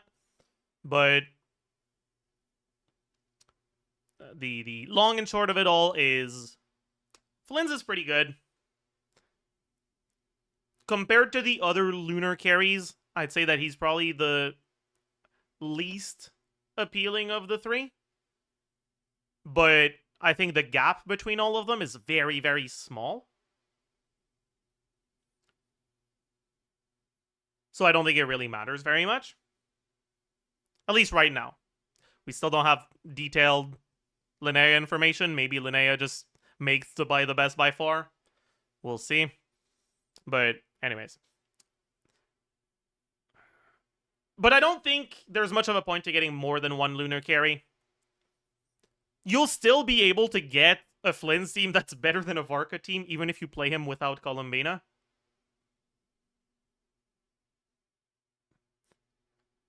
But honestly, it won't even be that much better than a Varka team.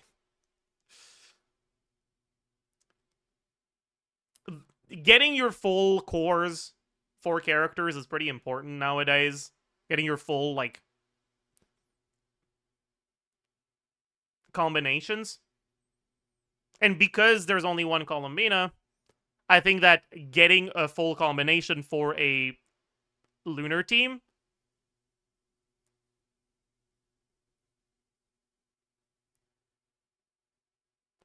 if you already have another lunar team is a lot less appealing than just getting a different core entirely.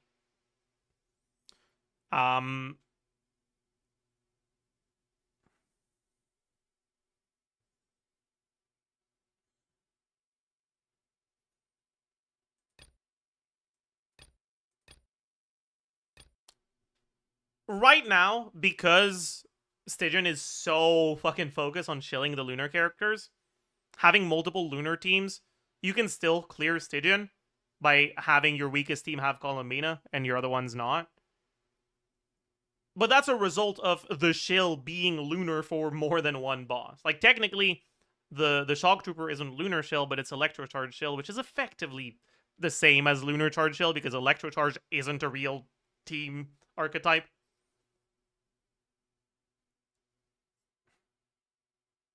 And once we get out of Nodcry, or even towards the end of Nodcry, we'll get less and less lunar shill.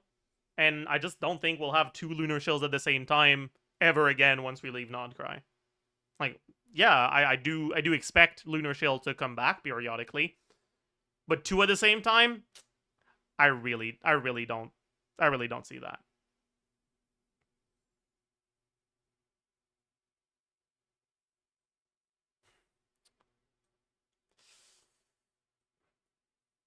How many gifted to skip that song? You know what? I'll skip it for 10 right now.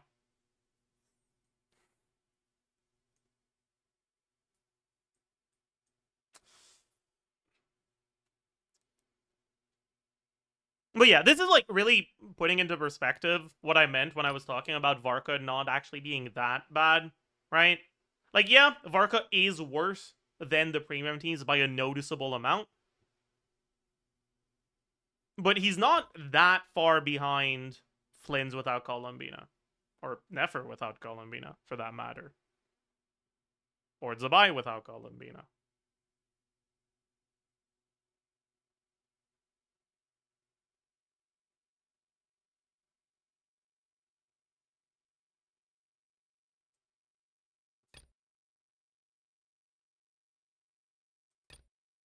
Conversely, this also means that Flynn's without Columbina, and etc., is gonna start struggling once we get out of Lunar Shill. Once you have to play them against stuff that isn't tailored towards them. And so, if you already have Nefer, if you already have Zabai, I think Flynn's is a character that I would generally recommend skipping as well. If you don't, if you already have Inefa, if you already have Columbina, getting Flynn's is pretty good. Do you need to get Flynn's? No. Binefa as a core is already fairly strong, but maybe that fairly strong is, you know, in the same way as, like, you might be missing 15% damage for your Secret Source Automaton clear without Varka's Sig. You might end up in a similar situation, because when you look at the Lunar Shell bosses that we've had, when we look at the dog specifically, that shit has so much health. Oh my. It's a lot of HP. And so it might actually be something that you need. However,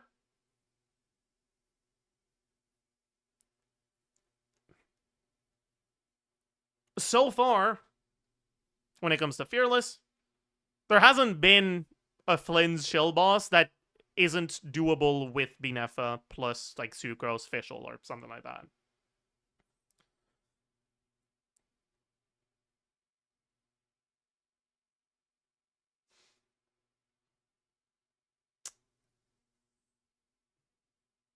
If you're starting from not having Inefa, because Inefa got her rerun very recently, it might be a while until she comes back.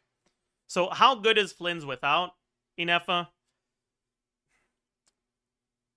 If you're playing Flynn's, Fischl, Sucrose, Columbina, it's not awful. It is noticeably worse, but it's not, like, unplayable. But you have no defensive utility. And it's a major difference versus having Inefa's very big shield.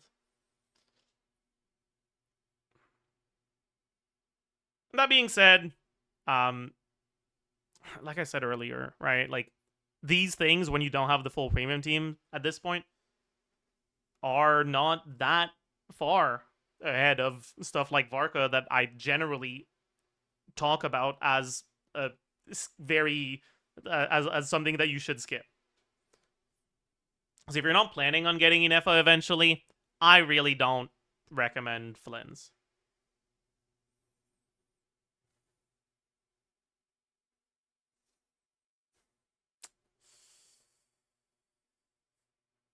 In any case, right?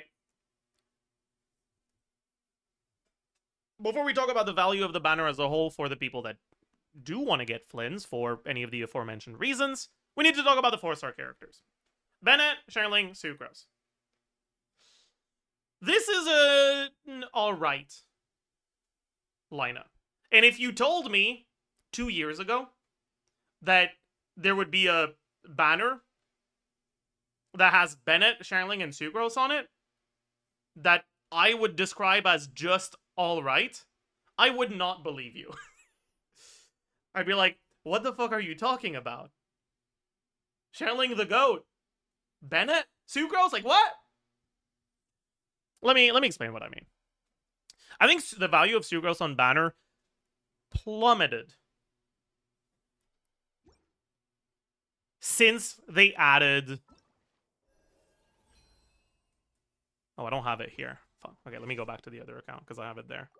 Since they added the Witch's Homework stuff, because the Witch's Homework stuff gives you a selector for one of the Witch 4-star characters. Before that, there was no way to guarantee Sucrose other than just getting her somewhere on a banner. She's never been given for free anywhere. And she's never been... or she's not in the shop rotations. She's one of the few 1.0 4-stars that is not available in the shop. But recently they added the Witch's Homework, and the Witch's Homework is a permanent thing, including the character selector from the Witch's Homework.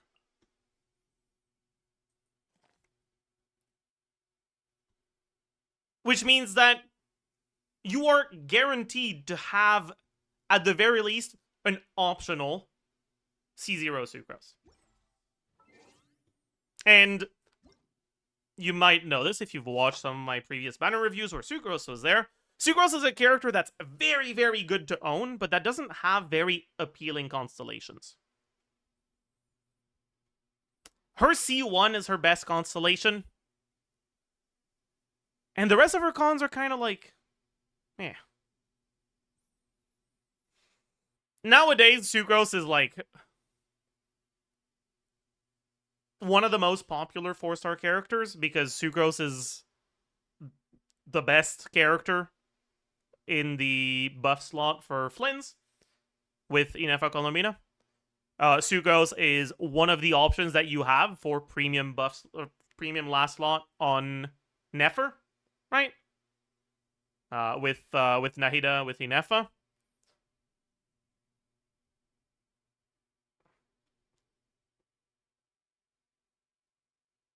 She is very much the best character as a whole in a lot of the Molani teams. Sucrose is like borderline necessary for a lot of Molani teams. She does so much for Molani.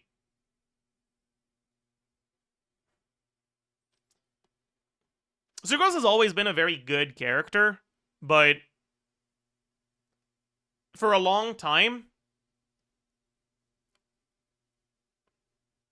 she was very similar to Kazuha in her good teams, and because she's a bit less versatile, a lot of people consider her to be worse. With Nodcry moving away from damage percent, Sucrose and moving forward or moving towards more reaction-focused stuff that cares about EM, Sucrose's value has skyrocketed, and right now, she is most definitely one of the best characters in the game. And it shows in her usage rate. Sucrose has been a character that has historically had usage rate much lower than I think she deserved. I think a lot of people historically didn't use Sucrose in teams where Sucrose was optimal just because they didn't like her very much. Or they wanted to justify having gone for Kazuha. But nowadays, because she's so much better than the alternatives in her good teams, she is seeing the usage rate she deserves. People are actually starting to use her more.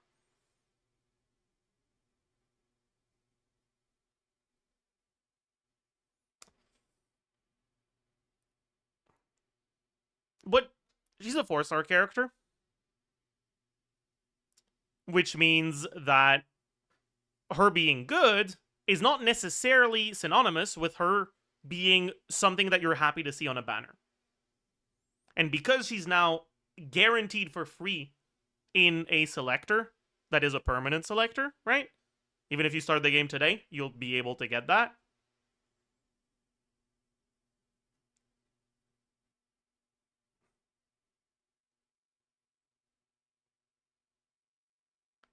And because her constellations are not necessary, while her C1 is, like, nice to have, it's not really necessary.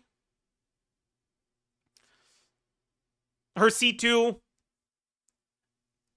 doesn't really matter, right? More burst duration is, like, rarely impactful.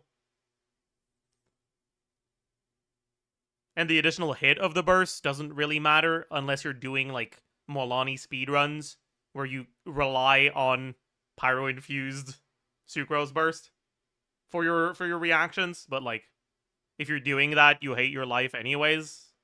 Like, nothing... Happiness is out of your reach anyways, so who cares, really? Her C4, she doesn't really see on-field play outside of, like, Binefa teams, I guess, nowadays. It is nice for the Binefa teams, I suppose, but they don't really need the energy from it, from getting more skills, so it doesn't do that much.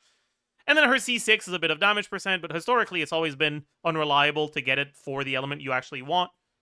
It's a little bit better now with the witch buffs in terms of the amount of damage you get from it, but it's not that big of a deal.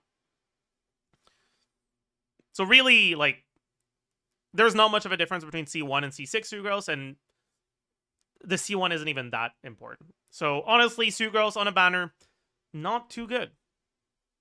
Not too nice.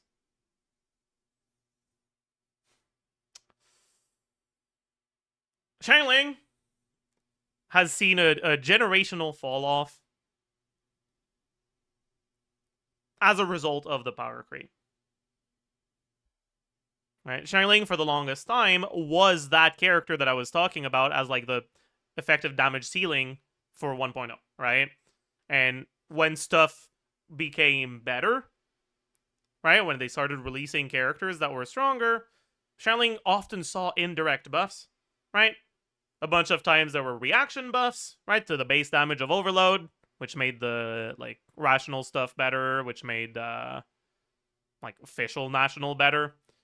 There was artifact releases, weapon releases, right?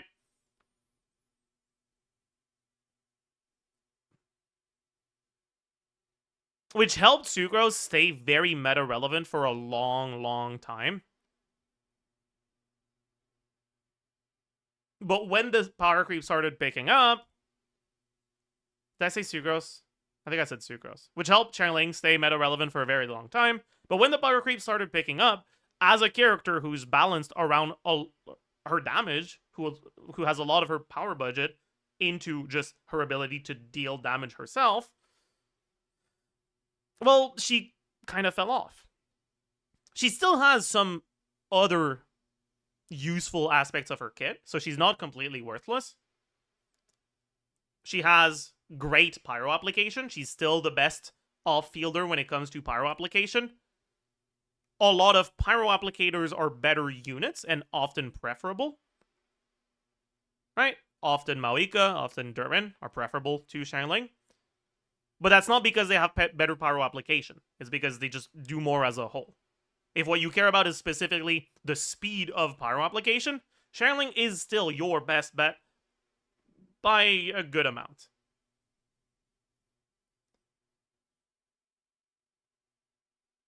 Xiangling also still has the ability to, against large targets, get double hits of her Pyronado. And when you get double hits, she's, quite a bit better.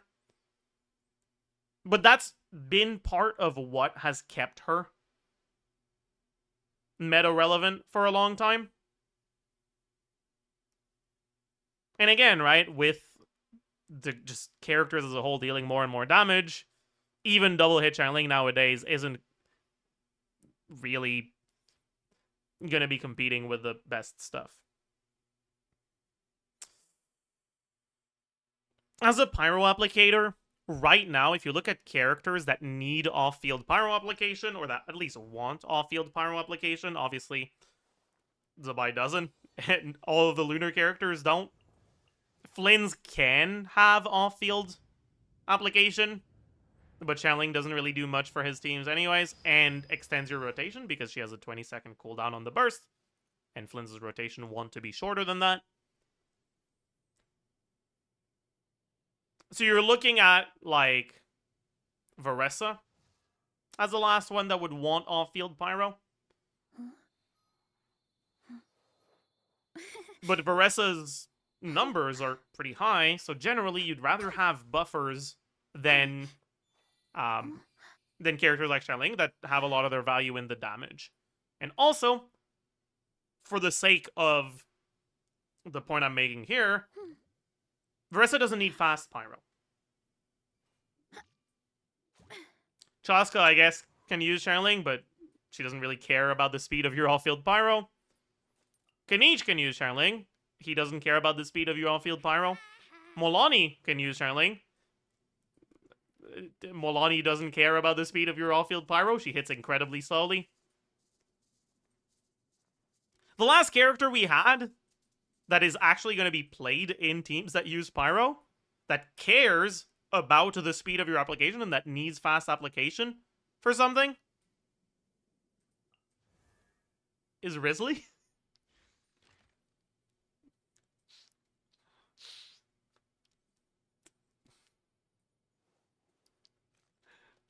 Yeah. So, yeah.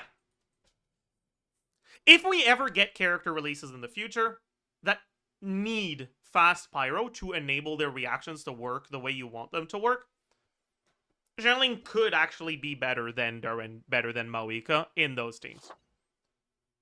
Because her application is still much faster than theirs.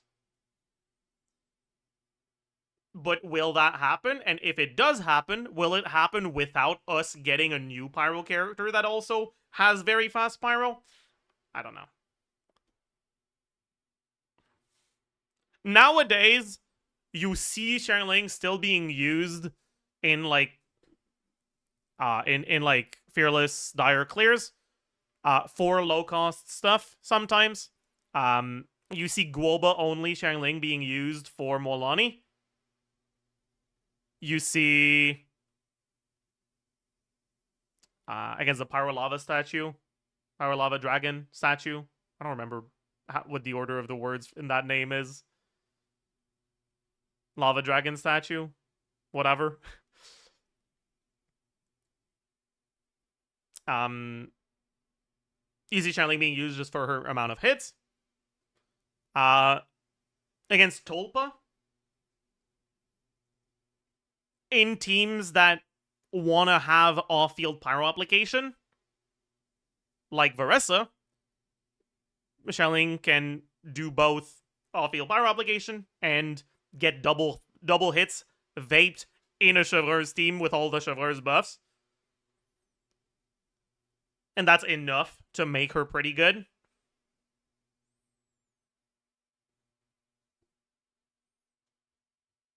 But that's kind of it. And for those teams, the only one that really cares about channeling constellations is that example against the Tolpa. Technically, it's nice to have the constellations for Lava Dragon Statue as well, but it might not even get you to a breakpoint where it's noticeably faster. Overall, channeling is just not who she used to be.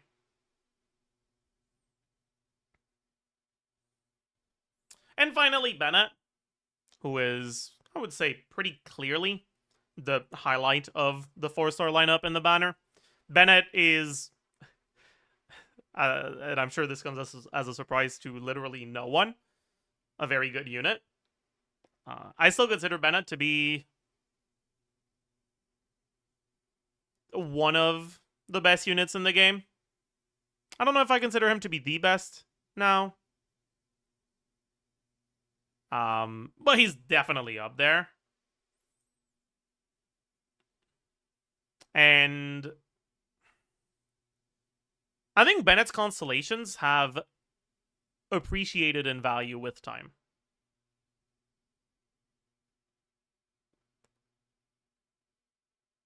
With DPS checks being a lot more tight nowadays, with Hoyo going out of their way to, like, make sure that good builds on the right teams are, like, just barely able to get to the specific breakpoints that you need.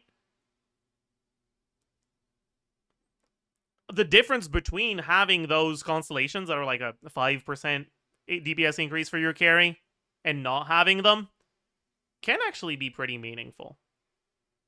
And that makes Bennett's C1, C5, and C6, I would say, a bit more impactful than they used to be in the past. I don't think they're necessary, though. I don't think you should go deep on the banner looking for Bennett constellations. But if you already made your decision to go on the banner and you don't have cons on Bennett, it's a nice thing to see.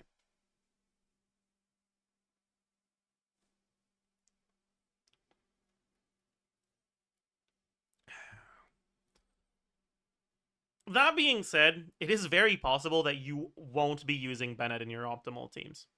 With Hoyo giving so many direct or indirect team restrictions and teammate restrictions to characters, for example, direct team restrictions like Skirk prevent you from using Bennett. Indirect team restrictions with Flynn's that is basically forced to use Inefa because of how good she is for him, and basically forced to use Columbina for the same reason in his premium teams. You now have a 3-unit core that is very, very, very tied together, that doesn't provide you any shred, which artificially drives down the value of any character that isn't giving you shred. And Hoyo's been doing that for a while, which is making Bennett see a lot less play. His usage rate has gone down a lot. It's still quite high, but it's gone down a lot because a lot of people just are using teams that don't really want him. He's still very good. He's still incredibly impactful to the teams that do use him. But there's more and more non-Bennett options. Overall, I'd say that these banners are kind of weird. Because, like, this is a full functional Varka team.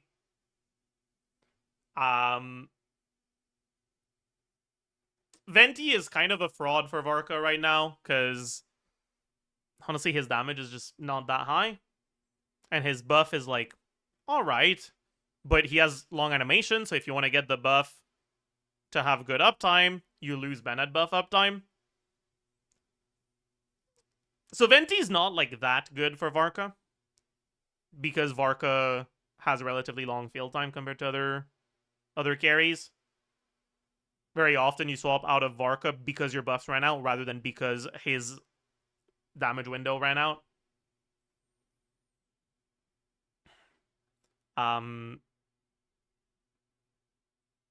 But yeah, as long as that stays the case, then Venti's value is just really low for Varka. So, like, using Sucrose instead isn't a big loss. It remains to be seen how that changes with Nicole, right? A lot of people have been hoping that Nicole's buff would function kind of like Llama's buff, kind of like Shenhe's buff, where it's a flat damage buff. And if it is a flat damage buff that is not shared, that's individually given to all of your characters, then characters that have more off-field hits, like Venti, would be able to get more value out of those buffs. So maybe then Sucrose becomes a little bit less valuable for Varka teams. But at the very least, on release, you're a new player or you're making a new account because you can't justify pulling for Varka on your main account, but you want to play Varka anyways. You see this banner? This is, as a whole, a functional Varka team. And you're pretty happy with it.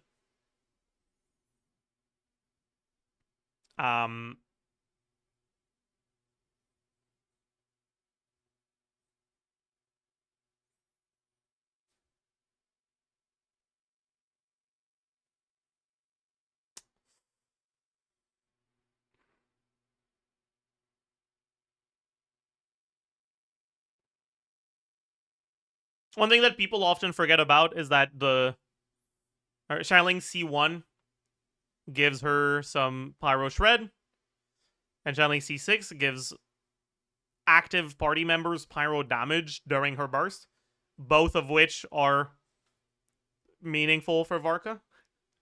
If you end up playing Varka with Xialing. So, yeah, you've got like a functional core, but it's not the premium team. It's going to perform comparatively much worse.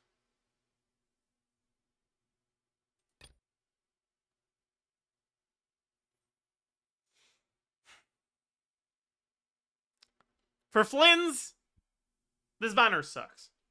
Sucrose's C1 can be nice for Flynn's teams. It helps do the 2 swap Sucrose rotations more easily, but it's not even necessary for it. And Xialing and Bennett are both characters that Flynn's doesn't really use. So,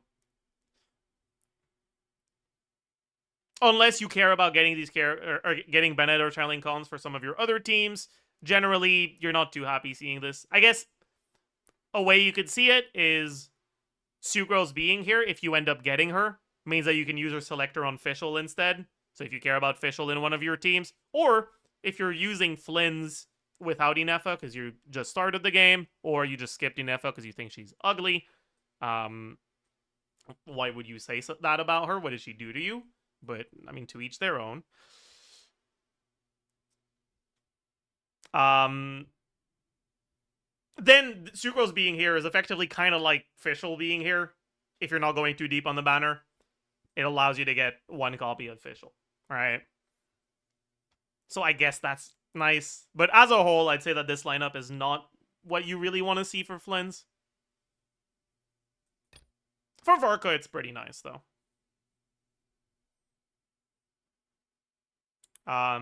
If you end up using Sucrose with Varka, Sucrose's constellations matter a little bit more. Because mono teams get the buff from Sucrose C6 much more reliably. And you get the added, what was it, 57th % damage buff from the C6 as well.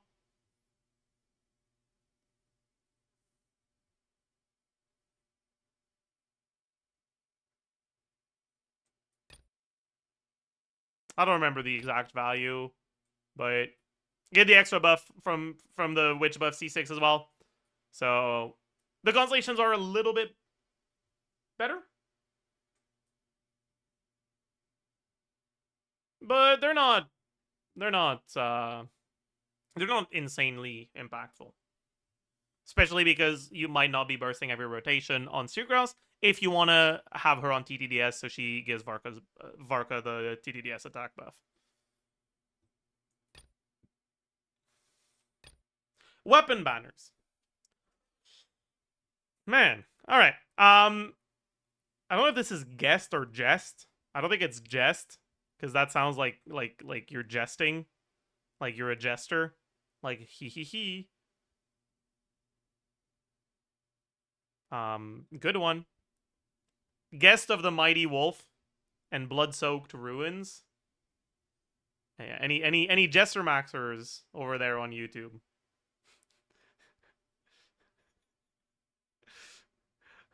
It is pronounced like jest? Okay. Well, maybe this is a reference to the fact that they were very much Jester Maxing when they decided on the numbers for Varka's kit and for his balance. That was the jest. It was his power all along. Anyways, Jest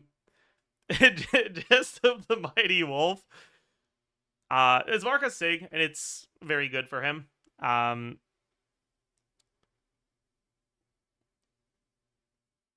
It just provides a lot of stats to Varka.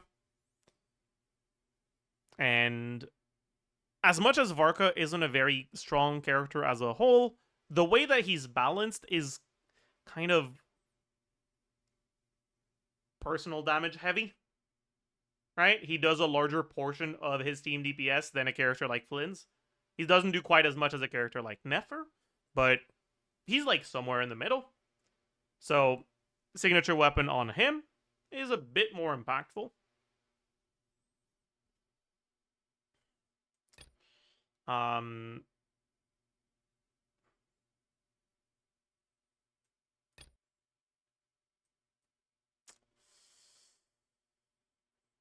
But overall,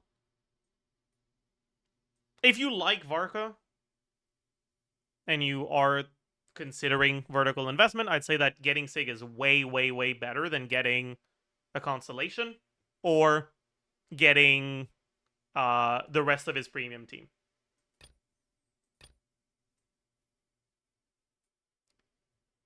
That being said, weapon banners are weird, and if you don't like this weapon at all, you might still not necessarily want to go for it. So let's also talk about Blood-Soaked Ruins.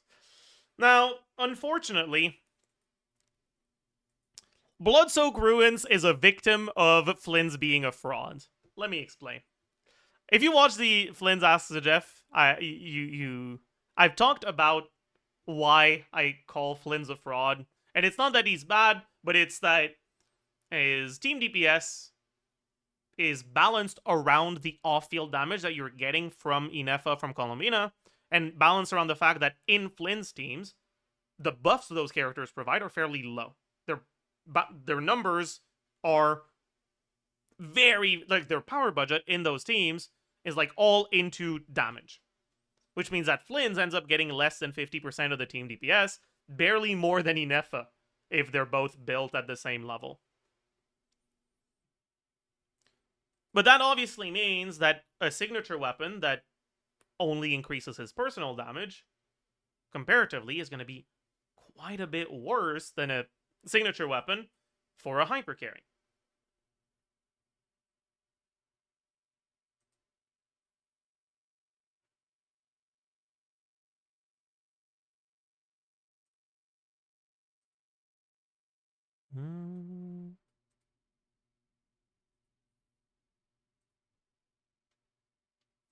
Alright. Flynn's signature, after using the burst, you get 36 lunar charge damage. After triggering lunar charge, you gain crit damage and energy with a cooldown.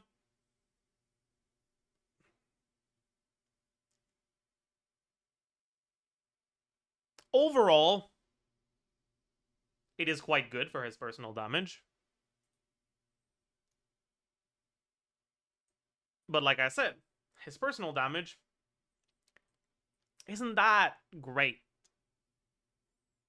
If you watch my banner review about the Inefa Colombina banner, I talked about how I think I talked about that. I hope I talked about that. How in the if you are playing a Flint's premium team and you're considering vertical investment, that banner is pretty solid for you because both of those weapons are a similar upgrade to the team. So if you end up losing your 50-50, that's still getting a non-banner weapon. It's basically better than if you won the 50-50. Because then you're guaranteed to, within 2 5-star pities, get 2 upgrades. And if you win the 50-50, well, you stop there and you're still pretty happy because you got within one upgrade.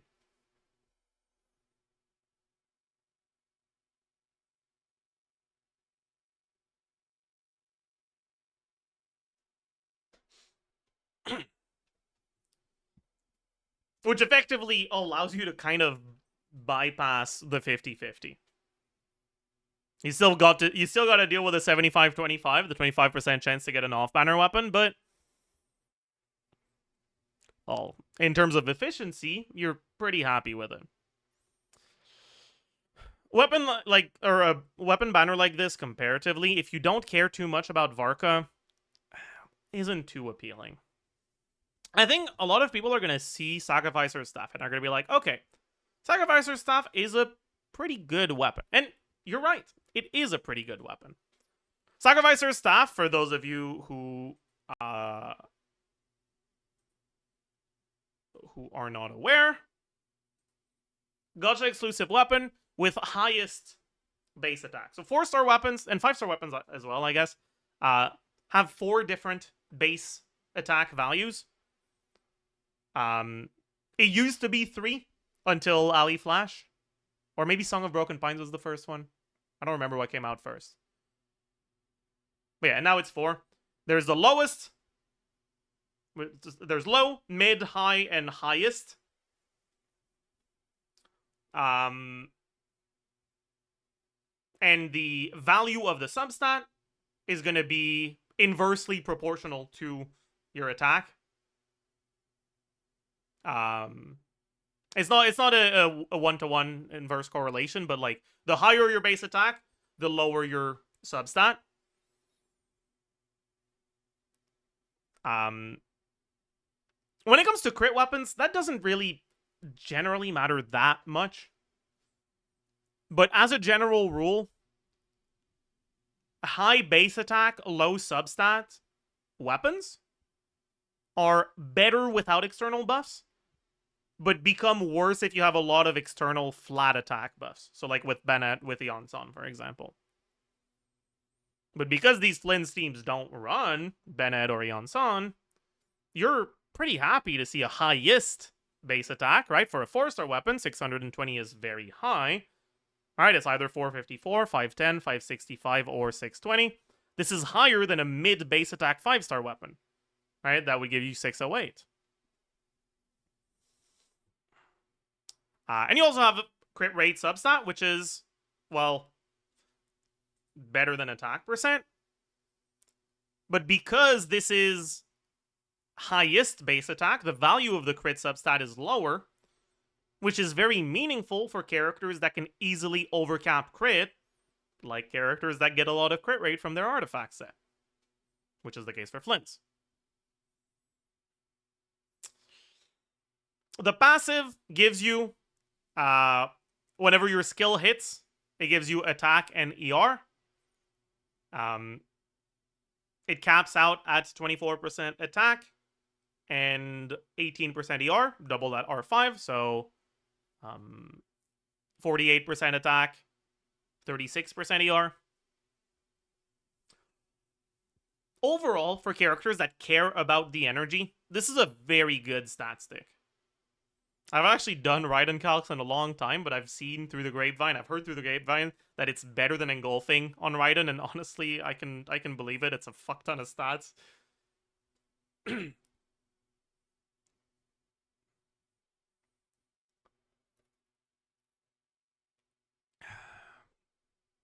If your character cares about ER, this is a pretty big stat stick. That being said, it might not be as good as you think. Especially at low refine. Because when you look at the characters that care about ER, you have to talk about Fav. And Fav is fucking broken. Favonius weapons are just not balanced. At all. The amount of energy you get from the particles and how that converts to ER is insane. Let me actually quantify that for you.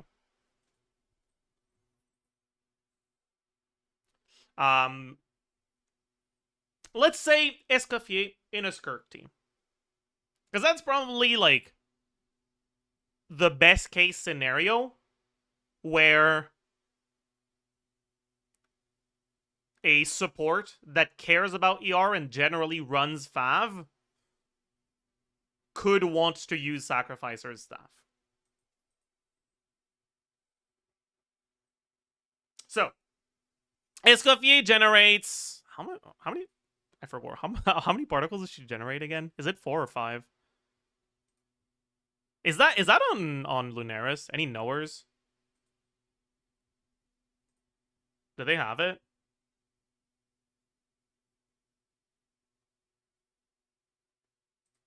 They do. 4. Okay, bad. So...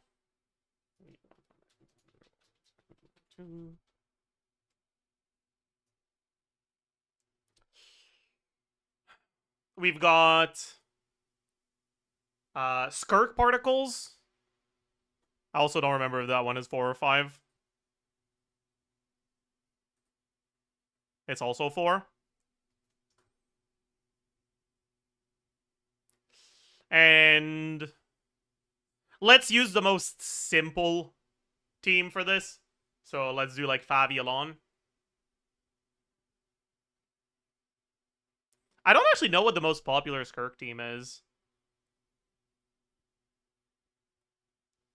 Like, Shenhe's ownership rate is way too low for the team to be all that popular. Is Citlali more popular than Yelan for her? I'm not actually sure.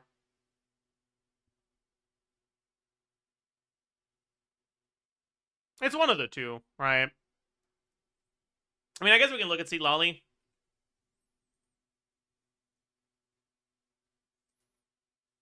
Right, Citlali is 5.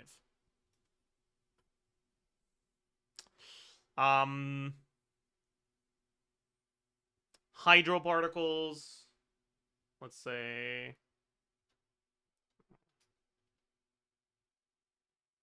clear particles.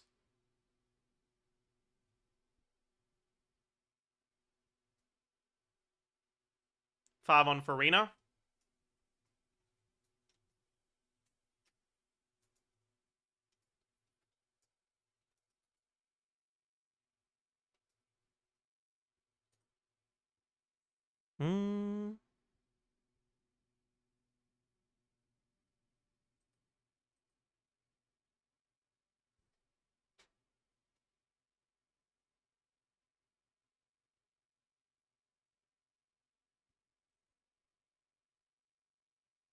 The order last abyss was Yelan, then Mona, then Citlali, then Shenhe. That makes... Mona is that high. That's surprising. Let's do Yelan then, since she's the most popular.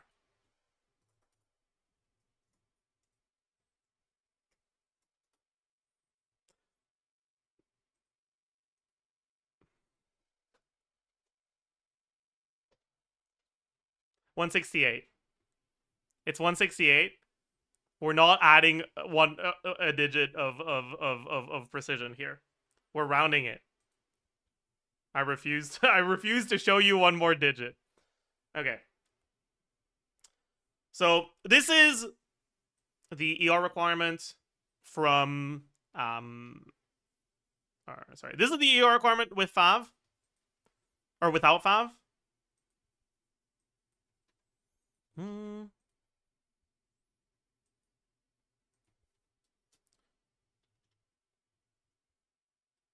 With Fav, the ER requirements go down by 24%. Now, assuming that you need to build ER no matter what, and if you don't get it from the weapon, you have to get it from the substat. It means that if your weapon doesn't give you ER, you have to lose crit, basically. So the substat on Fav is just as good as a crit substat, effectively. And the passive is giving you about 24% ER's worth of extra stats. It's also giving a relatively smaller, but like 10+% ER's worth of substats to any other character on your team that cares about energy. Now, if you stop the comparison there, and you look at R1 Sacrificer's staff, it gives you 18% ER, and 24% 24% attack, which is a little bit better than the 24% ER equivalent that you get from Fav. However, this is not 18% ER with full uptime. This is 18% ER when fully stacked. And also, this 18% ER only translates to energy once you've caught every other particle on your team. That means that on your first rotation in Stygian, well, one,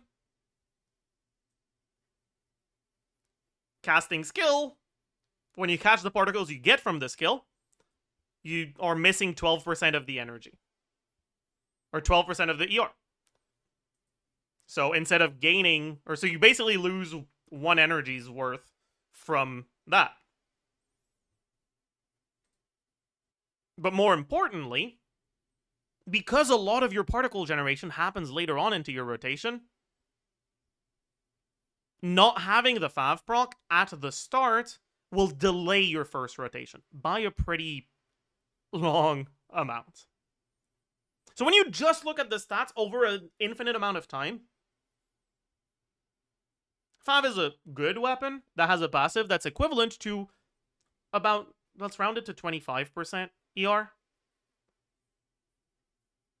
on the wearer and like 10% ER on other characters. So if your carry doesn't care about the ER, then that's really not that insane. It's good. It's often better than other 4-star, like, free-to-play weapons. But compared to weapons that have a lot of stats in them, like Sacrificer's Staff, it's not quite as good. However, the main difficult endgame content right now is Stygian. And Stygian is not an infinite amount of time with sustained rotation.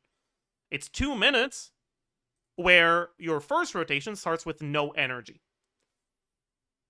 And it's very easy for let's say 3 seconds gain on your first rotation to be more team DPS than 50% attack on your Escoffier. The point I'm trying to get at here is, in terms of stats, Sacrifice's Staff is pretty good. It's not a bad weapon to have. If you get it, it's nice to have. It's nice to have it lying around. But for characters that are dependent on getting their burst for the first rotation, nothing competes with Fav. Fav just does way too much. If your character's ER requirements are still reachable without the Fav, like this, Fav allows you to battery their particles to someone else. And if you have another character in the team that needs the energy, Fav still translates to a faster clear overall. All of that being said, I'm not making the argument the Sacrificer's Staff is bad. I'm just making the argument that Fav is better than you think. Even if you think it's the best 4-star weapon in the game, it's better than you think. It's better than I think. It's better than everyone thinks. Like, I think it's humanly impossible to conceptualize how good Fav is. So no matter how good you think it is, it's better than that.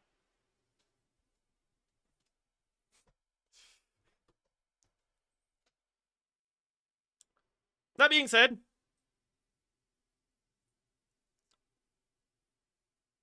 you might not use that or use these weapons on a character like Escoffier. There's also characters like Flins, for example, who cares about energy, but you're not willing to sacrifice stats on him for a shorter rotation or for a faster first rotation, because he's still too much of your team DPS to really dismiss. Now, Fav is still good on Flins, don't get me wrong, but for those characters, how good is Sacrificer's Staff? The reality is, at R1, it's alright. At R5, it's quite good. At R1, it's not really better than just using any 5-star stat stick, and because polearms have a 5-star stat stick that doesn't suck on the standard banner,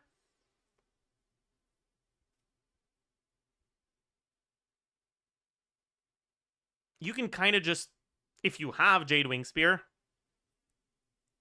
Sacrificer's Staff probably won't see play. Hell, even with Skyward Spine, low refined Sacrificer's Staff doesn't really beat it. If you care about the energy, Skyward Spine also gives you energy. It has a higher base attack, also gives you a bit of crit from the passive, and it's very similar overall, right?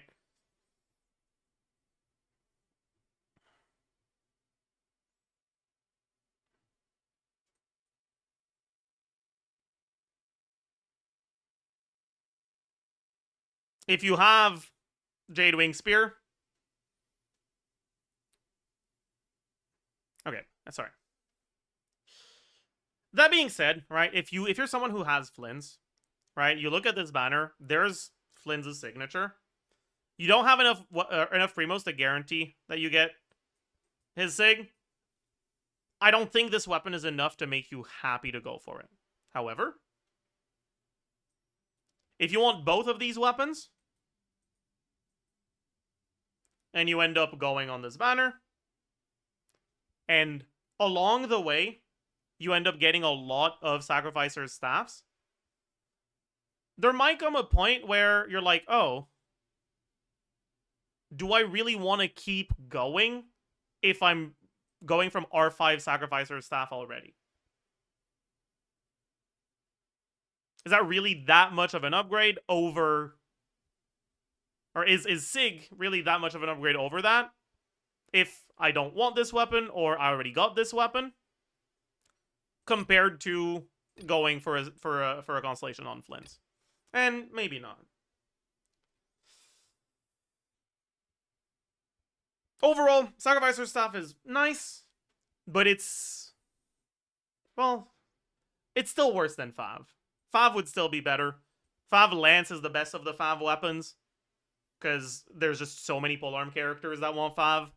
So Sacrificer's Staff kind of struggles as a result of that, because you can't have Sacrificer's Staff and Fav Lance on banner at the same time. Other than that, Fav Sword is the second best Fav weapon, because it's the weapon type that has the second highest amount of characters that want Fav. So yeah, I mean, it's pretty good. Arguably the best sword to have on banner. Fav Great Sword got a little bit better with Ino, but if you're not using Ino, if you have Columbina, it still has the issue of just not having that many users. Sacrificial Bow has never been that good, right? It's been used on Cole, in like Nilo teams where you want to have more Dendro application, or in Hyperbloom teams. It's been used on Diona for more energy generation, although in my eyes it's just worse than Fav for that. Now, we have had very vague Linnea leaks. Linnea is a bow user, and based off of what we know before we see any of the numbers or duration, I think there's a chance the skill reset will matter for her. So maybe she ends up wanting Sackbow, but if that's the deciding factor on whether you pull for these weapons or not, wait until the first impressions video on Linnea. Once we have more like decided, less unreliable. Once I have more reliable leaks. Yeah. And then Sack Frag. Pretty nice overall. Sack Frag has gained in value a little bit with Columbina. Not because you want to use Sack Frag on Columbina, but because with Flynn's team DPS being more split, because Columbina herself has damage, and Columbina buffs the team with her buffs, rather than only the on-fielder like I know does. Although I guess it's not multiplicative with the EM buff from Sucrose, but it does make the value of TTDS a bit lower, which in turn makes the relative value of Sack Frag a bit higher.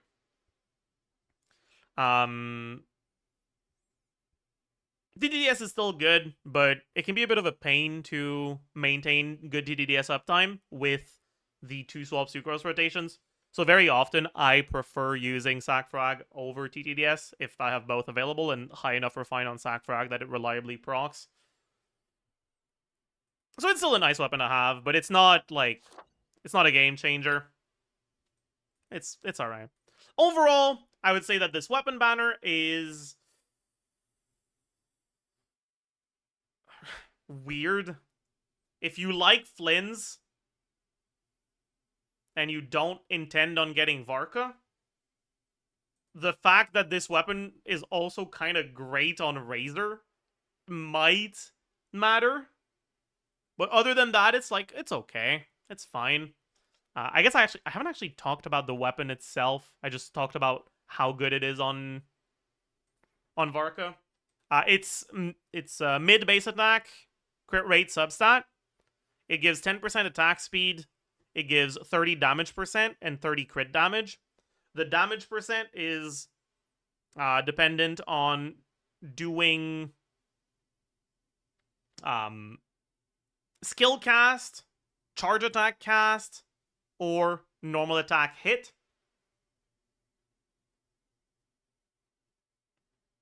Honestly, most on-fielders can get a bunch of stacks on this.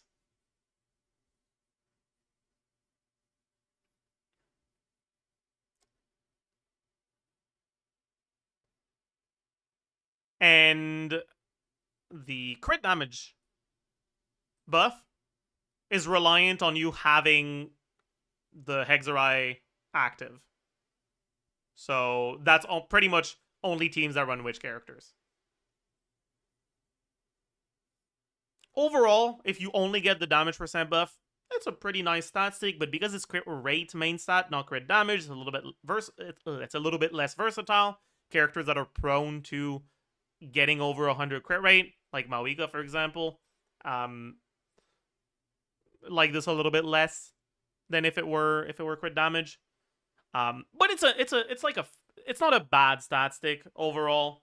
It's all right. You're not completely unhappy to see it. It's not as restrictive as like Song of Broken Pines, which is I think the only other claymore that gives attack speed.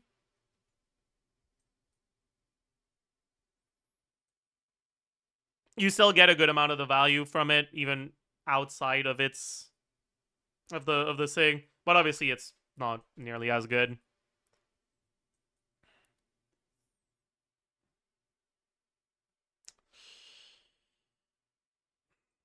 But yeah, so it's like a fine if you have no claymores, because claymores have a pretty big gap in weapon options for free-to-play players, where the standard banner 5-star claymores are bad, and the craftables often have issues.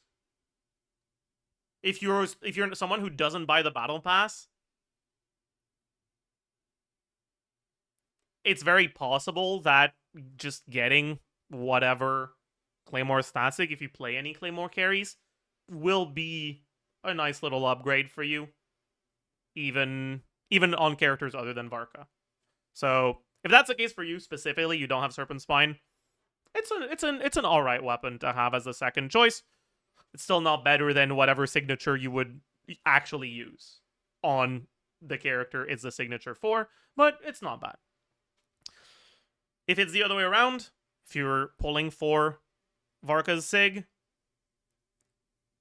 getting Flynn's Sig is arguably a bit worse, right? Your weapon options on polearms tend to baseline be better, and the passive on this weapon is a lot less versatile, so it's kind of bad to get if you don't have Flynn's. So you're probably not too happy to see this one be on banner. When it comes to the 4-star lineup, I'd say this is better than average, but at this point, with the overall 4-star weapon power creep with craftables and event weapons, because they don't want to just over and over release new weapons that see no play whatsoever, and every time you have a weapon that's useful on someone, it's one less use case of one of these weapons, one of these old gacha weapons, being good. I'd say that we're slowly but surely reaching a point where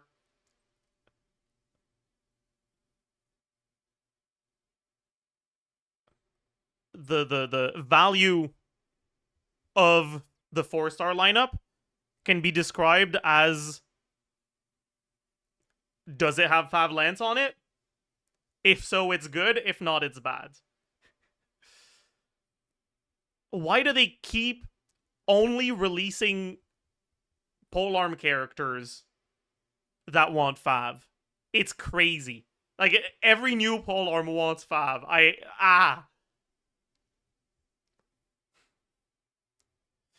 Anyways.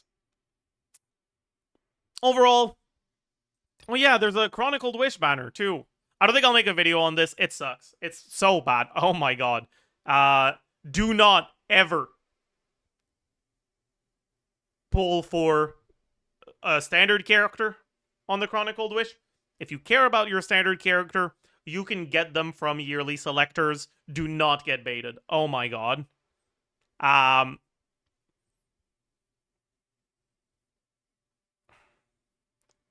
then Klee is like, if you heard all of that I said about Varka and were like, oh my god, I fucking love that. That's so cool. I would love to get a character that is at that around that power level. Then you can get Klee and get her C1 from the Constellation Selector. If you heard me talk about Varka and were like, dude, that's way too much. I want a character that does like half of that damage and feels clunky, and has a lot of like old features that they kind of moved away from, like burst cooldown starting at the end of the animation. Then maybe you can get Eula on this banner. Like, at the end of the day, do remember, if you want to pull for a character because you like them with no regard to how good they are, you're allowed to. This video is not, you are not the target audience for this video. Do what you want. I don't care. I hope you have fun. Yeah. Albedo is like the least bad character here, but honestly, as much as Albedo did get a lot better with the witch buffs, I wouldn't say that he got better to the point where you're like actively happy to use him. He's very usable in a bunch of teams, but he's not the sort of character that you want to be using your Primogems to pull for in 2026. And then the... Oh boy, this fucking stupid shit, dog shit, awful, garbage 5-star weapon lineup. Skyward Blade, Aquila can be nice to have for Bennett, but if you have one of them, you don't really need the other, right? Aquila is better, but Skyward Blade can be more comfortable to build around, especially in Sigyn where you start with no energy. So, honestly, if you have either of them, you're kind of chilling already. And even if you don't, Sapwood isn't too bad. Eula Sig is, yeah. Wolf's Gravestone is honestly just not great. If you're going to be pulling for Wolf's Gravestone, just fucking pull for Varka's Sig. Like, what are you doing? Skyward Pride is dog shit. Skyward Spine, not great. Lost Prayers, not completely awful, but never really better than a Sig. So what are you doing? Skyward Atlas, kind of similar. Elegy and Skyward Harp. I mean, Skyward Harp has the same problem. It's just not better than a Sig. Why would you do that? Right? And then Elegy. I think Elegy tends to be a bit overestimated. It's the only signature weapon that I have because I wanted to get Ali Flash on its first run, and I got it at like 3 pity, and I was very upset because I didn't get Ali Flash. But I have used it over the years. But honestly, Elegy's not as good as you think. The uptime on it kind of sucks, and the cooldown is longer than it says it is. It's a 20-second cooldown, but the cooldown starts when you activate the effect after gaining the 4 stacks. It doesn't start when you gain your first stack. So in practice, it's like a 25-second cooldown. You get it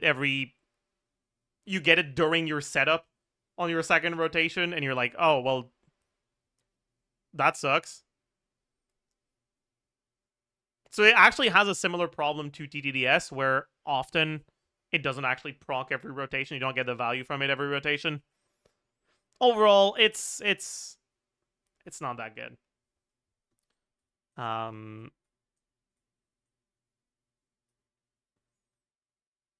Like, pretty much the only weapon here that I could see making sense pulling for is Song of Broken Pines. Because every other weapon, if you're going to be spending primos to get a specific weapon, there's better options no matter what your motivations are. The only exception to that is Song of Broken Pines, and even then, I haven't done Eula calcs lately. I'm not even sure Song of Broken Pines is better than modern signature weapons, even if you're not getting full value out of them. Yeah, I think Mawika's signature is better.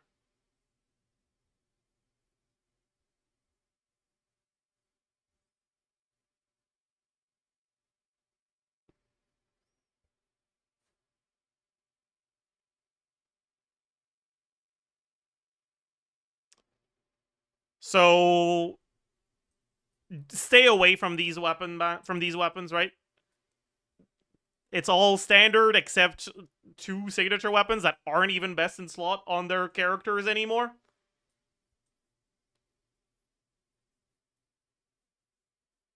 And none of them are really more versatile than your alternatives, so don't bother. And then for characters, right, obviously if you really like Klee or Albedo or Eula, you can get them. It's probably better to get them here than getting them on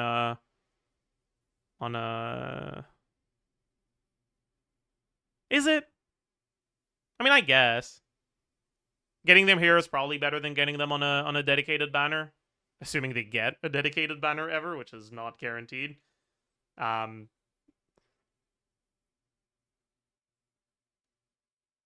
in terms of lineup to lose a 50-50 to.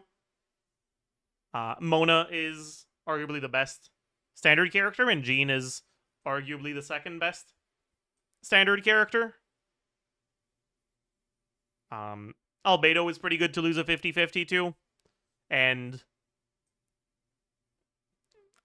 as much as Klee is not amazing, she's not unplayable. She's not terrible. So there's only two, like, whiffs here. Right? Diluc and Eula.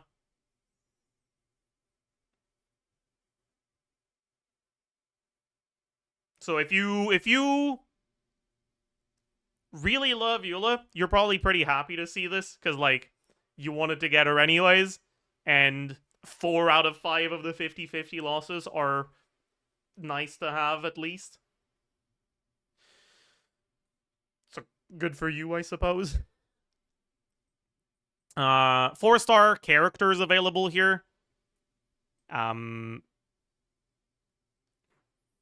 Ali Flash isn't as good as it used to be, with Sapwood existing. Like, Ali Flash is still a bit more attack, but Sapwood's ER can get you to break points where you get Bennett's first rotation, or Bennett burst on the first rotation with 1 less skill, which might actually be better than the higher base attack.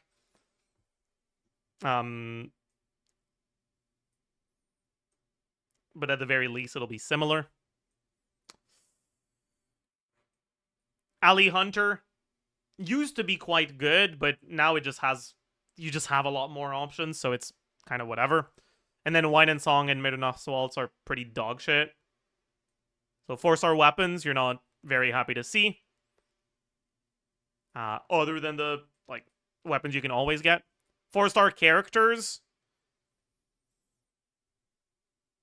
Dahlia's, like, completely useless if you don't play Skirk. If you do play Skirk, he's alright.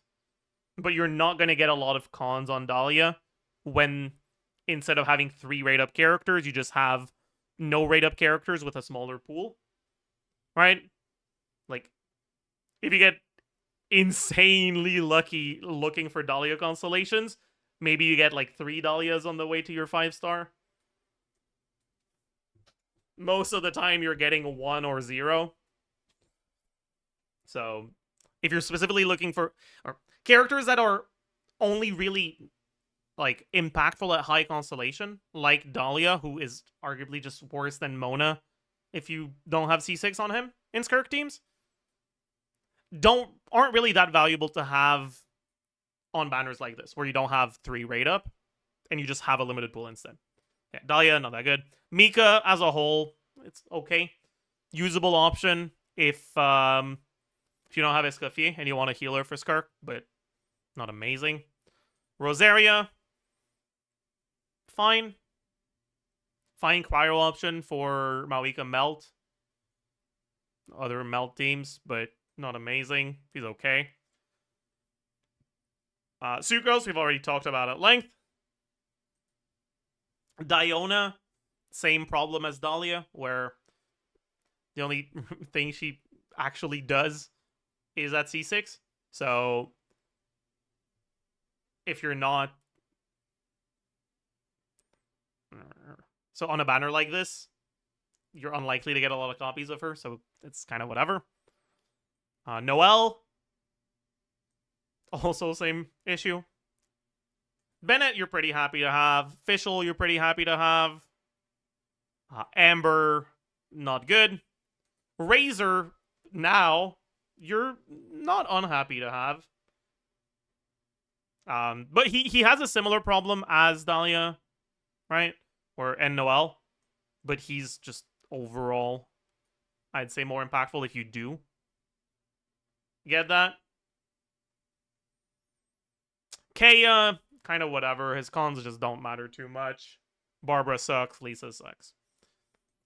So overall, the 4-star lineup here, I'd say, is much worse than the average average limited banner lineup. Not because the pool is inherently worse, Just because so many of the Mondstadt characters now, especially the ones that were released recently, or released in the past few years, or the ones that got changed, like Razor, only really become worth building and having on your account if you have them at C6.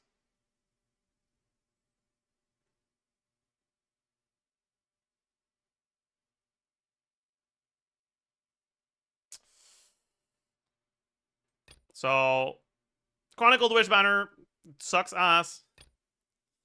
Event Wish or Weapon banner, if you like Flynn's and don't have a battle pass or a 5-star stat stick claymore already, you're pretty happy to see.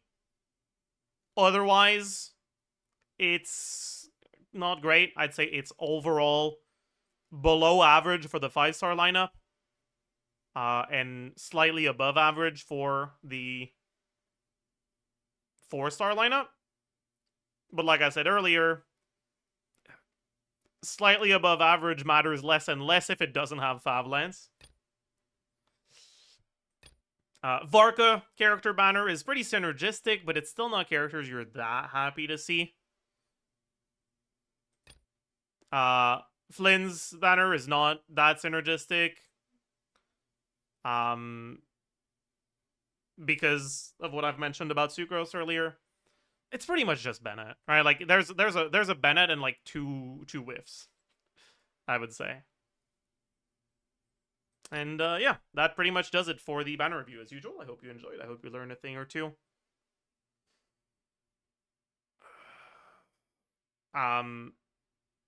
One thing I didn't mention, which is true, is that they will give a free Varka. 100%, it's true. If it's not true, then it's just because they haven't given it yet. They'll give it eventually. Trust me, I would never lie to you. So really, unless you want Varka cons, there's no reason to go for him because you're gonna get him for free eventually.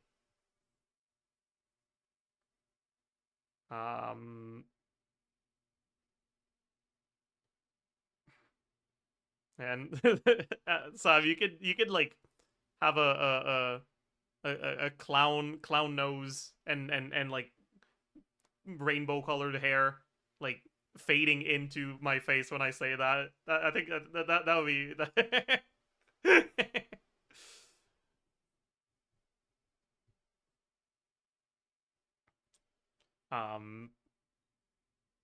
yeah, it'll be I'm fingers crossed. Fingers crossed. But yeah, as usual, hope you enjoyed, hope you learned a thing or two, and I will see you guys in the next one. Bye, YouTube.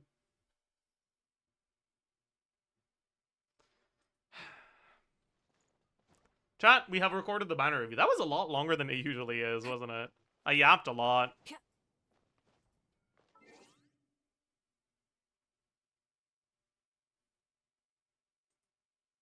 Abyss and IT leaks. Okay.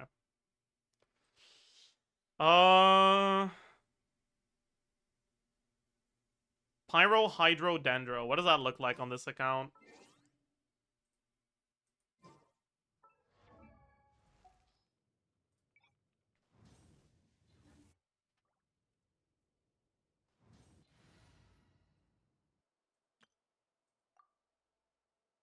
And out of the special guest stars, Albedo, Razor, Varka, Zabai.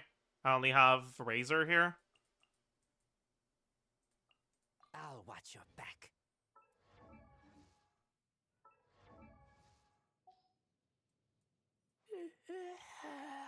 Pyro, Hydro, Dendro. Yeah, Mannequin obviously doesn't count. Do I own any of these?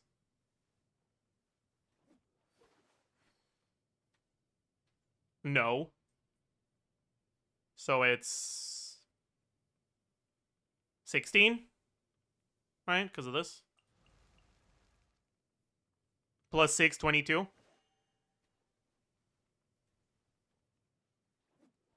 That's exactly enough. That's exactly enough to enter Visionary. Does that mean I'm gonna have to go fuck? I don't want it.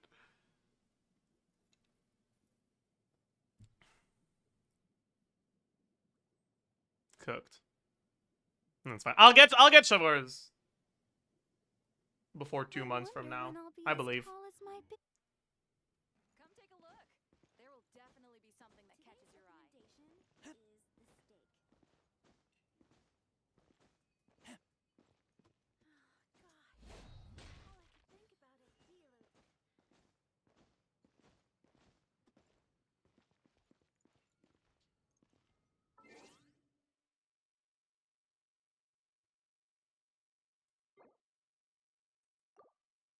All right. Varka trailer. I think we can watch that during maintenance. I wanna keep some stuff. All right, we'll talk more about Linnea leaks during maintenance. I think this is gonna be it for the first stream of the day. Did I use up all my resin on main? I don't think I did.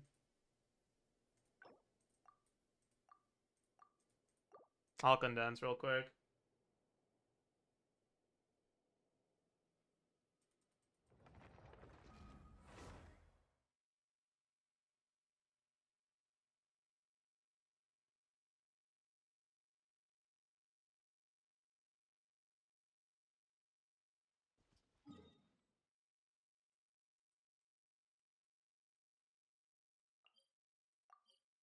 Stupid waypoint.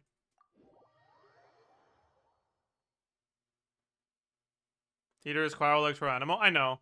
We were looking at the one after that. Add Astra. What am I doing?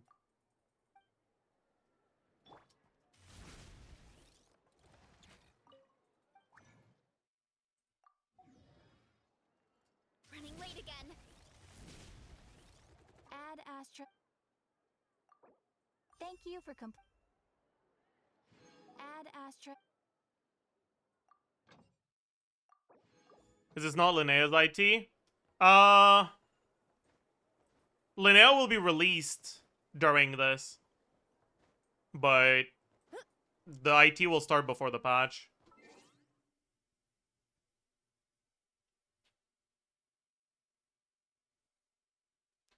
Okay.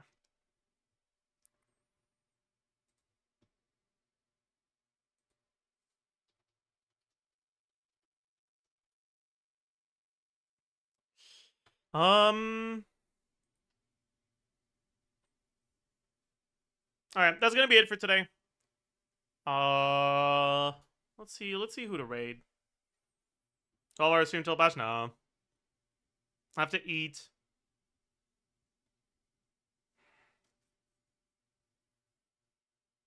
Oh my god. By the way, chat, for the few of you guys that play Hearthstone, dude, Firebat posted a deck doctor. Was it yesterday or the day before? Dude, I fucking shot up that shit in my veins. Like, holy fuck.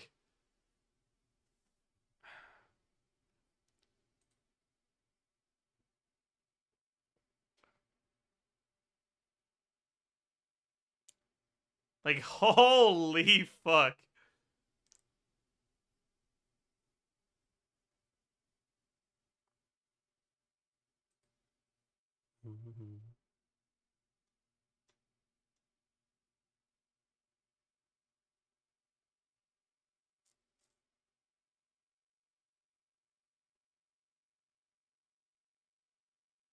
I watched half of it and realized I haven't played Hearthstone outside of Battlegrounds in 6 years and I have no idea what any of those cards are. I mean, me too, but I still enjoyed the video. Alright, let's raid Bran. What is he doing? Is that a... Is he watching a lore video right now?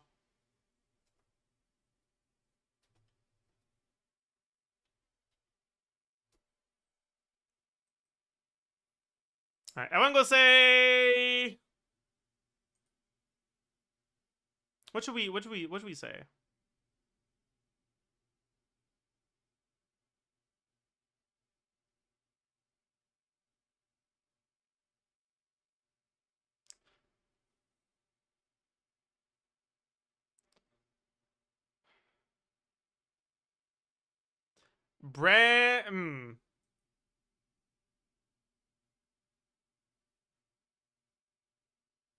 Good old Emperor grade? Sure. Whatever. Do what you want. I'll see you guys. I'll see you guys later today, not tomorrow.